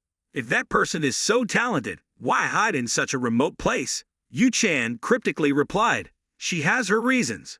He recalls the information within the game inner lunatic. Because this place is the sanctuary for the punished churs, he added, because in the future Lena will enlist elsewhere than the Achaea Empire. If one does not use the secret path to reach the chur's punishment, they will never find Elena. Yu-chan looked in one direction, following me. Let's be careful underfoot. Don't fall, Didge. He nodded. Yes, young master. She looked at the dampness here. Really someone would live in such a watery place. At this moment, a captivating light caught their attention. She moved towards it. There's light over there. What could that be? Inside, a girl was drinking heavily, her voice weary. I never expected to be stuck in a place like this. How did I end up in this mess? Suddenly, a noise outside caught her attention. Who's there? Along with her maid, she clicked. He took off his hood, finding her. My alchemist, a stranger appears. Elena shouted. Who are you? Why are you here? Didge, seeing her, was surprised, unable to miss the genius alchemist mentioned by him. She lowered her voice. You're from the famous Yu-chan clan? He shook his head. Forget that. I'm here to discuss something with you. Listen carefully. Elena was extremely tense. Yu-chan quickly recalled her information. At this point in the story, she was just a talented character with the most potential for strong development, also a genius alchemist. Elena had to admire her, even though she also had weaknesses. He quickly activated his information perception skill. Elena's name appears. Female gender, race half-elf, primary element wood, achievements non-attribute, positive disposition, cheerful genius alchemist, skilled craftsman, open-minded mage, low-level elemental spirit mage, attribute not awakened, negative trait, drunkard, basic stats, strength 6, agility 8, charm 22. The innate skill of blessing of craftsmanship looked at these attributes. He sobbed, never expecting that the talent he could admire would turn out to be a drunkard. Yu-chan looked at her. It seemed she still had a long way to go before becoming a valuable genius alchemist. Yu-chan greeted her. Though there are some troubles, I have no other choice. Elena became even more tense. I apologize if I have injured you, sir. She whispered into Yu-chan's hand. I'm not sure if it's too much, but I don't think hiring a drinker is a wise decision. Yu-chan nodded. I know that, but it seems there's no other choice. Elena speaks up. I don't know if I can ask why you're seeking me out. Yu-chan looked at her seriously. I'll be straightforward, Elena. Work with me, please. If you follow me, I'll give you what you need the most. Elena was surprised by his words. Wait, what do you mean? Yu-chan looked at her seriously. Elena quickly wriggled, almost embarrassed. I'm sorry, but I can't agree with you. I have something to do here. Truly sorry. Yu-chan brought out his trump card. That thing related to your friend. Maybe. Elena was surprised. How do you know about that? Yu-chan informed her that Mei will soon be executed. This information strikes Elena like lightning. She stood up. Yu-chan continued. But if you don't accept my offer, I can save her. Elena looked at him in surprise. Yu-chan extended his hand. She could see the confidence on his face. Does my offer make you reconsider? Inside the damp, water-filled tunnel, the sound of water flowing beneath this underground sewer system echoed. Elena sat in her secret room. Her mood was extremely confused. In the upcoming time, Mei will truly face execution. What should she do? Suddenly, she remembered Yu-chan's invitation. If you join me, I'll find a way to save Mei. Elena was torn. The image of her best friend lingered in her mind. At this moment, she hesitated. Mei's bravery stood behind her weakness. She shouted to the man in front, You want us to pay more taxes. But it's not this month. You've already raised taxes significantly. How can there be such unreasonable matters? Elena, weak at this moment, while her friend Mei remained incredibly courageous. She shouted to the man in front, We're slowly dying here. I've heard people saying that the royal treasury has sent funds to you. Why haven't you repaired the walls? The man, cold and indifferent, didn't respond. Remembering these events made Elena extremely sad. Mei is my only friend. If only I had been a little braver then. I wouldn't have let her get caught by those people. Why couldn't I have been more courageous? As she thought, tears slowly fell on her arms. She couldn't hold back her emotions any longer. She couldn't save her dearest friend, and now alone, she couldn't do it either. She thought of Yu-chan's shadow. He probably couldn't do that either. Maybe that's how it was. But she stared at the ceiling, not thinking she'd quickly forget this matter. What should she do now? In the dining hall at this moment, it was extremely crowded. Soldiers gathered together to drink and discuss worldly matters. A soldier, holding his cup of wine, drank it down in one gulp, slamming the cup on the table forcefully. Another looked at him. So what did that grand guy do? He seemed extremely pleased. He's just a foolish guy, nothing to worry about. The more he talked, the happier he became. We pretended to be a band of knights and he believed it immediately. Everyone else heard it and burst out laughing. He really believes that, huh? Another person stood up, pulling something out of his pocket. Although it might be a coincidence to have this, it's worth investigating the whereabouts of the Knights team. John pulled out a badge with a sword on it. We even get something like this. With this, we might get even bigger rewards. If the Wren family sees this badge, they'll surely think we're the leaders of the Knights team and give us benefits like true leaders. It's really coincidental. But what's even stranger is that our two fake names are exactly the same. That imposter immediately came up with a scary plot. If they capture that Gren guy as a hostage, they can surely demand a large ransom. Anyway, he's also a member of the Wren family. People seemed to ponder whether it was right or not. A subordinate overheard and turned pale. He spoke up, advising against it. But is it really okay for us to do that? The Wren family is the most influential among the three families, the Dark Shadow clan. If we act recklessly like this, will we again survive? Do we really want to provoke that family? Others frowned upon hearing this. At this moment, another cursed the coward, and someone else chimed in. That's why people say you're stupid. The young man who spoke out was criticized, and he became afraid, not daring to say anything more. The leader raised his hand to calm everyone down. He turned to the young man who had just spoken out, tapping the table confidently. Do you think this is just any place? This is the territory of churs. Even the royal family has to abandon this place. All we need to do is capture that foolish Wren guy as a hostage, then ransom him. After everything is successful, we can flee to the east to hide. No matter how influential the Wren family is, they won't be able to do anything to us. In such a situation, we just need to find a hiding place and live comfortably there for the rest of our lives. Another heard the grandiose and dreamy plan and immediately hailed. Indeed, our leader. You're truly a person of great ambition and power. However, the young man remained worried. But what about Knox? He's on this trip too. If he catches on to our actions, it'll be a big problem. The leader nodded. That's right. You reminded me. He's indeed dangerous. His character is very determined. It seems we shouldn't get involved with him until everything is done. A subordinate, trying to appear superior, reassures the leader. Don't worry, sir. He's just a kid. Why are you so concerned, John? Hearing this, John felt it made sense. Right. Let's forget about him. Let's cheers. Laughter echoed in the room, but suddenly the lights slowly dimmed, and with that, their laughter faded too.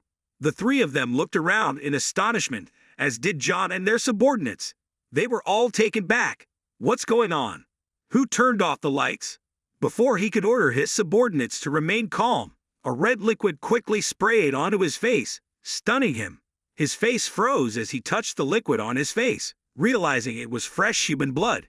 He panicked, horrified by the smell of blood. He turned to his subordinate, his expression like something out of a horror movie. His body was no longer under his control. Before he could understand what had happened, another stream of fresh blood splattered, jolting him. He suddenly stood up. His chair fell to the ground. He looked around in panic, wondering what was happening here. As he tried to step forward, he immediately stumbled on something under his feet. Turning his head to look down, he saw the lifeless body of his accomplice tangled in his legs. He froze, unable to believe it. His eyes now serious. He perceives the enemy's attack. His anger boils over. He yelled furiously, "Whoever you are, come out now." But he didn't notice that someone had been standing behind him all along, seemingly unnoticed until now. "You, why are you so rude?" Yu Chan's eyes gleamed brightly as he looked at him. "You fool, who are you to dare to rout the Wren family? Do you think too highly of yourself?" The imposter tried to explain, but it seemed he was mistaken about something. "It seems you misunderstood. Wait, before he had finished his sentence, he was interrupted. I know countless crimes you committed, including visiting the demon's lair with that wretched brat.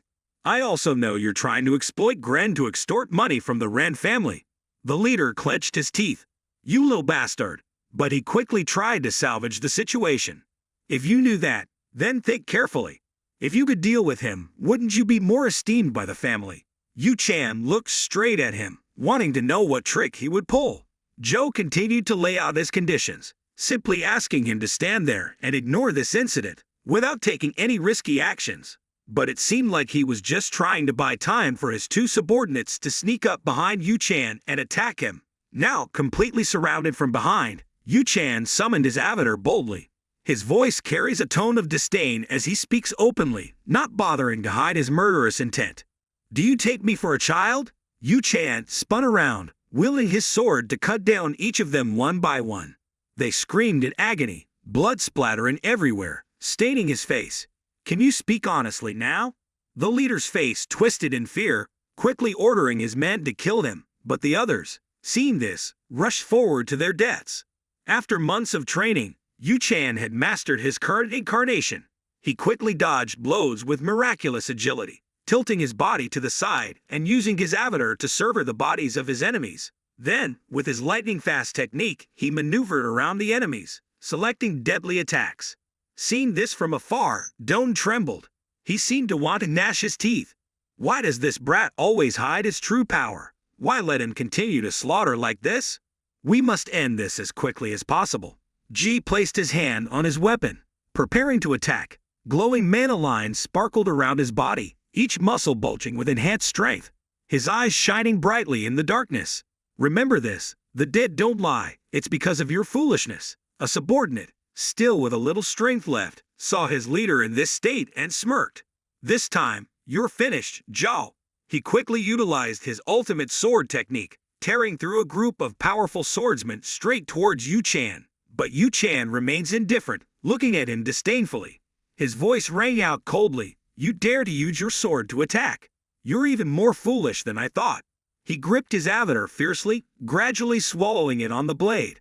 A surge of dark aura surrounded him, striking at the weakest point on the opponent's sword technique. His defense quickly crumbled, the notification panel appearing. You have enhanced the enemy's attack formation due to the activation of the Genius Swordsman trait.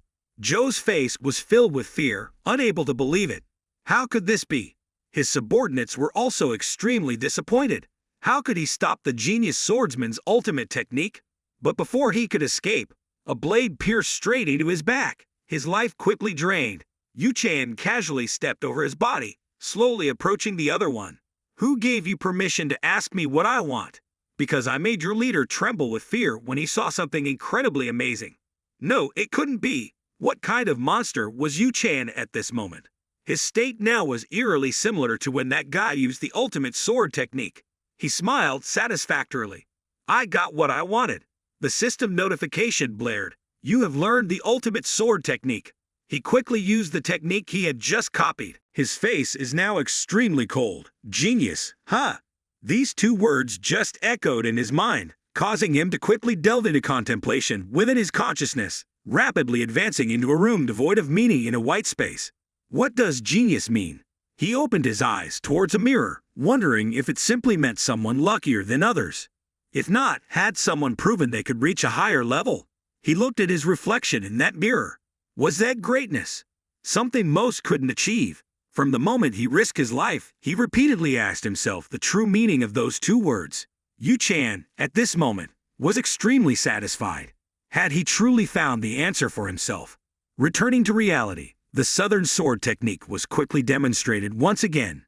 Compared to the sword techniques he will learn in the future, this move might not seem significant, but it was more than enough for them. His first sword was completely different from the others, its power terrifying, sweeping away all enemies in sight. Desperate screams echoed throughout the dining hall as he witnessed his subordinates being ruthlessly eliminated. He regretfully knelt to the ground. Why did things turn out like this? His Southern Sword technique, the painstakingly learned skill over 10 years, after a mere child like him could grasp it so easily. How could this be? As he was still lost in thought, a pair of feet belonging to his sword named Tom Kim, Yu Chan's intimidating aura directed towards him. John felt fear creeping in, instinctively backing away like a scared dog. "If you dare to kill me, Tigon won't spare you," he warned. Could he have heard what I did? Well, he should. "If you leave now, you still have a chance," Yu Chan retorted, indifferent. "Don't bother talking nonsense. There's no witness to prove I killed you, leader." He approached John's face, listening intently. "The leader of the bandits, huh? Well, I'm simply massacring all of you." Sweat dripped down John's face as he stuttered. What are you saying, Yu Chan?" He smirked ruthlessly. "Seems like you still haven't grasped the situation, huh? If there's no one left to testify, then it's just an assassination. Simple as that." This statement leaves John unable to believe what he had just heard. How could this kid be so ruthless at such a young age? Yu Chan gritted his teeth, smiling menacingly. "Let me bid you farewell with one final act," he said. Meanwhile, inside a dark dungeon, the tightly bound arms of a girl, blinded by prolonged darkness, revealed her face, bruised and bloodied. A blonde-haired girl with a determined expression stood before her, fortunate to have her hand near her face. "Your intention is to avoid work and not be sold to other nobles, right?" she said suddenly, the sky glaring down at the pitiful girl. Enraged, the girl fiercely retorted, "I'll never obey scum like you." The despicable man reached out, squeezing her face. His voice dripped with disdain as he looked down on her.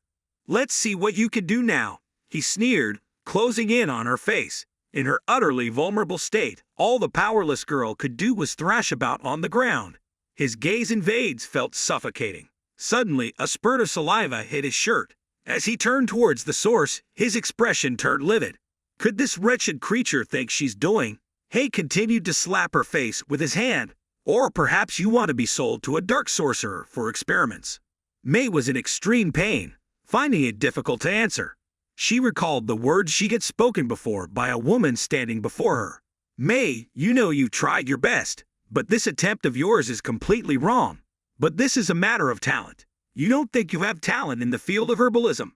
With a disappointed gaze towards the woman, how could it be? Such thoughts gradually gnawed at her mind.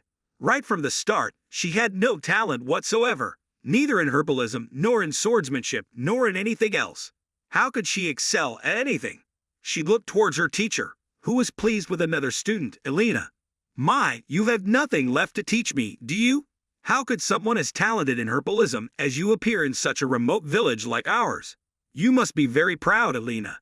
Elena was ecstatic at the praise from her teacher. Looking at her, May wished she could be as talented someday. However, the teacher still paid no attention to the poor girl yearning for her affection. She continued conversing with Elena. "If you weren't an orphan due to the war, but a descendant of some noble, even if it's a distant relation, wouldn't you be able to leave this orphanage?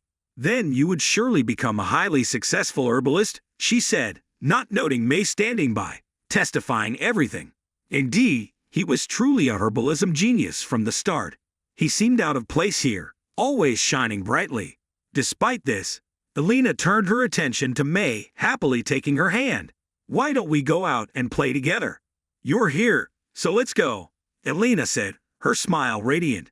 May was completely captivated by her cheerful demeanor. That smile conquered her. His smiling face and bright smile made her feel extremely admiring. That's why she decided to sacrifice herself to protect him, because she was sure she would never achieve what he could. May smiled back. "I'm used to floundering on the ground," she said. She looked up at the despicable man in front of her. "After I die, it's none of my concern what you do anymore," she said with disdain, staring at him. "I don't want to be a burden to Elena anymore." As drops of fresh blood dripped onto the ground, she almost felt relieved to see it, amazed at who would have thought the child would dare to commit suicide. But before his arm could strike down, a voice interrupted. "Don't harm yourself anymore. If you leave here with only a corpse, Elena will be very sad." Upon hearing someone mention her friend's name, May suddenly lifted her head. Yu Chan dragged his sword across the floor towards their location. Seeing this, the newcomer quickly broke into a cold sweat. "What wind blew you here, young master?" Yu Chan, with his still bloodied face, looked at him. "According to the laws of the royal family, you will be executed for the mistakes you have made within this village. Your accomplice has already died, so now you should give up and head down to the spring to meet him," Tigan said, adjust his stance. Indeed, it was truly unfortunate. He looked at him coldly. But are you planning to come alone, or what? Yu Chan's absolute confidence leaves him with nothing to hide. Exactly. So what? Tigan sobbed slightly. Really well done. Looks like the young master is a bit too confident. You have underestimated me. He stood behind the iron bars, feeling smug. Do you think you can defeat me alone? He placed Yu Chan on his sword. Yu Chan smirked. Why not? His confident attitude made Tigan serious. He drew his sword, aiming it at him. Things seemed to be progressing quite quickly now. But now nothing else matters. As if on cue from afar, the footsteps came rushing closer. Soldiers with fully equipped weapons quickly surrounded them. There might have been 20 or 30 of them. Tigan ordered his men to advance and kill him, and the soldiers rushed forward like ants. Yu Chan faced the overwhelming crowd advancing towards him. He slowly closed his eyes, adjusting his breath, his cold gaze suddenly opening in a sudden burst of brilliance, activating the genius moment by moment, ticking like clockwork, enveloping the entire tomb. The hour and minute hands began to freeze in the air, a strange power descending upon all the soldiers present. They seemed frozen in a space where time ceased to exist. The icy backdrop transformed into exquisite ice sculptures, with only Yu Chan standing vividly within this colorless canvas. Inside the countdown clock, the numbers flashed. 5 minutes and counting. Yu Chan moved steadily, gliding past each guard with the same swiftness. His guardian sword also began its relentless assault, stealing the life force of their foes under the genius mana's influence. The once dark blade turned into a radiant golden hue as it surpassed the soldiers. With 4 minutes and 58 seconds remaining, he turned towards Tigan. It seemed he was his next target. The clockwork components hang suspended in the air as Yu Chan disregarded them all, pushing open the door of the prison room. He looked at the statue before him. The scene was so beautiful. Why hadn't he rushed to defeat him and reach the pitiful girl? Yu Chan glided past the other man indifferently, but as he passed behind him, he left something behind. He quickly continued forward until he reached his destination. Slowly, he lifted his hands to the face of the poor girl. With 4 minutes and 55 seconds remaining, everything began to regain its color. Yu Chan took out a vial of healing potion to help the girl recover quickly. She could feel her strength slowly returning. She looked at him. Who are you? Yu Chan opened his mouth to introduce himself. I am Glock Von Ren. He reassured her. Rest assured, once you wake up, everything will be over. However, May, now extremely weakened, fainted. Tigan, shocked, exclaimed, How could you wretch? How did you manage to defeat my men? But before he could finish, he immediately realized something. Pain surged through his body. He lost his balance and fell to the ground. He changed down to see his feet severed by a sharp blow, but before he could even panic, desperate screams echoed through the dungeon. His men, regaining consciousness, immediately suffered from the invisible blades cutting through their flesh. Blood-curdling cries reverberated throughout the dungeon. Many had already perished. Looking in that direction, Yu Chan approached him. Don't think I'll let you die so easily, Tigan said in pain as he looked at him.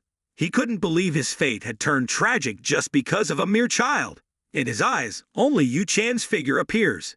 He couldn't bear it. Yu Chan now seems like a Grim Reaper waiting to take him to meet the Grim Reaper himself. His face, now devoid of any trace of blood, feels surreal. How could this be real? This was a nightmare, a demon. Why did he let himself be fooled by such a brat? His eyes broadened to the point where one might think he, always so calculating, could fail like this. Yu Chan, too, seemed to be overwhelmed by his own thoughts at this moment. He returned to the room, pondering once again what genius meant truly. As he saw him, he couldn't help but wonder. He approached him, begging, Master, please forgive me. Yu Chan, preoccupied with his thoughts, didn't bother to answer. Because in his heart, he was still filled with doubts. Glock, he was a sword genius, his indifferent blade immediately taking the life of the wretched scum. In Yu Chan's psyche, there seemed to be something intense stirring. What did this mean to him? Everything ended with a black blood stain. But as rumored, death was an endless memory of the past. Tan remembers a man, the captain of the mercenary cavalry at Churs, and Tan's father, who was the most prominent figure in the village. Tan had admired him, like everyone else in the village, They all wanted to be like him, and Tan was no exception. Everyone in the village repelled him, but then Tan witnessed something shocking. His father grabbed a girl by the hair and brought her in front of him. "Do you know why these people follow us?" Tigan asked, afraid of his father's violence. "I don't know, father," Tan replied, quickly realizing his mistake as his father yanked the woman's hair, her face contorting in pain. His father's face was cruel, his words even more so. "It's because of my power. If you have power beyond the norm, you can escape any accusation," he said, pulling the woman's hair even harder, causing her to scream in agony. "This is the law of the city outside the Achaea Empire," he continued, putting his hand on the head of the young boy. The boy looked up at him, his father the strongest man on the continent. "Why?" The man's face immediately hardened, quickly releasing the woman's hair. He looked at the boy, shaking his head. "That's not how it is," he explained. "Even I am just one of the millions of nameless nobodies on this continent, and there are millions of powerful, unbelievably swordsmen on this vast continent, and there are also many children the same age as you." Here's the English translation. Up to this point, he placed his hand on the shoulder of the young man who was considered a genius among them. "You are stronger than I ever was. That's what one can expect from a continent submerged in this blood-soaked sea of war." Tigan was extremely surprised by his father's words, bringing him back to reality. The blood-drenched sword of justice was presented before him. It was exactly because of his father's words that he had managed to survive until now, as he had decided not to confront such unbelievable strength. He looked up at Yuchan Glock von Ren. "You are undoubtedly one of those geniuses whom one cannot offend. It's exactly as our father mentioned, to achieve talent to such an extent that no one can reach. We have tried many ways to avoid confronting them." Yuchan didn't bother listening to his ramblings, but Tigan seemed to still want to express his final thoughts. "Now I understand. The reason we are facing death and humiliating failure like this is because I chose to confront someone as powerful as you." What he finally saw was the pitch-black tip of a sword descending. Then he was brutally defeated, trying not to scream. Yuchan said nothing and turned away. Back in Alina's room, she was still sitting in one place, trembling with fear, blaming herself for her weakness. Suddenly, a familiar voice caught her attention. Alina turned to see DG standing there, looking at her. They both smiled. Alina couldn't believe her eyes. After days of separation, her dear friend was here, safe. She was so happy that tears welled up. "I was so scared. I thought you had really left me," she said, relieved. DG comforted her. "Everything is all right now, Alina. I'm sorry." His face was filled with regret. "I was selfish, thinking only about what I wanted to do. I left you here without considering your feelings." Alina cried tears of joy, and DG could see the precious emotions between them. They were both happy. Alina noticed his absence and asked, "Where is Master Glock? I need to thank him." DG informed her. He must be handling the situation and discuss important matters right now. Alina was surprised. "What important matters?" DG nodded. "I believe he's having an important conversation with his brother." But Alina's face was strange. Though that might not be his actual intention, DG continued. Meanwhile, back at the Orid family's lodging, despite the late hour, lights still peeked out from a room. Ryan drummed his fingers on the table. "John, is he planning to make us wait indefinitely?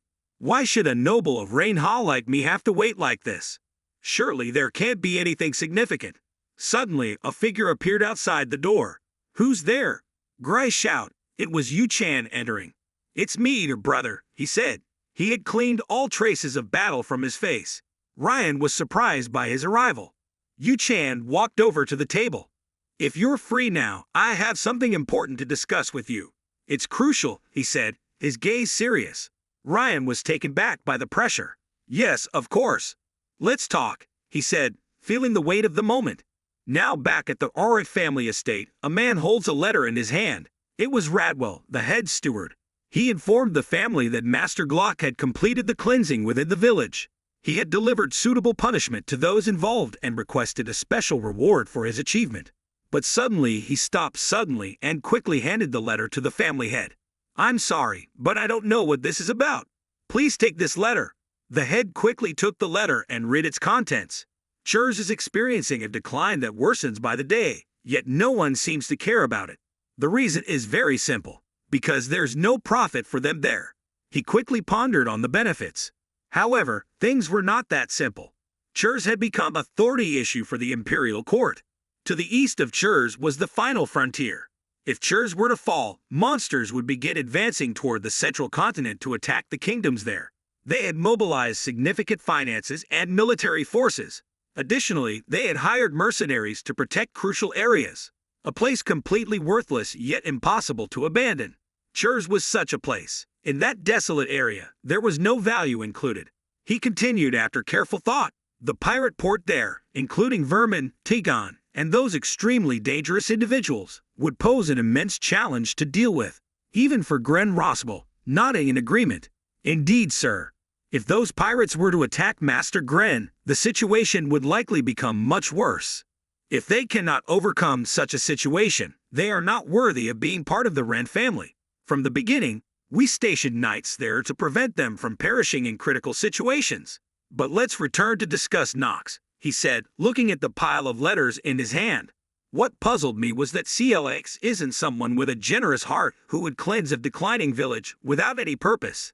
And now, it seems Churs wants the royal family to give control and management of that impoverished land to him. Or so it seems. Indeed, what could be exploited from there? He looked at the last line of text, his hand rising to stroke his chin. I'll renounce my rights as the youngest son of the Wren family if I don't receive this agreement, Rossable asked. Are you planning to refuse this request, sir? His eyes narrowed. He shook his head. No, I will accept its demand. If Glock can truly defeat them all, we will surely be granted the authority to hand that place over to Glock by the royal family. He smiled. Yes, this is an opportunity to gauge its management abilities. Rossable quickly took note. Understood. If you truly wish for this, I will send a letter to the Empire and begin negotiations for acquiring Churs. He nodded, giving the order to proceed quickly. He was still examining Glock's letter. How many moves has the pawn considered? In the forest, filled with the stench of sin, inside Gren's room, after talking all night with his younger brother, he shuddered.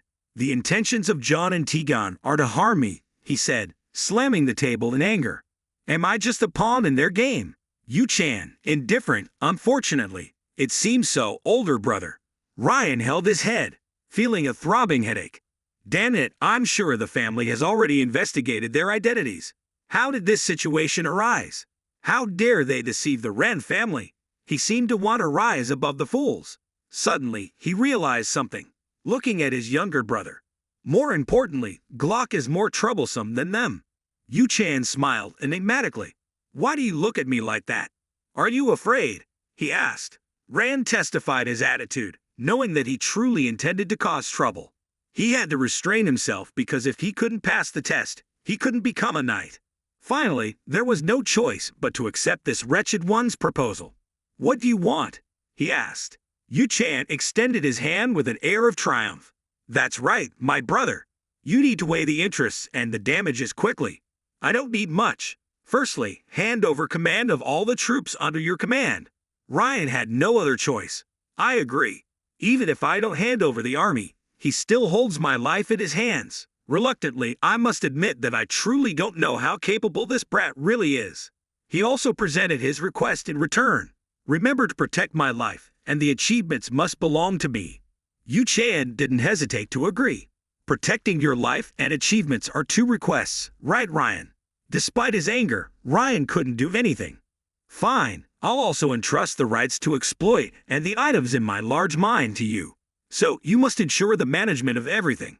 Yu-chan was satisfied. This price is still cheap compared to his life, so don't regret it. I'll take care of you while I'm still in Churs, he threatened, hoping he wouldn't act rashly. Ryan then returned to Alina's room, where vials of fire essence potions were neatly arranged on the shelf. Alina looked at the formula in her hand, unsure how to combine fire essence potion with a vial of corrosive potion. What should I do? I've never done this before. It seems that this formula is quite feasible. Yucha sits on the chair, observing her well. Dij stands aside, expressing concerns, but it's actually fine. The young master's plan is too dangerous. Even though I'm not just an ordinary maid, I must intervene. But after considering, I have to agree. We can't sacrifice our savior in vain. Yucha looks at the two girls. Don't worry too much. If it wasn't possible, I wouldn't have mentioned it. We value our lives more than theirs. I understand why they're worried because they don't know we need to retrieve something after killing by the code. It seems we have to lie to them. He told the three girls, I've thought it through, so don't ask anymore. Dichi nods. Yes, young master. I'll assist in preparing what you need. Yucha looks at her worried face. The likelihood of successfully killing by the coded churs is very low because no one has done it before, except me, because I am the strongest in this game. He quickly talked about the plan. So let me explain our plan. I will repeat it, so listen carefully. We have to use the secret passage because we can't kill by the code here conventionally. Only by using a special method can we lure the target to the end of the tunnel where we can defeat the monster. He looked towards the three girls, and everyone understood. They all nodded in unison. Yes, we understand. Their faces became resolute. Yu-chan smiled at them. I have to eliminate them, he said plainly, because the reward I'll receive will be immensely large if I do so. Outside, the sky was gradually darkening. So let's not discuss this any further. Tomorrow, we'll officially execute the plan. Outside, amid the fierce competition for their own carrots, Yu-chan stood aside, stroking its head, looking into the distance. He placed his hand on the sword of will. Without risking our lives, we'll never achieve peace, for the lunar realm we're stepping into is such a world. The next morning, on a muddy puddle on the ground, a pair of large feet stomped on it, causing a violent tremor. Not just one, but a herd. Their numbers were vast, easily above 50. Yu-chan stood on the city wall, looking down. It has begun. Everyone be ready, he said. May and Elena received the clear orders. Gren, though discontent, responded, understood. Yucha observed them all, then issued the command. We have only one chance. Remember that, he emphasized. Teen echoed his words. Understood, master. Yucha looked ahead. Though this is my first time doing this alone, this memory feels strangely fresh. Having become a clock V rank, alongside you, young master, I believe we'll safely return. I know I asked this yesterday, but this is Yu-chan extended his hand, signaling her to be truly silent. Trust your young master, he said quickly. I'll never die. With that, he quickly dashed off. From that moment on, the incessant wind whipped across his proud face. His hair fluttered in the wind as he fulfilled the promise he made to himself. He couldn't be sure because he was a fatalist. He quickly thrust his sword into the city wall for leverage, then leaped a certain distance. He plunged into the horde of monsters. In his hand was a beautiful pink potion vial. He quickly hurled it towards a mistaken goblin. As the liquid burst, it dissolved into the creature's body, softening its iron-like skin. Seizing the opportunity, he easily sliced through its flesh. You slain a mistaken goblin with such mastery of the iron sword technique. His skill suddenly grew. He didn't stop there. He continued to showcase his advanced swordsmanship amidst the ferocious monsters. Each creature he passed left behind a mortal wound on its body, be it limbs, heads, or torsos. Yu-chan was exhilarated at this moment. It seems like I was born to fight, so even if it's short-lived, I'll burn bright. I don't want to die in such tranquility, he said, looking at the horde of monsters continuously rushing towards him. So, you'll be my stepping stones. Your delicious lives will aid my advancement forward, he continued, charging into the battle like a true war god. The soldiers behind him fought fiercely as well, but unlike their fear, Yu-chan's mind held only one thought. Even if it's fatalistic, I'll still enjoy this game even more. My life must be grasped by me. I must hold on to my own reality. He looked ahead. Here I come. Become nourishment for me. He was like a lion, with a bird's head on his back and two giant eagle wings. Its roar echoes throughout the sky. Yu-chan gazed at it, admiring this beauty even more than when he played games. So, shall we begin? The beast, sensing its prey, let out a roar and extended its sharp claws towards Yu-chan. Yu-chan grinned, filled with a savage delight, eager to see who would meet their end first. Above the city wall, everyone witnessed this scene in astonishment. He had managed to vanquish all those monsters. Could this be a dream? Elena couldn't believe it. How could a knight of such prowess exist? Can humans truly reach such heights? May clenched her teeth tightly, gazing at his silhouette. Despite knowing his exceptional, she couldn't anticipate his movements. which were faster than the eye could follow. Ren family. What kind of place is that? She asked DG, seeking clarification. It's a famous family known for their swordsmanship. Succession of the Black Sword is decided through intra-family battles, and the young master is outstanding. In other words, Glog is the most promising candidate, DG explained. Ray stood aside, feeling a headache coming on from her words. DG seemed indifferent to him, still not understanding why the young master didn't address the rumors about him. But surely, he had his reasons. Rai changed at May. I don't think all the rumors about him are true. Surely, he has his own reasons, he said. May looked at him. I'm not sure what those reasons are, but I believe they must be convincing, she replied. As they reached the end of the conversation, May felt reassured. You can trust me. I guarantee his reasons will be extremely convincing. Anyway, that day Lena showed remarkable wisdom. She appeared before May, indicating her desire for us to conceal his true identity. Don't worry, we'll keep that secret, May assured her. DG smiled satisfactorily. Meanwhile, the ferocious face of the beast appears, roaring with dominance. Grai was intimidated by its threatening roar, and even the soldiers lost their fighting spirit. Yu Chan faced it head-on, while Rai stood at a distance, unable to believe that Glock truly intended to fight that thing. Is he insane? He thought. In the midst of the battlefield, the beast used its sharp claws to attack Yu Chan first. With his sharp instincts, he immediately sensed the danger, dodging and keeping his distance. Spotting an opening, he quickly swung his sword and attacked. However, the beast was also incredibly intelligent, leveraging its ability to fly. It quickly flapped its wings and soared into the sky. Yu Chan looked up at its head, then turned to the city wall. His terrifying gaze made Gren tremble. Damn it, just do as it commands, Gren thought, gritting his teeth. We just need to follow its instructions. He ordered the entire army to wait for the signal. When the beast was within range of the city wall, they would release their arrows. Understood. The soldiers regained their fighting spirit, preparing a large number of arrows aimed at the approaching beast. After adjusting the timing accurately, Bray ordered the firing of a large horn towards the beast. Sensing the danger, it immediately panicked, but due to its large body, it couldn't evade the horn. It pierced through one of its wings, causing it to lose balance and crash straight to the ground. Yu Chan took out a vial of potion to defeat the beast. We must neutralize its formidable flying ability, he said quickly. Bry quickly drank the potion in his hand. The announcement board echoed again. You've absorbed the devil's alchemy. Temporarily enhance your power. Just as predicted, he returned to the scene. He spoke to Gren, who was startled. What are you saying? How dare you assign me such a lowly task? Constructing a crossbow is something I can easily delegate to someone else. Gren protested. Yu Chan pondered for a moment, then looked at him. If you agree to those terms, then you'll go into battle with the beast, he said. Rai contemplated for a moment, then asked, how many large arrows do you need? Yu Chan looked at the beast, which was sprawled on the ground. I know Gren's intuition is very sharp, so he'll be extremely useful for this. The only remaining issue is the effect of the devil's alchemy potion in his hand, he thought. Holding the vial, he said confidently, it's time to prove yourself, Bray. The beast sensed danger and quickly soared into the sky, but it only managed to fly a short distance before crashing to the ground due to its injured wing. Yu Chan looked at it disdainfully. Are you feeling indignant because things aren't going your way? How typical.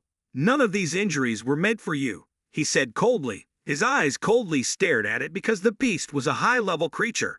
It quickly stood up, flapping its wings, but the arrows fired at it had no effect, and its wings had been poisoned to weaken its body. The creature felt quickly the effects of the poison, breathing heavily, but this poison would last for an extremely long time. 5 minutes, during which the toxin would gradually intensify.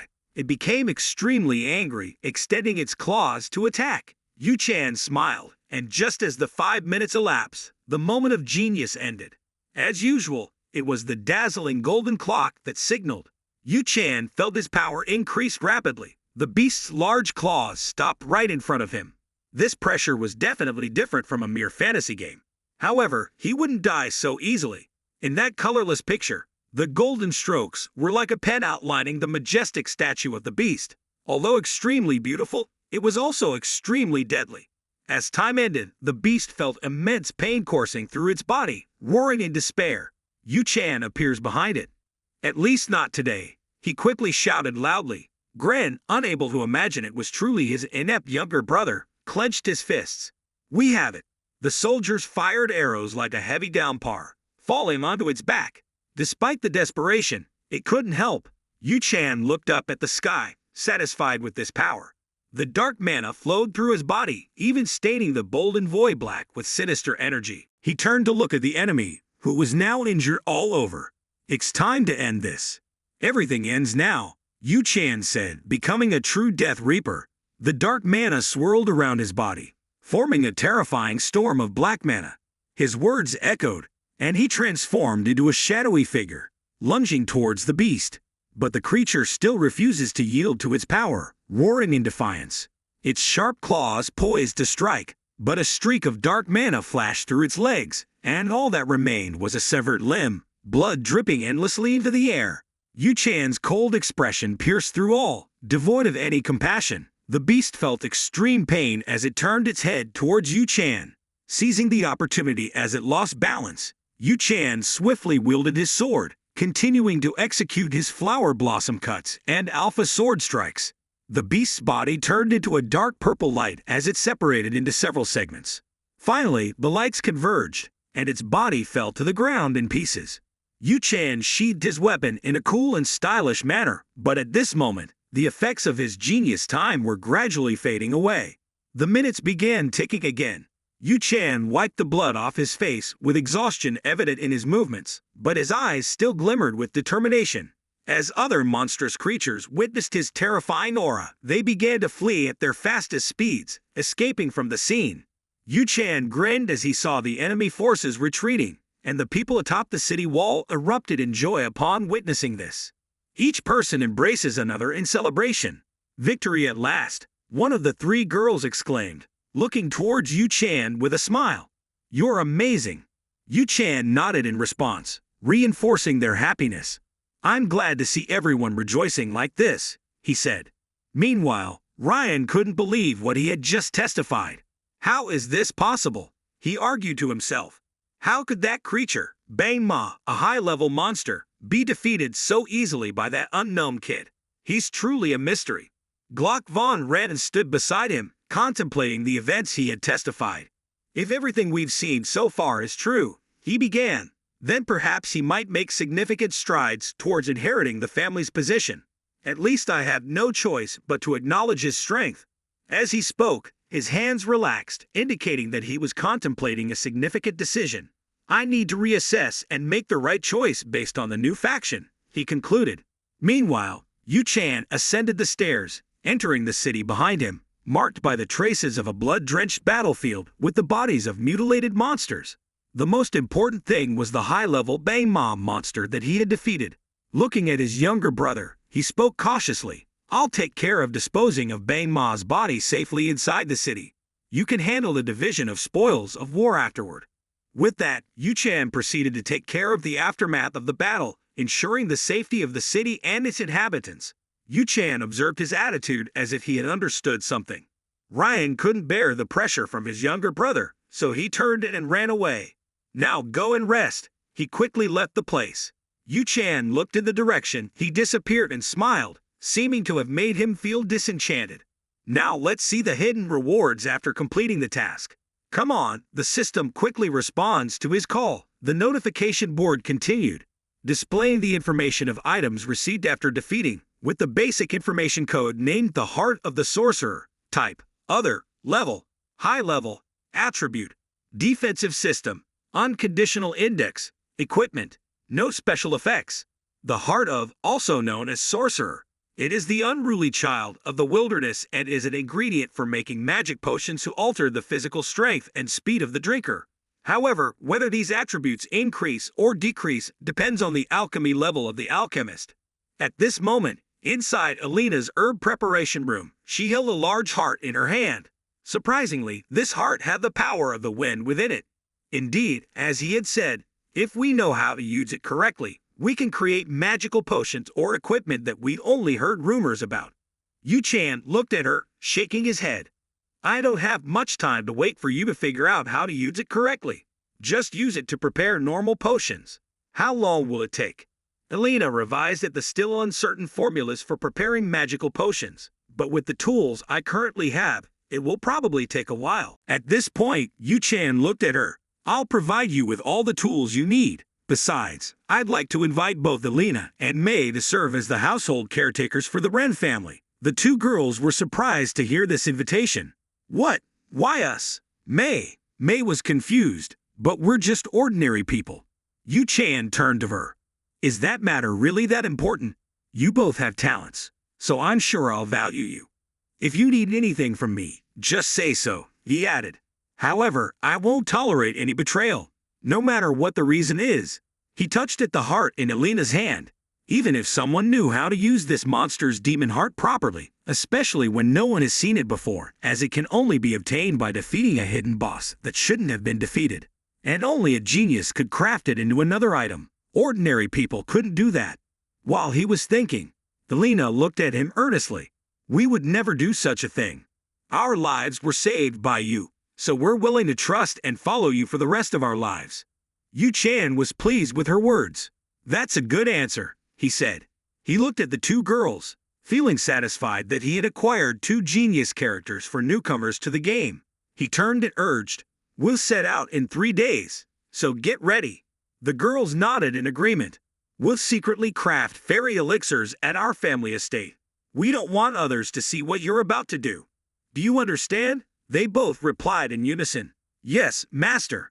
After leaving the room, Yu-chan and Jay walked out of the secret passage together. They walked in the dark corridor with only a dim light illuminating their way.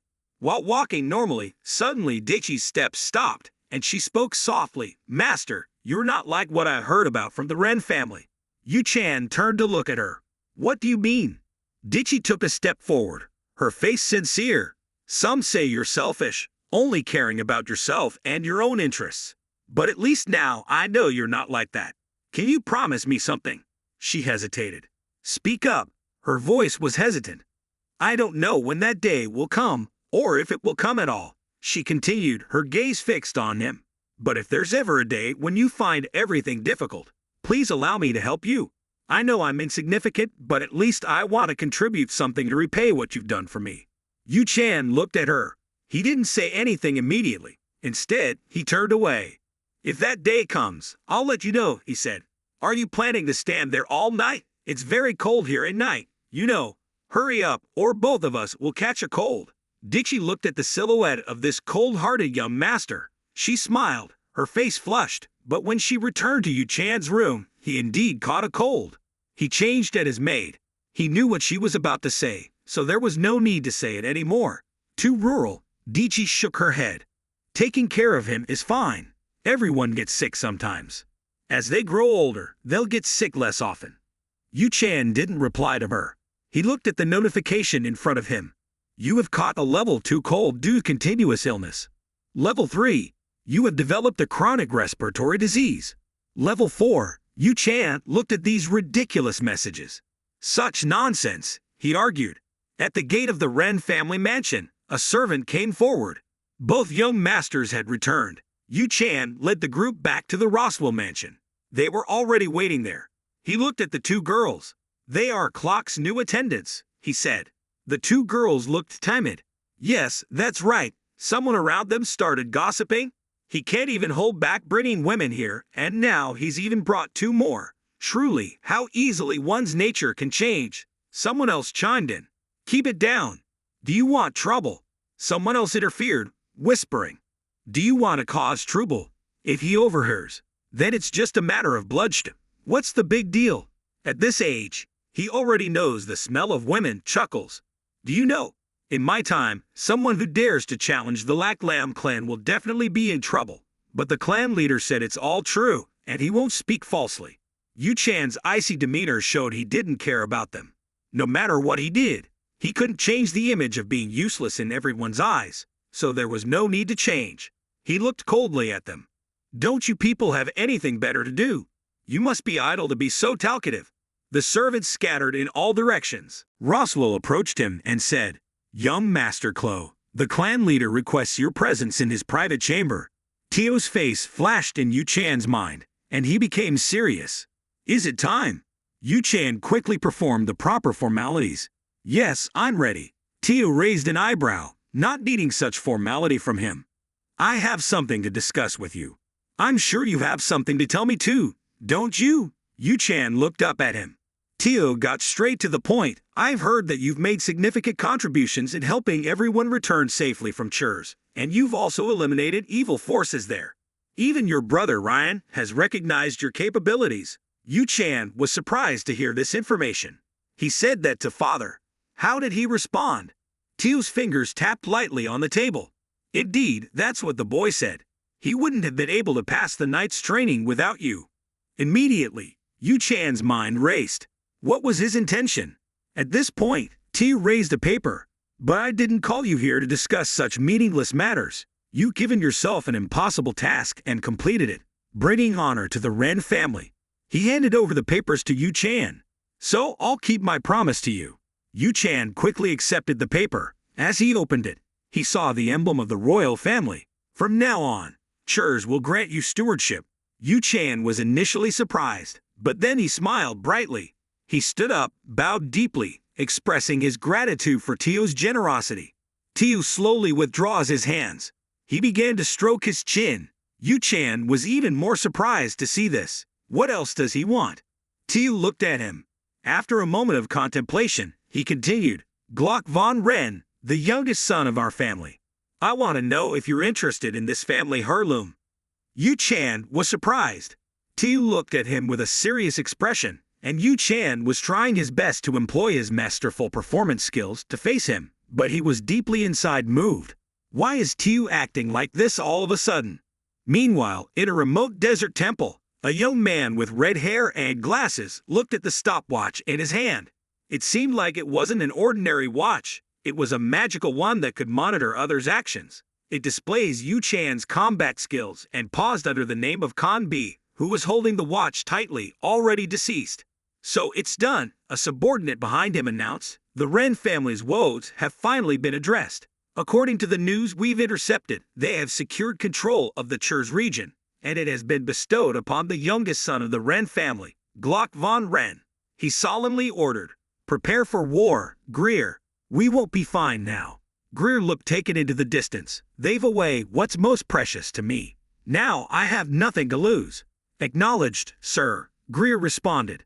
But there was something different about his demeanor. After the man left, he smiled. He quickly led a child over. It was a young girl, Graham.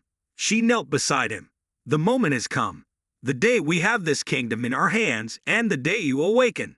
Meanwhile, back in Teo's chamber, facing the response of his son, Yu Chan hesitated to answer, avoiding showing any disdain. Radwell then approached the clan leader. This question is too early for the young master, he asked. Surely you know the value and responsibility of being the head of such a great family. Teo shook his head. He looked at his son. I must ask this now. After careful consideration, Yu Chan responded. I'm sorry, but I don't agree. I think I'm still not truly capable yet. Isn't Gren the rightful heir? Teo tightened his grip on Yu Chan's hands. You're not the one who decides. Yu Chan, you're our son, and you're afraid of this seat. Yu Chan looked at him, puzzled by the sudden change. Teo seemed to want to say something, but then he stopped himself, turning away. For now, I'll respect your opinion, he said. Yu Chan breathed a sigh of relief, thanking his father, but then, unexpectedly, Teo continued. But you know, a truly talented person will eventually reveal themselves. Humans are fragile creatures who always want to test and demonstrate their abilities in front of their peers. This statement surprised Yu Chan, but with his strong mental resilience, he quickly adjusted. Yes, I understand now, father, he said. Teo waved him off dismissively. Go ahead. You must be tired after a long journey. Yu quickly turned and left. Thank you for your concern, he said as he returned to his room. DG, feeling anxious, followed to inquire about his mood, finding him shockingly upset. Did the chief say something to upset you? DG asked. Yu shook his head. It's nothing, don't worry, and it's not something I can refuse. DG looked at him, sighing. Yes, Master Yu Alina's accommodations have been arranged satisfactorily, he said. You seem content with this response. You've worked hard, DG added shyly. It's nothing. I'm just doing my duty as your servant, Yu replied. Suddenly, Yu spoke cryptically. If everything in this world has laws, then why do people still feud, steal, and fight?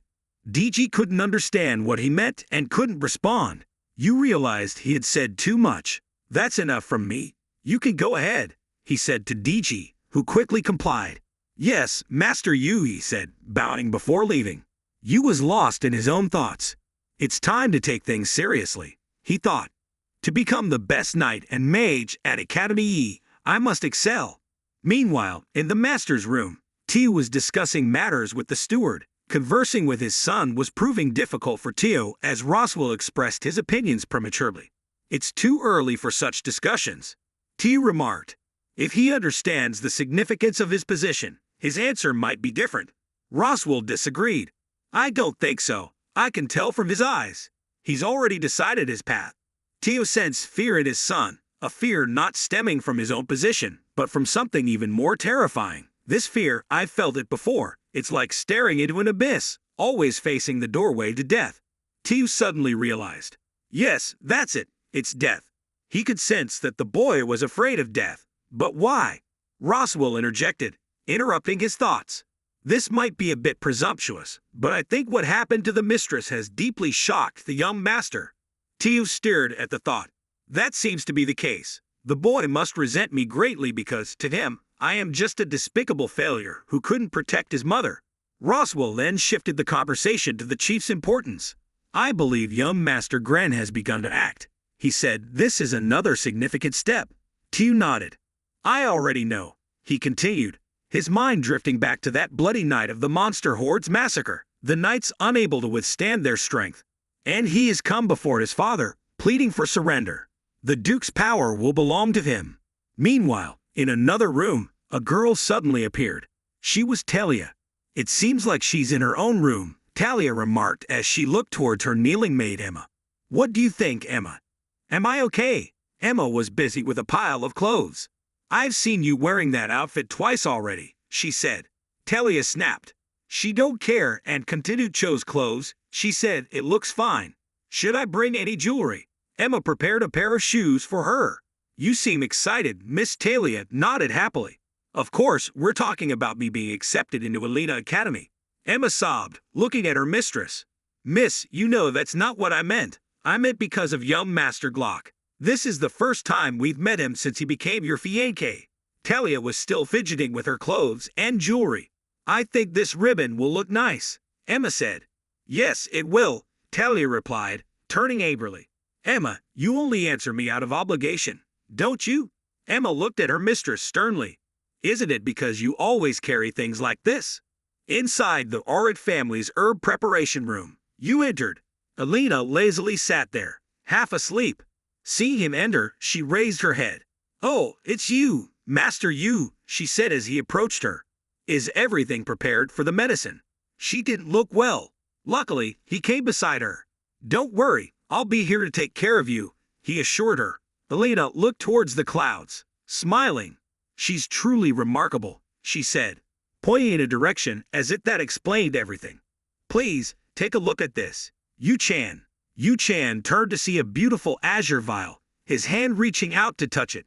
Instantly, his discernment skill activated, revealing basic information. The vial's name, Wind Essence. Its type, high-grade consumable. Its attribute, Wind Element. +1 strength index and a clever addition of 3 equipment conditions with no special effects. Yu-chan lifted the vial in his hand, nodding in satisfaction. Very good. Alina looked towards him. How does it feel, young master? At that moment, a notification appeared, continuing the effect. The potency of the potion will increase by 200% due to being crafted by the genius alchemist, Alina. 58. Yu-chan was extremely satisfied. Finally, I've got it. The Wine Chase Elixir not only boosts my stamina by 1 point, but also enhances agility. This is a hidden stat in the game, and the moment of genius is a perfect combination. Receiving this item right now is truly fantastic, just as I expected from the genius alchemist Alina. Everything she creates is better than other alchemists. He praised her, unable to wait to drink the elixir. As the liquid of the potion flowed into his body, a natural element of wind surged around him. Yu-chan felt incredibly vigorous. Now that everything is ready, we must head to the Eden Academy, he exclaimed. Now, after many months of training, his fundamental attributes have completely changed. Hinks v. Rainhath, male, 15 years old.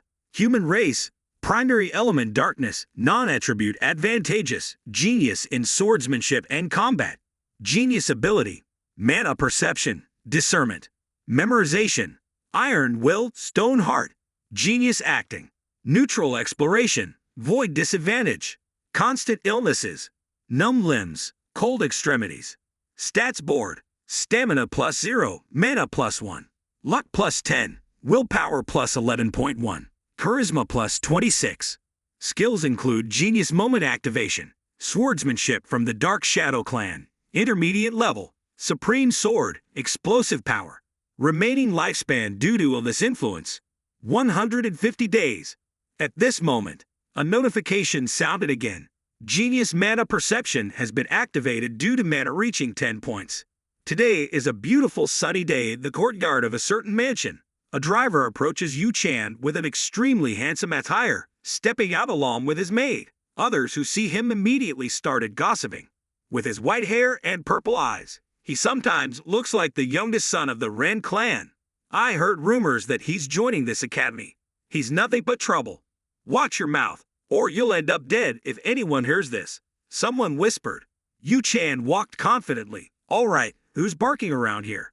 Seems like someone's got too much free time. His disdainful gaze met theirs, causing them to grit their teeth in anger.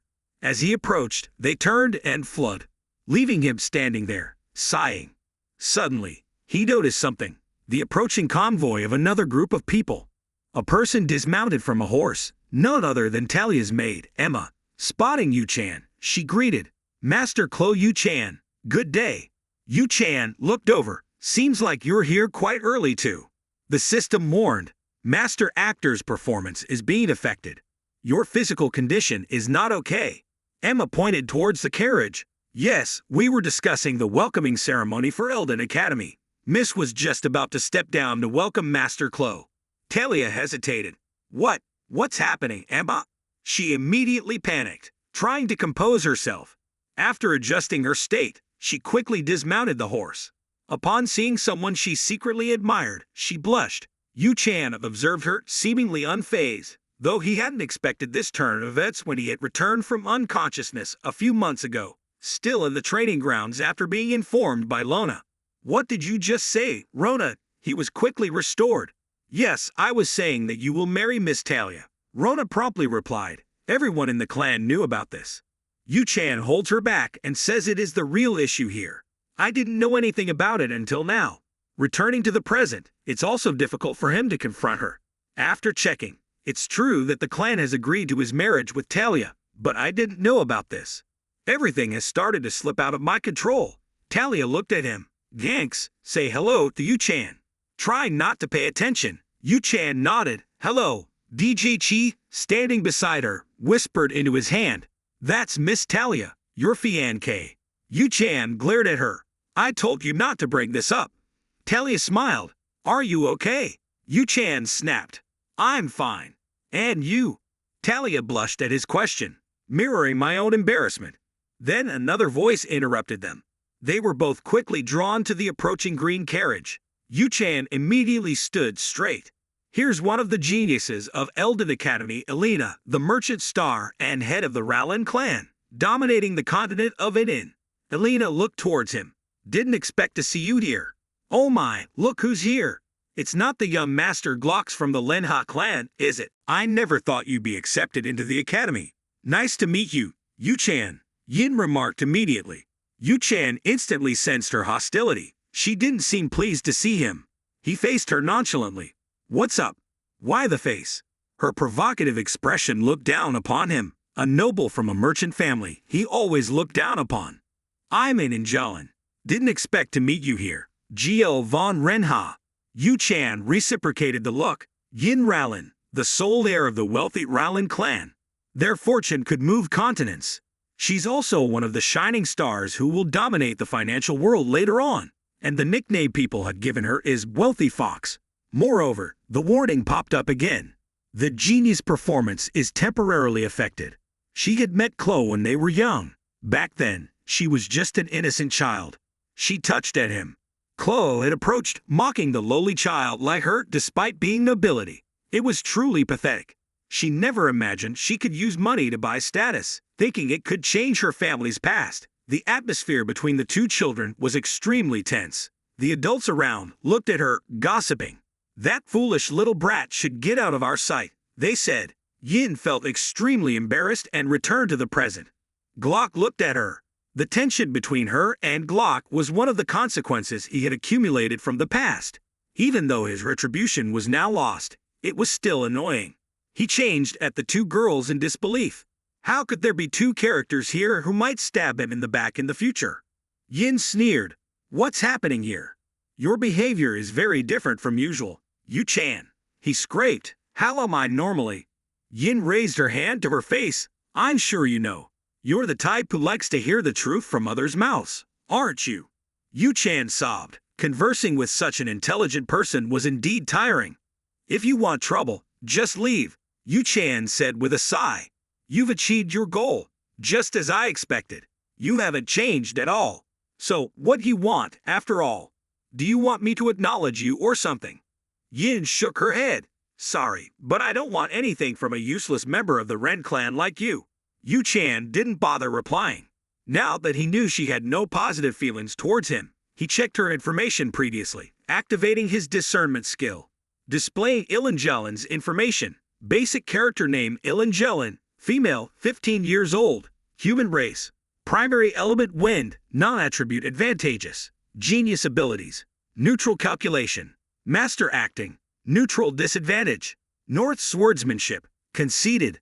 Stats. Stamina 7, Mana 7, Luck 7, Willpower 21, Charisma, Skills, Rich Merchant's Gaze.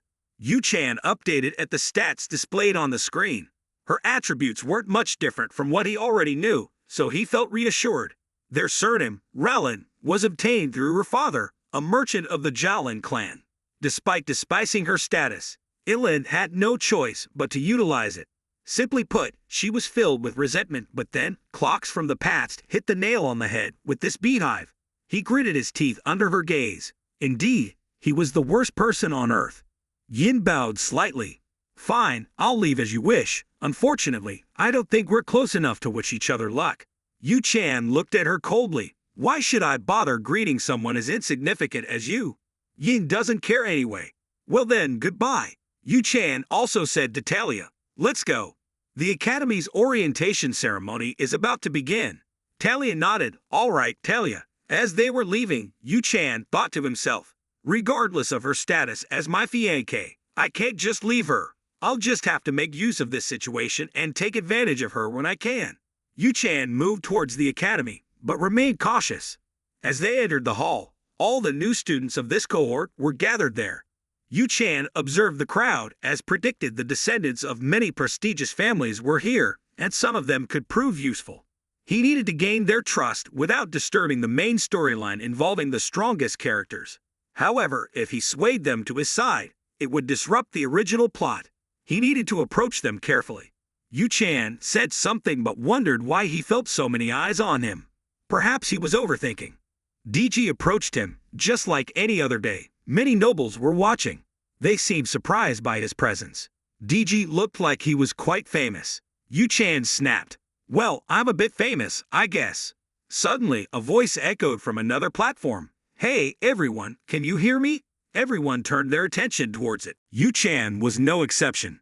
The attendants of the noble families all bowed as a girl chewing gum approximately, facing them all, greeting everyone. They were all surprised to see such a young girl. Who is this kid after all?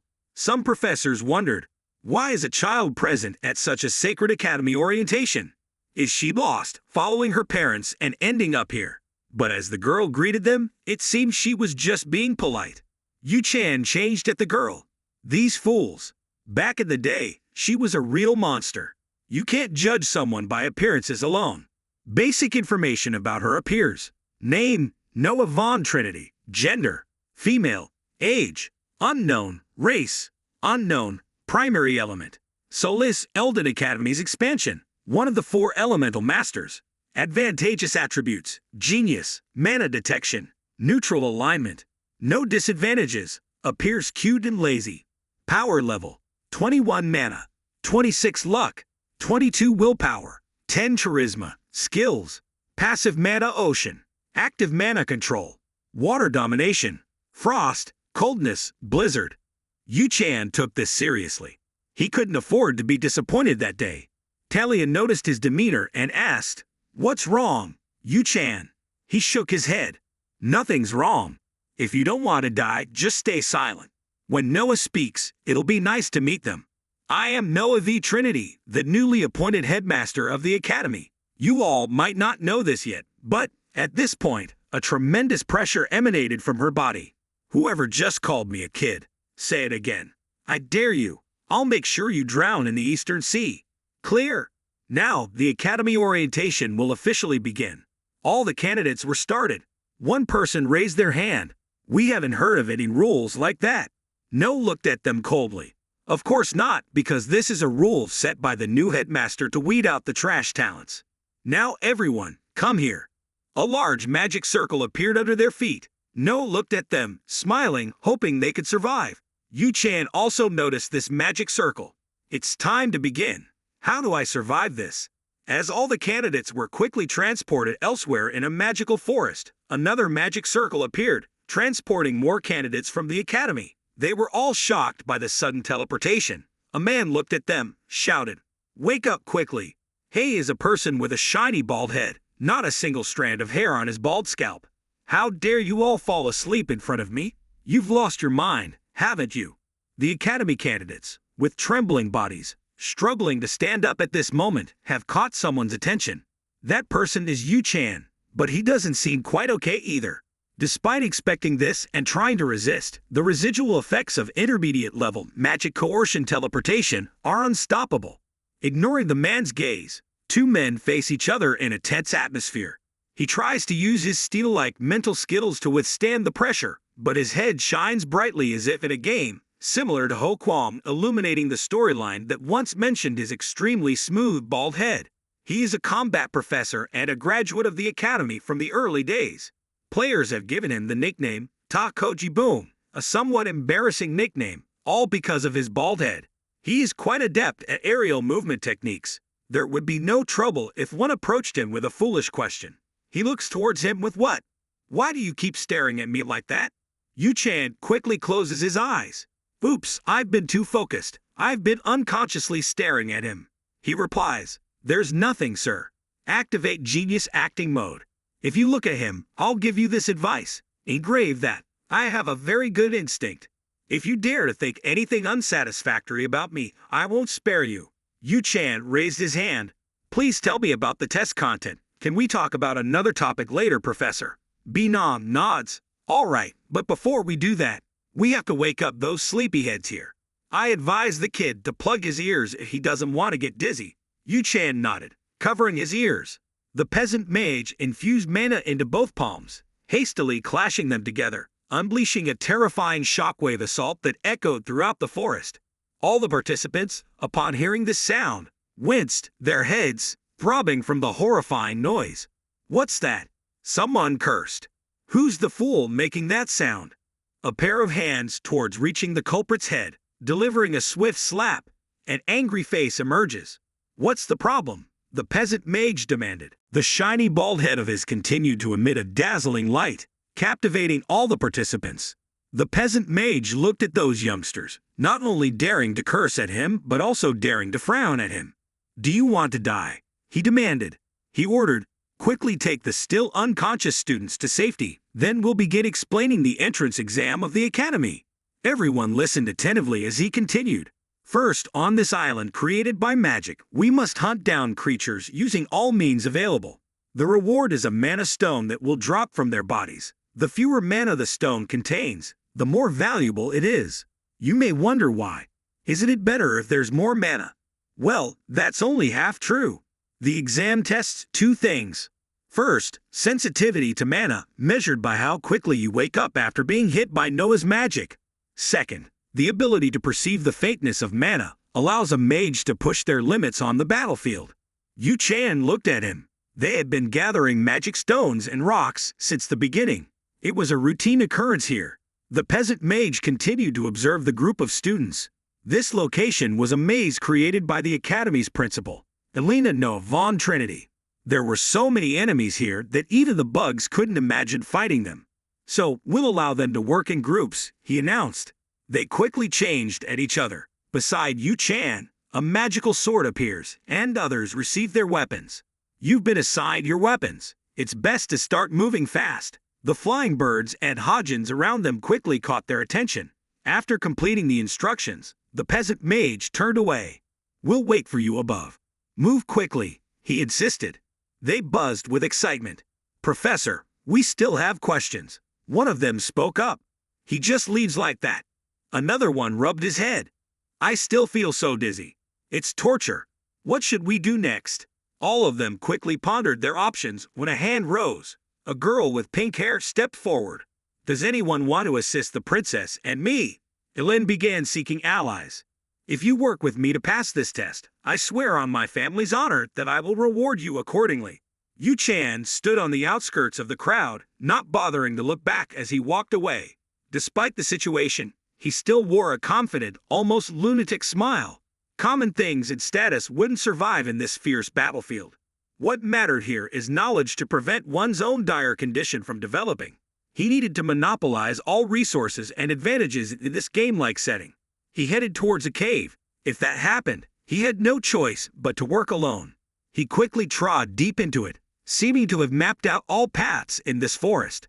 On a rocky outcrop above, the peasant mage stood, wearing a hat to cover his bald head. He found it extremely intriguing.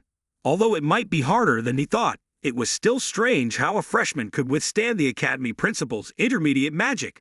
Yu Chan's face appears in front of him. Not only that, but he also decided to advance into the forest alone. That brat really isn't afraid of danger, huh? It's completely contradicted, which makes sense. There must be a reason why that kid doesn't feel scared, he mused, based on the expression on the kid's face. A diamond on a dung heap is still a diamond in the end. Let's see what you can do, Dragonair of the Ren clan.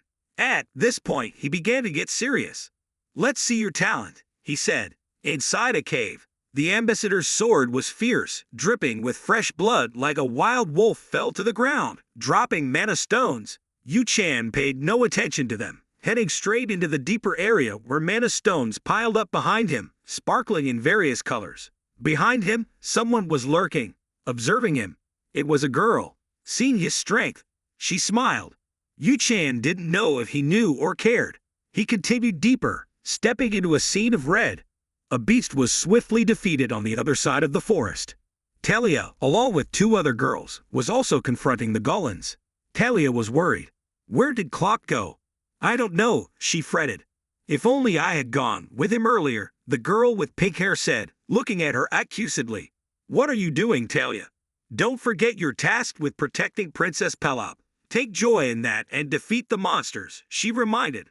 Talia nodded.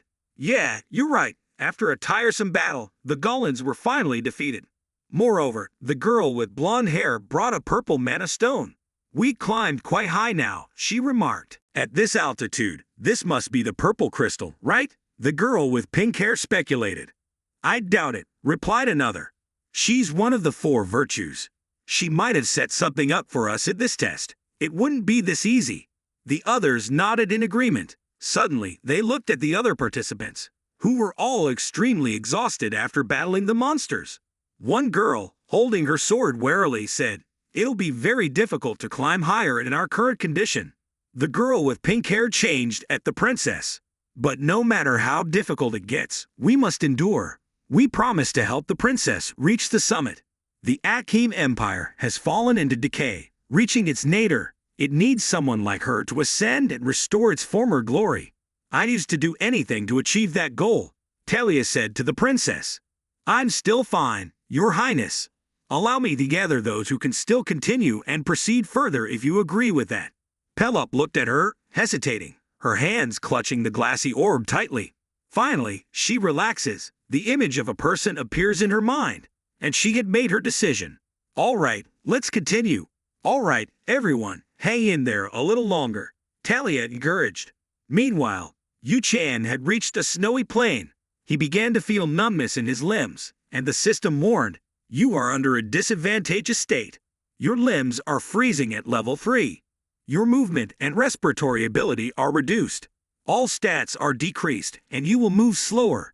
Yu-chan changed at the system, knowing he had to deal with the disadvantageous state.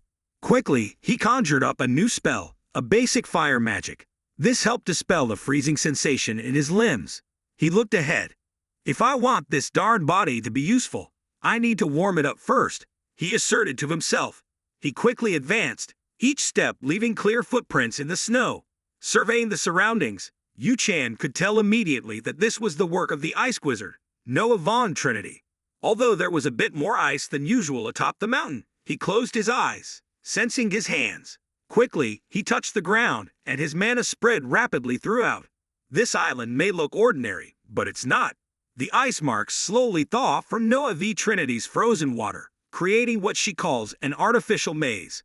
Everything here is magic. Therefore, all living creatures and monsters here are created by her magic. But I don't need to know how much mana she has. That's not important to me, he concluded. At that moment, a transformation occurred in the snowy plain. The roars of monsters echoed everywhere as the angry snow golems attacked.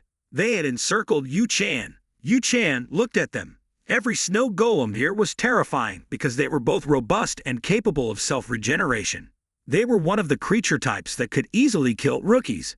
But for him, they were no threat at all.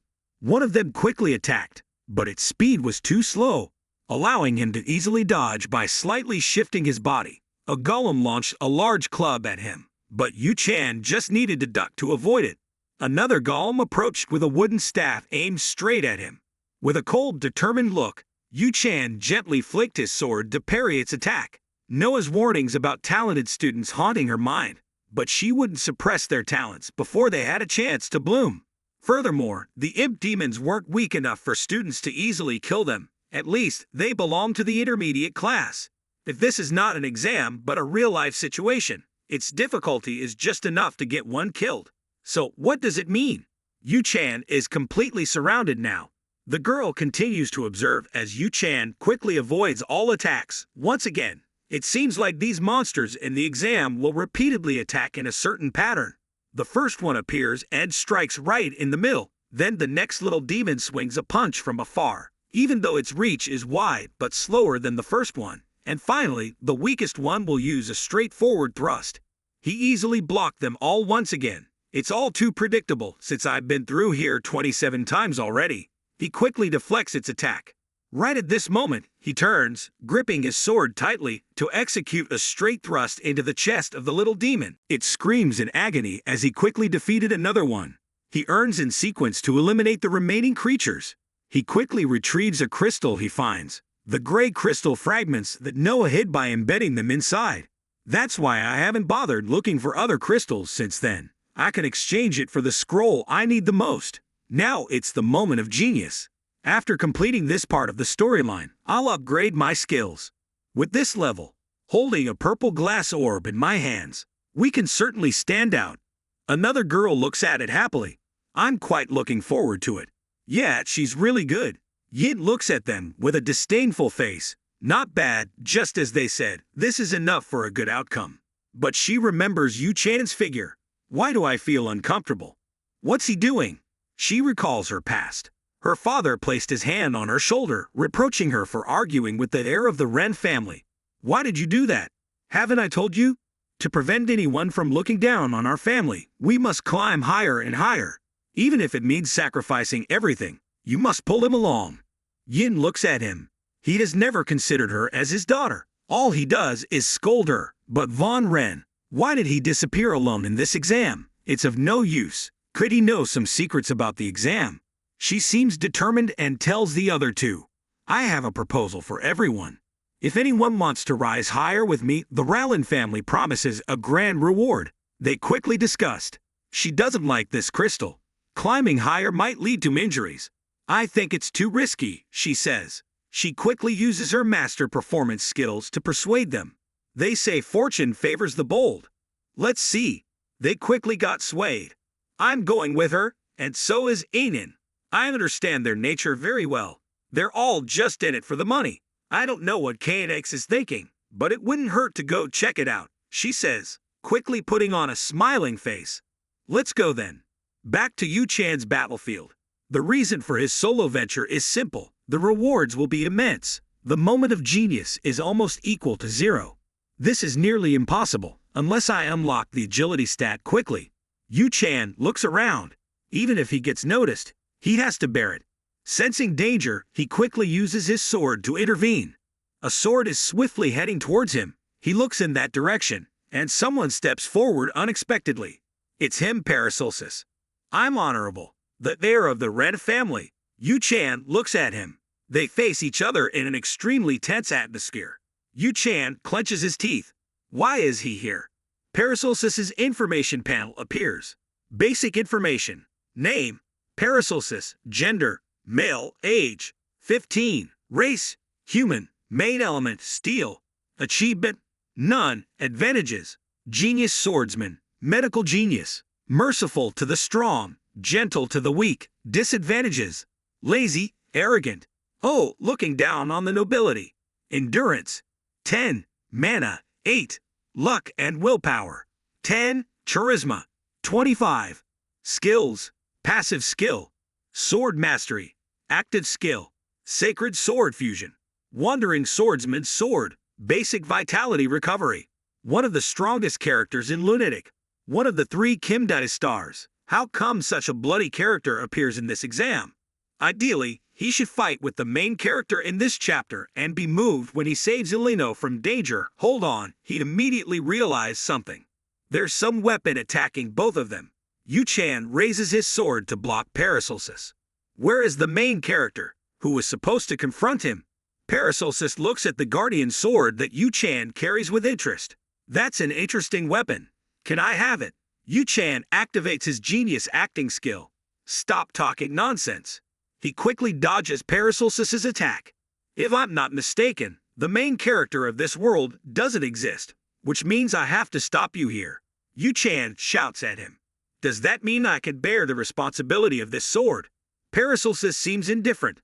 I don't understand what you're saying, but you've been suspicious from the start.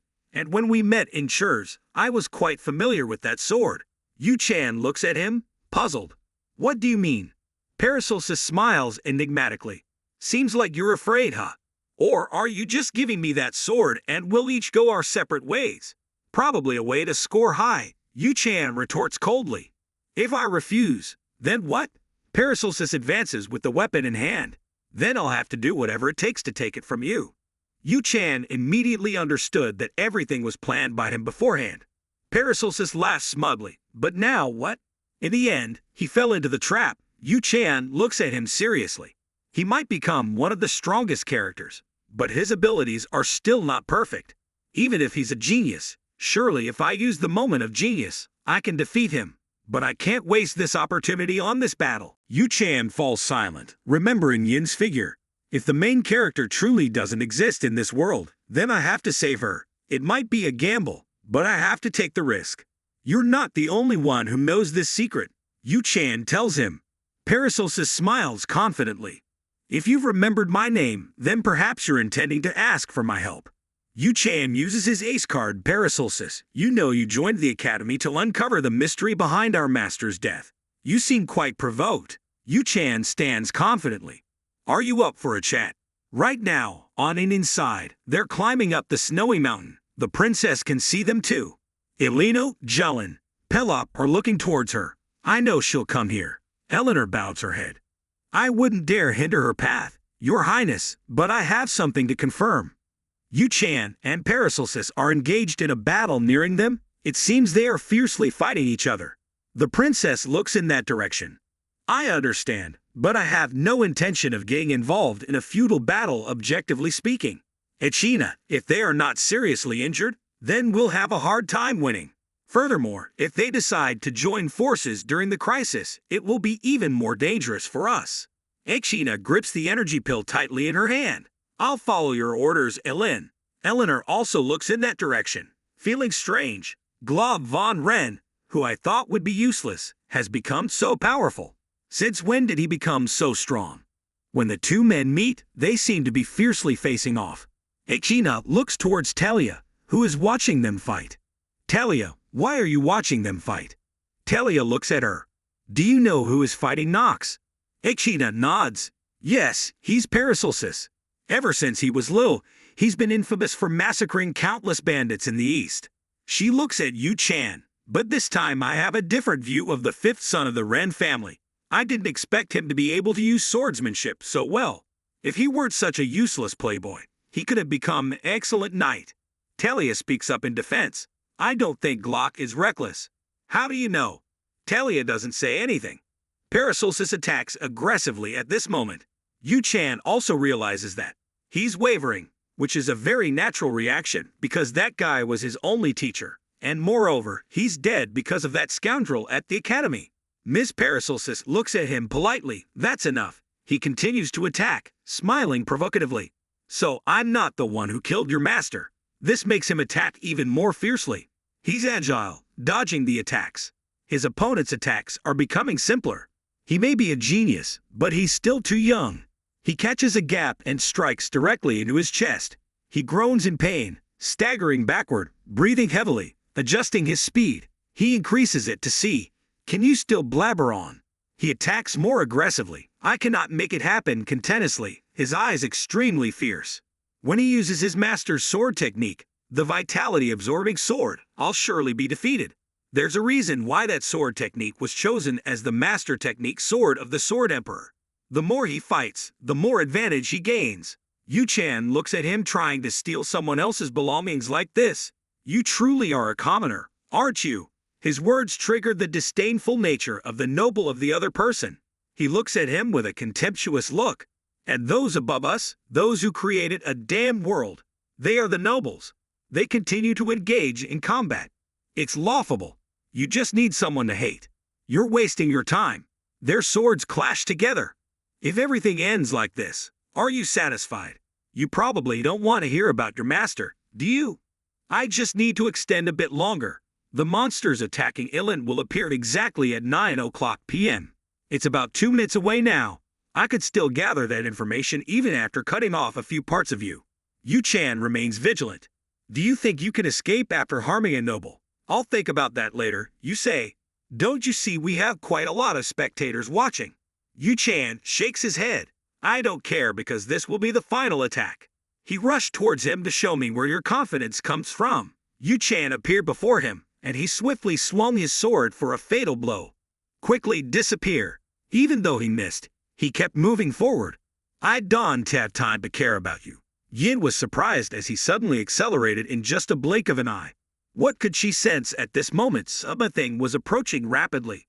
A dark shadow moved so fast it was impossible to dodge its attack. I would have died had it not been for the disguised figure who swiftly intervened, saving me from its grasp. Yu Chan stood before me. It was a disgraceful sight, this imposter. I was puzzled. Why would Yu Chan, usually so aloof, lead a group of people and yet fail to kill a mere shrimp like this? Actually, this wasn't a normal reaction. The imposter was a demon of at least mid to high rank. It wasn't part of Noah's labyrinth. It was a real monster, the one who killed Paracelsus' master. It was related to the events this time. Elin was supposed to be the sacrifice, but after being rescued by the protagonist, her cold demeanor softened. However, now it was meaningless. With no main character in this world, the princess's approach was too harsh. Yes, you saved Yin, but that was an unexpected situation. Yu Chan bowed. How should I say it? The princess should know this. Ekshina stepped forward, reproaching Princess Glog von Ren. You know this situation is different, right? So you stepped in to help. Yu Chan recognized her. Ekshina von Zeno, the future head of the Zeno family, closest to the princess, known as the Serpent of Greed. Naturally, our family and hers aren't friends. The Dark Empire and the Saintly Order. How could they be allied? Yu Chan looked at her. I don't want to talk to the hound of the saintly family. she said angrily. You're insulting the Xeno family. So what if a conflict arises? Don't provoke each other, kids. Yu-chan looked at Clock v. Rain. Hey, the test is over, she said. That's right, the test is over, Yu-chan said, taking out a crystal he had acquired unexpectedly. You managed to get a dark crystal. Impressive beyond expectations, except for being very arrogant. Yu-chan looked at Ban Nam.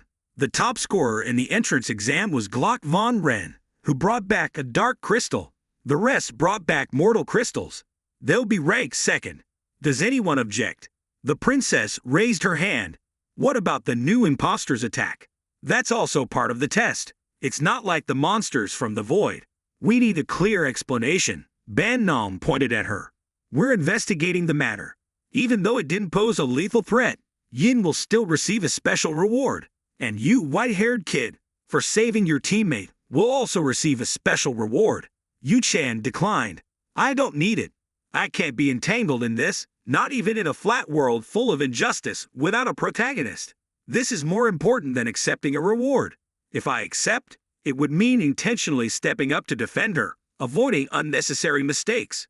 He turned and walked away. Yin called after him. Clock v. Rain. Hey, why did you save me? Yu-chan stopped in his tracks, cursing just as everything seemed calm. He activated his acting master attribute. He turned coldly. You were just standing there by chance when I killed the monster. Yin puzzled. Yu-chan quickly left, cursing himself for digging his own grave. Yin, known as the Golden Fox, cold, calculating, believed that everything in the world, including human nature, could be bought with money.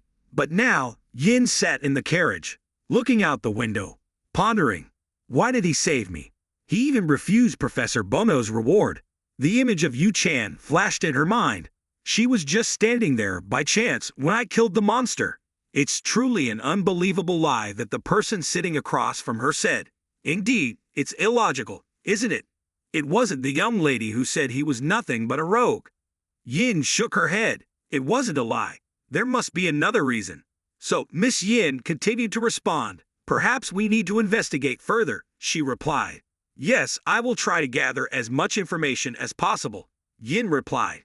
No need, I will confirm it with my own eyes. If the Ren family knows we are snooping around, they won't let us be. She looked at the paper in her hand to study it. The servant smiled.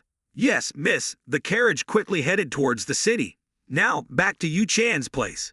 He must be very tired after the battle. Chi looked at him.